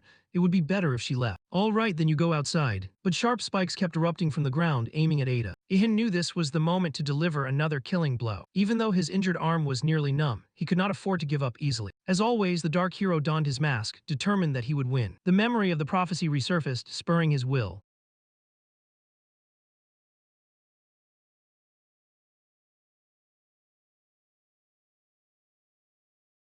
While flying away, Ada thought to herself, if only my power weren't limited to Earth, none of this would have happened. In her mind flashed the image of the Grim Reaper holding a scythe against a blood-red backdrop. There was something strange about him, but she knew this was not the time for daydreaming. She had to act quickly. They wouldn't leave this place if it truly was an abandoned world. Meanwhile, in another space, Hajin fumbled, wondering why the escape scroll wouldn't work. Juna asked if it was broken, since the entrance had vanished as well. Suddenly, Baitha and Juna heard a strange rustling and turned around. Instantly, a blue light descended right at their feet, causing the group to panic. Baitha was stunned to see his comrades appear. That beam of light was Ada. Her face was ashen and expressionless. She panted, trying to say Baitha always. Meanwhile, on the other battlefield, Ihin's mask was nearly shattered, and his armor could no longer hold. The monster still couldn't understand why he remained standing. Its mind was full of unanswerable questions. How could such an exhausted human endure? It voiced this, but Ihan didn't bother to argue. He roared in anger. It's been 2 months since humanity returned to Earth. Do you think I endured 1,000 years just to live a few more months? Then he tightened his grip on the spear, determined not to die here. Ihan poured all his strength into the attack, and his spear once again plunged into the enemy. But immediately after, he collapsed, feeling the curse spreading throughout his body. His whole body lost all strength. He couldn't move even a finger. Seeing his opponent exhausted, the monster croaked, "You will die right now." In his memories, Ihan recalled the angel's plea that he absolutely must not die. Then the image of Juno appeared. She had promised and was certain that they would meet again. After that came his parents' faces. Ihan missed them desperately after 1,000 years. He didn't want to end here because there was too much left to do. Deep down, he wished to see Lita once more. He had to admit he missed that angelic girl terribly. Ihan lay face down on the ground, death closing in while his body had no strength left to resist. The Reaper's scythe drew ever closer, when suddenly Lita's image appeared in his mind, calling his name. Ihan struggled to hold on to his fragile composure. He wanted to fight to meet Lita again, but his strength failed him. In the next moment, a violent explosion engulfed everything. When the dust cleared, the monster realized its weapon had been driven deep into the ground. While Ihan had vanished without a trace, it began frantically searching for the prey that had slipped from the Reaper's side. At that moment it heard Juna's voice, "We're not too late, are we?" With her hands extended forward, Juna poured all her mana into pleading with the gods to protect the hero. As for Ihan, he realized the prophecy had finally come true. The curse on his body gradually faded, and the wound began to close. Ihan clenched his fists as a new wave of strength flooded his body. The monster lunged at once, but he rolled aside to avoid the blow. Its eyes burned with savage fury beneath the dark hood. It could not understand how its opponent had escaped the curse. Ihan smiled with satisfaction as he regained mobility. He knew that if they hadn't arrived in time, he would surely have died. Outside, Hajin was still stunned, unable to understand how such a terrifying monster could exist in this dungeon. Before he could think further, Juna urged, "Hajin, attack." "Wait, hey, do you have to attack too?" Hajin gritted his teeth, knowing this was dangerous, but there was no other choice. He truly needed support right now. Juna continued to channel power, her blessings pouring over Hajin like a waterfall, but he didn't have time to notice the tremendous recoil force that threw him backward. Hajin stared in bewilderment, unsure if the attack had been effective, while Baitha clutched his head in despair, wondering how that human could withstand such a terrifying foe all this time. Meanwhile, Ada watched Juna and thought in surprise, who is she after all? Ihan had to drain all his strength just to wound the Reaper a little, yet that girl needed only her blessing to send the monster flying. The angel immediately rushed to Ihan's side and asked about his condition. He replied tersely that he was still alive. Ada said she had found a way but needed a bit more time. Ihan turned to Hajin and asked, "How long could you hold out?" "You mean I have to face this monster alone?" Hajin blurted. "Yes, I just need you to stall it for a little while." Hajin was briefly frightened, but then looked back at Juna standing there full of worry. Finally Hajin answered, With Juna's support, I can hold out for about 30 seconds. That's enough, Ihan smiled and the three began the plan. Back in the battle, Hajin decided not to hesitate and charged at the monster. Time and again, Hajin gritted his teeth and endured the monstrous attacks thanks to the bestowed blessing. Baitha shouted anxiously at the sight, "At this rate Juna will die. I don't care about Hajin, but I'll hate you forever if Juna dies." Ada recalled Yan saying 30 seconds was enough, so she advised Baitha to trust him. Still, the angel hesitated. What if he's slower? Baitha also didn't know if he had any cards left to play. They waited tensely while Ihan had not yet returned. Elsewhere, Ihan was urgently searching for trolls to restore his strength as soon as possible. One of them sensed the danger, but it was too late. Since trolls are not a quick reflex species, he struck like lightning and with a single blow felled all three. Baitha rushed over to find him and was astonished to see him hunting trolls at this moment. Ada explained that her pupil needed 3 level 2 monsters to reach the second job. The angel trusted Ihan and understood what would happen when he leveled up. Sure enough, as soon as the system announced he met the requirements for the second job, all of Ihan's stats were fully restored. Objective achieved. Stealth effect increased by 10%, critical rate and attack power on ambush attacks from darkness increased by 30%, attack potency increased by 20%, and the evolution conditions for the stealth skill were relaxed. The system absorbed all collected memories. Ihan reached level 53. He was overjoyed that his stamina had fully recovered, and he also learned the passive skill Death Harvester, which can absorb power from creatures he kills. The system also notified him that he still couldn't use mana, so he couldn't learn active skills but was granted the chance to choose a secondary vocation. The system also notified him that he still couldn't use mana, so he couldn't learn active skills but was granted the chance to choose a secondary vocation. All that while, Ihan kept silently counting down, and when 10 seconds remained, he knew it was time to return. Back in the battle, another strike from the monster landed on Hajin, blood pouring from his body. Hajin realized his armor and shield were almost about to fail. He couldn't understand how Ihan could have survived fighting this terrible monster alone for so long. Juna strained to maintain the shield, fervently praying to the goddess that Hajin not die. Then another blow fell, Hajin's shield shattered and he completely collapsed. Juna immediately rushed to his side, disregarding the danger. Fa hurriedly ran toward his student, fearing that Juna might also be hurt. The monster was ready to celebrate victory, the scythe swinging toward the two heroes. Juna didn't give up. She stretched both hands forward and once more begged the goddess to punish this evil being. Having dared not hope much, she suddenly noticed a light emanating from her palms. A powerful seal was formed, and Juna gathered all her remaining strength to activate the last of her mana. A violent explosion rang out immediately after. Ada stood stunned to see a human able to inflict such severe damage on a reaper. She truly had extraordinary potential, and Baitha couldn't hide his amazement at humanity. As for the Reaper, he was exhausted after the blast but would soon recover. Nearby, Juna tried to rouse Hajin, but he was completely spent and didn't move. The monster regained consciousness and continued to roar that it would kill them all. This time everyone was truly terrified, a bitter belief rising that they might die right there. But at that dreadful moment, Hajin heard a voice say, "Form a party." The system immediately announced that Hajin had accepted the party invite, and the current number of members was 3. The group was shocked to see that the third member was a giant question mark. Stepping to stand between the two, he had finally returned. Hajin realized they truly now had a chance to win. Ihan simply placed a finger to his lips, signaling everyone to be silent. The Reaper had by then fully recovered. Hajin gritted his teeth, knowing it was about to attack again. Ihan calmly told his new teammates that they had held on well, and now he had enough strength to finish off the monster. Saying that, he dashed straight at the Reaper to confront it head-on. Everyone froze as they watched him, but their eyes shone with renewed faith. Hajin watched Yan's every movement, a thought flickering through his mind. The moment I saw that back, I knew we were saved. With that, he collapsed onto the ground, exhaling a long, relieved breath. Hajin told himself he'd never realized how weak he'd been until today. At first, he felt awful, but the moment the man appeared, he felt an enormous relief. As the hero approached the monster, Ihan heard a whisper, a new record for the human race. He realized the monster had not noticed his return because it was lost in rage, and that was his advantage. It was time to activate his superpower. Ihan decided to tap the extraordinary strength of his second vocation. In that instant, his muscles hardened like stone. The monster immediately realized it. Its eyes flared even more fiercely. While Yan's gaze also glowed a cold, icy blue, this was the end for it. He lunged like lightning, the spear in his hand piercing the enemy with deadly precision, delivering a critical blow that sent dust rising in a choking cloud. But then he was stunned by the sight that followed. From the monster's body fell the severed head of a young woman with long, glossy white hair. Her beauty was marred by wounds, and deep cerulean tears streamed down her jade-like eyes. She let out a weak thank you, which astonished him even more. Still, Ihan's hand did not tremble. He finished the enemy without hesitation with a final thrust. Before the hero's eyes, the energy contained within that body shattered and dispersed throughout the air. At the same time, the system notified him that he had gained nearly 32 million experience points, reached level 55, strength increased by 4, and agility, stamina, and spirit all rose by 2. Ihan exclaimed in surprise, she really was freed from the curse, and he had never received tens of millions of experience like that before. The system logged a record for Litakari level 157. At that moment, the Death Harvester skill activated, and the hero absorbed and preserved Litakari's life force. His comrades rushed over. Hajin cheered that thanks to Ihan they had leveled up and fully recovered. But when he met the other's gaze, he was struck silent, unable to utter a word. Juno was shocked to realize the monster had actually been human. Ihan ignored the chatter, took out his corpse processing tools as usual, intending to finish the job. Now it's time to get to work. But before he could take half a step, Ada hurriedly stopped him. So you really intend to flay her, huh? The hero had assumed the body before them was that of a monster and needed to be processed as usual. However, the angel insisted it was a human body. Ihan remained unconvinced. He stepped forward and said these were simply necessary tasks. If that girl's flesh is tough, her bones hard, and there's mana stone, I'll only take those. Seriously, Ida's mouth dropped open, speechless. However, a moment later, Yan also stood motionless. What occurred before him filled him with horror. The maiden's body began to dissolve, and he had never seen anything like it. He fell to his knees in despair. The beautiful body was gone, nothing remained. Suddenly, Ada broke the silence. She uttered a single word, the boundary breaker. Ihan turned and asked softly, Ida, what is a boundary breaker?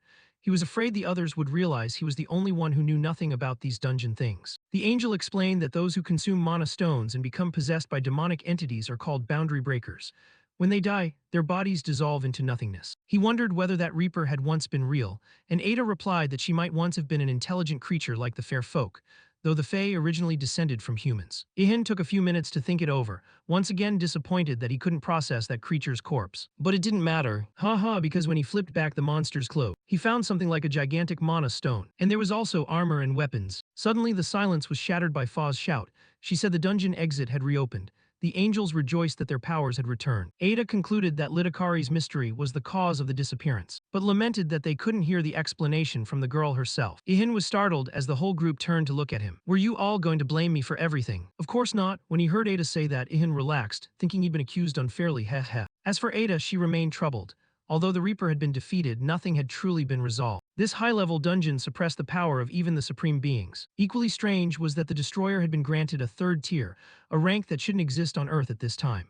The matter of the Forsaken World also piqued the angel's curiosity. She looked up at the sky, unable to fathom what was happening on Earth now. Still, one thing she was certain of. The one she protected, the strongest human, had won. At that moment, Hajin stepped forward to sincerely thank him for saving them. He bowed low to Ihan, which surprised him greatly. But then Yan said, no, I should be the one thanking you. If you hadn't arrived in time, I wouldn't be here now. But you helped us more than we helped you. We surely couldn't have escaped this dungeon without you. After a moment's hesitation, Yan realized the other was right. If that's the case, you don't mind if I take this, do you? What shameless, this guy's the best, Hajin. Hajin pressed his lips together in silence, but then sighed. Hajin pressed his lips together in silence, but then sighed, of course, take it. Juna agreed to the deal, but requested one other condition. She asked for the other's phone number as she parted.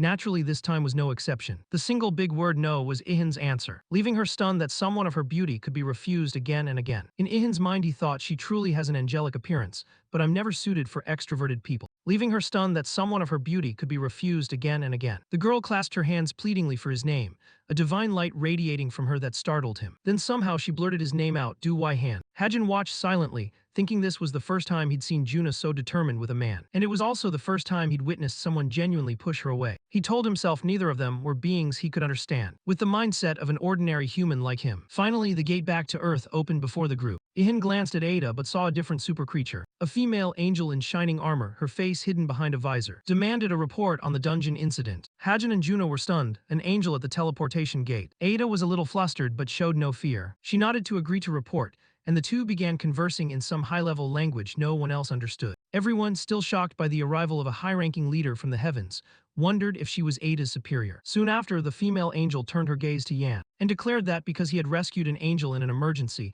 they would discuss a reward for him. We will deliberate on this matter and inform you later. But Ihan paid little mind to rewards. He had never acted for personal gain. The angel added that the incident was extremely serious, so they would take Ada back to the heavens for a time to clarify the details. Yan did not object. The Supreme Angel also said the dungeon would be temporarily sealed by heavenly power. And at that moment, 3 other angels appeared from the void, concentrating magic to seal the dungeon gate. A question flashed through the hero's mind. Will dungeons like this continue to appear in the future, or is someone intentionally creating them? But the real question was why this was happening. Realizing he couldn't find the answer by brooding, he resolved that in these circumstances he must only grow stronger to survive. The system then signaled everyone to stay away from the gate. Then the leader spoke. Among the countless worlds we visit, Earth is the only one containing such unforeseeable elements. She added that more angels would appear on Earth to monitor the situation. Suddenly she paused and smiled oddly, Lita asked me to tell you she misses you very much. The hero was stunned to hear this, his heart filled with joy that the angel he was attached to still remembered him. But he immediately realized the angel hadn't finished speaking. She must tell me what else she said. Yet there was nothing more. The female angel ascended into the sky, leaving only blessings for Yan and promising to return Ada as soon as possible. Unable to ask more about Lita, Ihan called out, but she could no longer be heard. It was truly a way to torment someone, stopping mid-sentence and leaving the most important thing hanging. A few days later, the group continued their journey back to Korea by plane. Upon landing at the airport, Juna and Hajin quickly passed through passport control and stepped outside. Immediately, Juna noticed a black limousine waiting for them. The rear window slowly rolled down, revealing a bespectacled girl sitting inside. "Welcome back, both of you. Did you get that thing?" Juna was overjoyed to see me, while Hajin frowned at the chilly greeting. Just met and already asking about work. Unbelievable, he thought. They quickly got into the car. Han said he'd retrieved the item, so there was no need to worry. Juna hurriedly recounted that Hajin had been beaten badly in the dungeon. Mi was eager to hear the adventure's details, and Juna proceeded to tell everything. The black car sped along the highway away from the airport, and Mi was astonished to hear about a Korean man wielding a spear who slew monsters. Juna chirped that he was unbelievably strong. Compared to him, Hanji would be nothing but a toenail. Juna's tale made me suddenly recall the silhouette of Ihan with the mask and spear. Hajin noticed the smile on her lips and asked softly, "Do you know him too?" But Mi only smiled again, insisting she didn't know the person. "Anyway, thanks to you two I can change my job class a second time.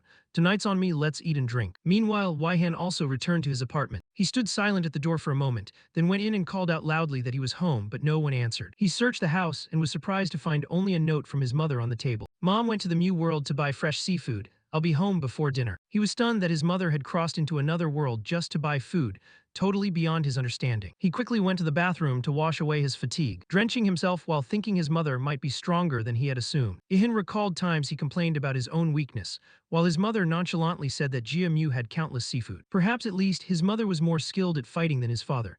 After drying off, he decided to stop by the workshop before returning for dinner. He emptied all the materials collected on the trip from his space pouch and realized the meat would spoil if he didn't process it quickly. He wondered if he could use magic to preserve them in the backpack. Even though there was no storage space left, he didn't want to waste any of it. Suddenly, Waihan froze, sensing a presence behind him. The familiar voice from the eternal flame. It was surely happy the owner had returned. He understood immediately. It was probably saying it could eat this meat right. Perfect, consider the pile of meat rescued. So he quickly tossed each piece of meat into the flame, practicing cooking skills while using it to consume the ingredients. The flame eagerly devoured each portion Yan kept throwing in, and his cooking proficiency steadily rose. At the same time, in the distant heavens, a meeting of angels was underway. At the center of the Great Hall, an angel stood reporting the progress of the investigation so far. Ada was present as well, and the matter began to unravel. According to the report, Litakari was a fairy folk of the world Daru. The angel reported that this girl possessed extraordinary power. Had she been born 500 years earlier, she might have changed the fate of the Forsaken World. But the question remained, why did Litakari appear on Earth when Daru is a Forsaken World? The hall erupted in murmurs, and the presiding angel immediately ordered everyone to be silent. Up to now, there are two critical questions.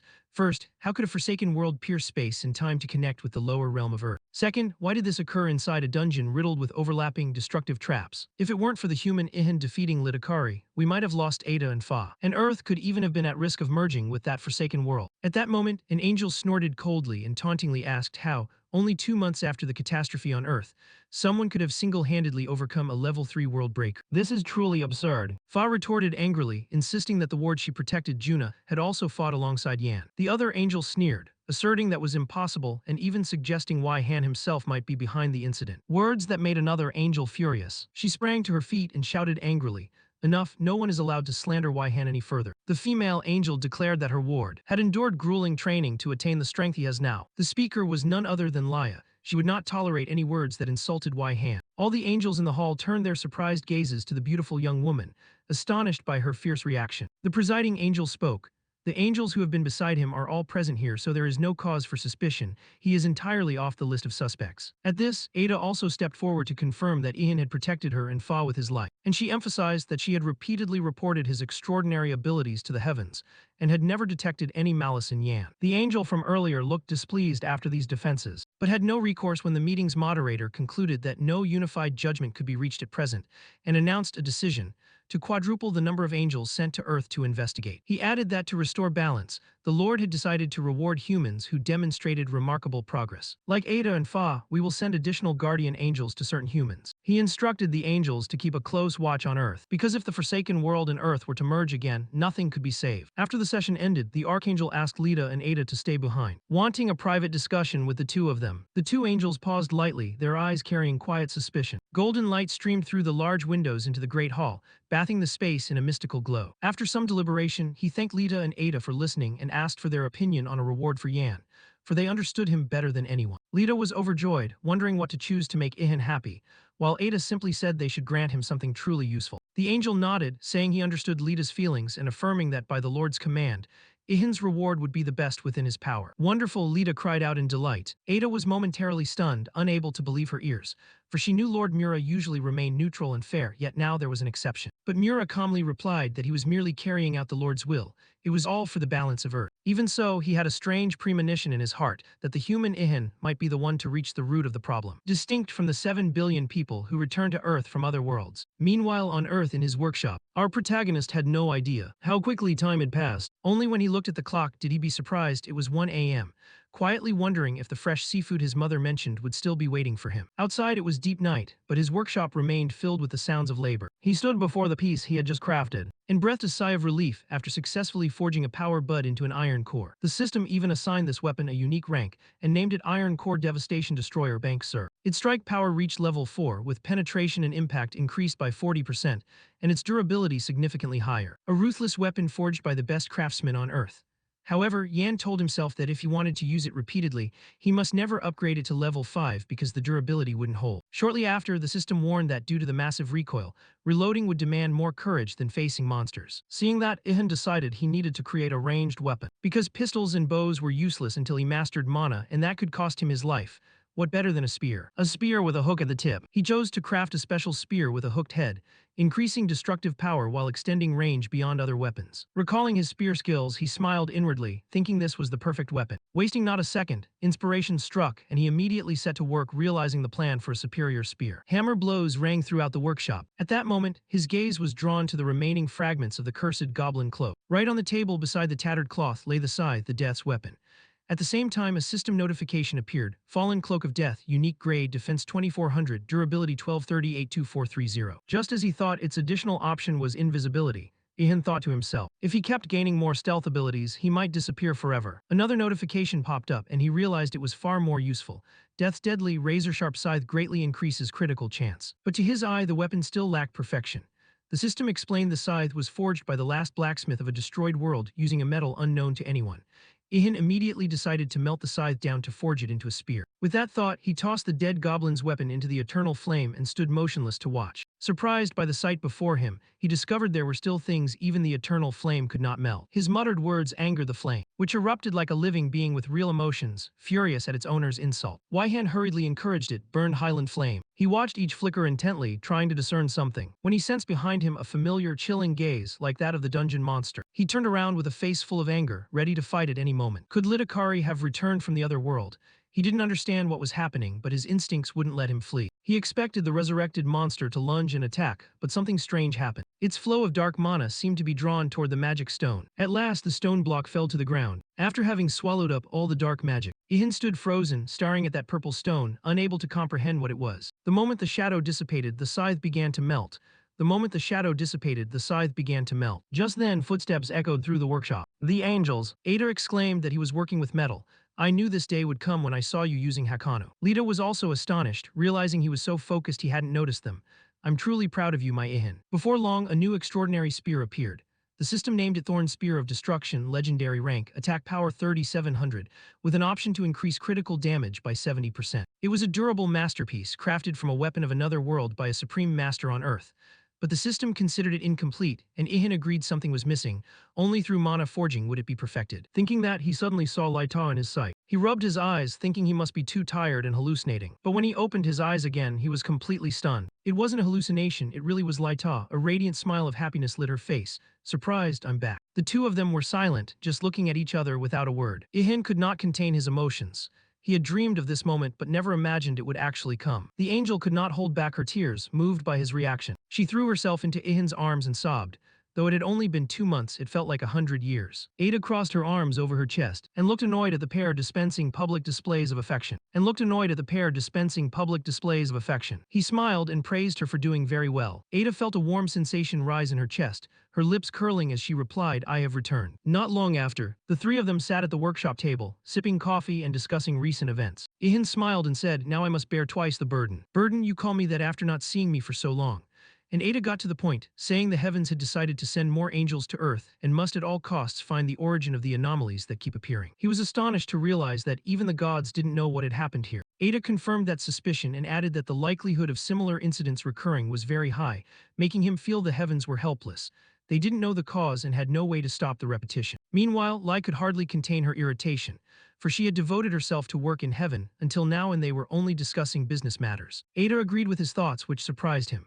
Previously, the small angel would surely have erupted in rage and scolded anyone who dared speak against the higher powers. But this time, Ada calmly replied, "You are an ally of the heavens. I no longer need to defend the heavens." Moreover, she remembered that Ihan had saved her life. In that moment, his relationship with the heavens changed dramatically. He immediately recalled that the heavens still owed him a reward and asked, "What about that reward? If possible, please enchant my miracle bag so its contents won't be damaged. Ada was surprised that he would ask for something so small in exchange for saving the entire Earth. Lito and Ihan were both stunned by that sudden change, while the angelic girl continued to be furious at having been neglected by him. Afterward, Ada acknowledged that his deed was worthy and infused magic into his backpack, granting it new options: expanded space, weight control, damage prevention, and weight transfer. A while later, seeing the joy clear on Yan's face, Ada truly felt he deserved even more. She looked at him and said it wasn't over yet. She turned to Lai and said it was her turn. Ihan's face flushed immediately, clearly not expecting the heavens to be so generous. Lai Ta blushed, twirling a strand of hair as she glanced at her beloved and stepped closer, making Ihan's heart race.